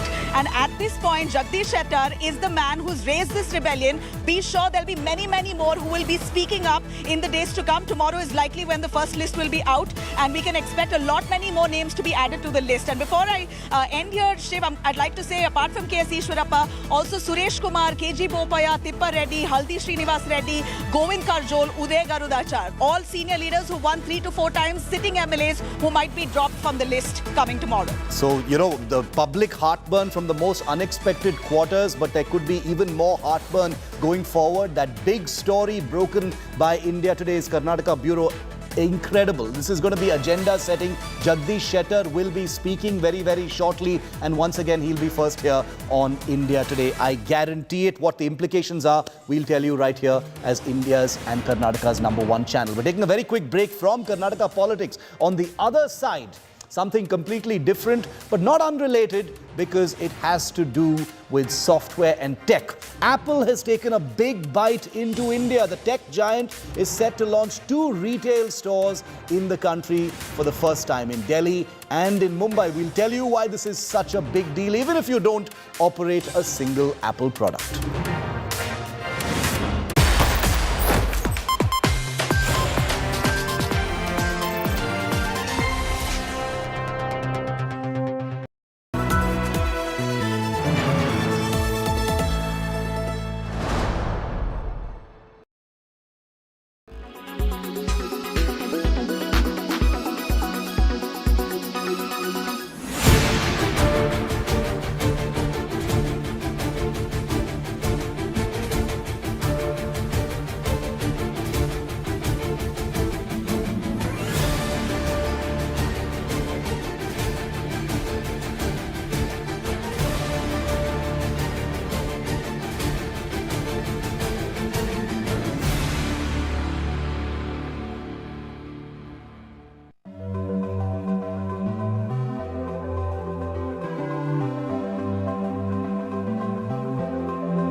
Apple has taken its biggest bite so far into India. The tech giant is set to launch 2 retail stores in the country for the first time, one in Mumbai and one in Delhi. The move signals India's emergence as a high-priority market finally, from being a counterweight to China's supply chain dominance to a hub for growth and a hub for demand. Is India the next China for Apple?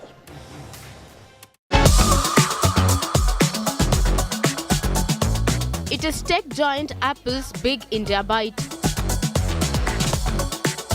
Apple is all set to open 2 retail stores in the country. The first retail store in India, scheduled to come up in Mumbai at Geo World Drive, will throw open its door to consumers on April 18. Apple CEO Tim Cook is expected to attend the launch of the Mumbai store. The store is located here in the newest mall of the city, the Geo World Drive. The barricades have already gone up with their vibrant colors, and the theme of the store seems to be inspired by the cabs of the city, the Kali Pilis. The second store in Saket, Delhi, will open on April 20. Apple Retail will help consolidate the tech giant's position further in India. Until now, Apple has sold iPhones and other products in the country mostly through resellers, e-commerce websites and large format retail chains. The move isn't surprising given Chief Executive Tim Cook in February called India a major focus for Apple. Apple has been on a steady expansion in India. Its share in the smartphone market is projected to grow from 1% in 2019 to 5% in 2023.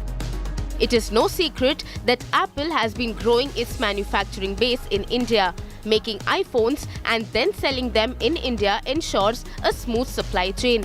India is at forefront of Apple's effort to decouple from China's factory floor.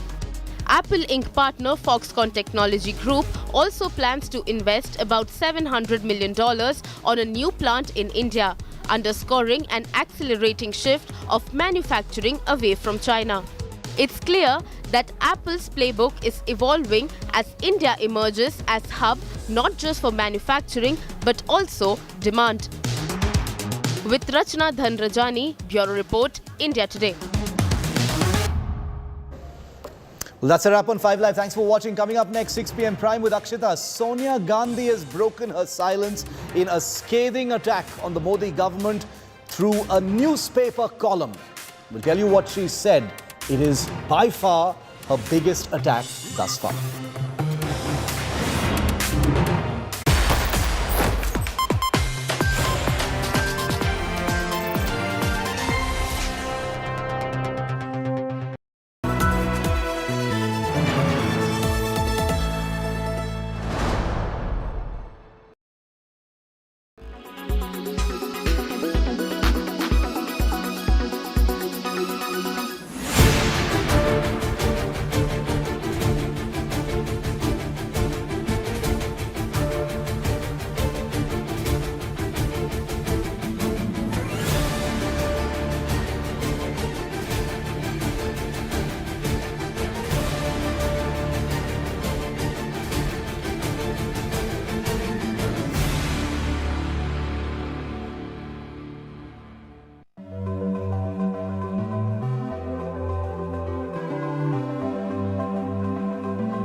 Co-powered by Hyundai Ioniq 5, the all-electric SUV.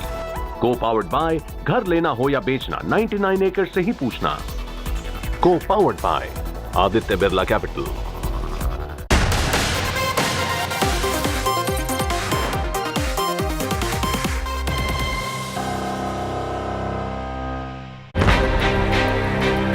Sonia Gandhi breathes fire.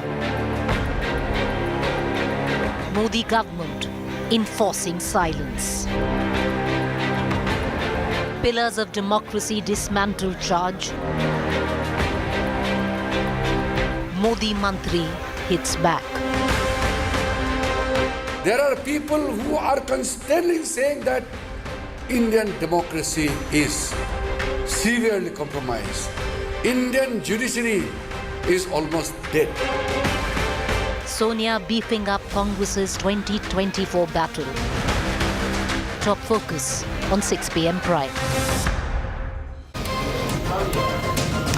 Good evening. You're watching 6 p.m. Prime here on India Today. I'm Akshita Nandagopal, and this evening we're getting you details of Sonia Gandhi's attack at Prime Minister Modi and the Modi government on a slew of issues. She's spoken out for the first time on the Adani controversy. She's spoken out for the first time on her son Rahul Gandhi's disqualification. Those highlights coming your way. Here are the headlines first.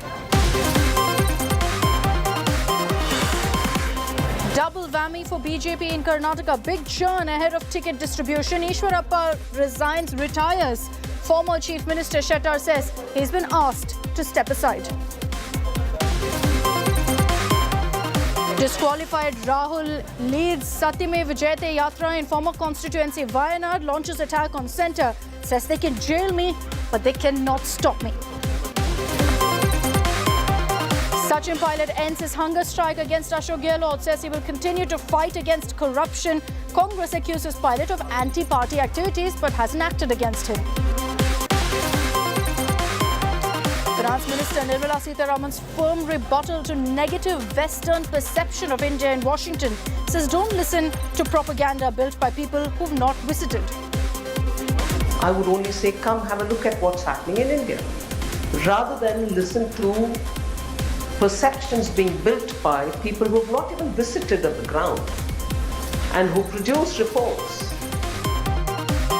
ED on Tejaswi Yadav over land for job scam. ED grills Tejaswi over 600 crore proceeds of crime.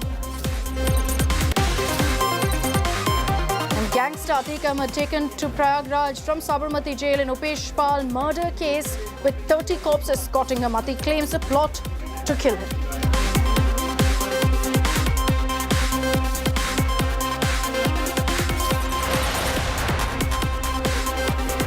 Our top focus this evening on 6 p.m. Prime. Let's round up for you all of the highlights of Sonia Gandhi's editorial. She's spoken out on a slew of issues and thereby set the tone for exactly what the Congress's fight in 2024 is going to be all about. The Adani controversy, Rahul Gandhi's disqualification, the allegation of agencies being misused. All of this has been brought up by Sonia Gandhi. Let's get you some of those highlights.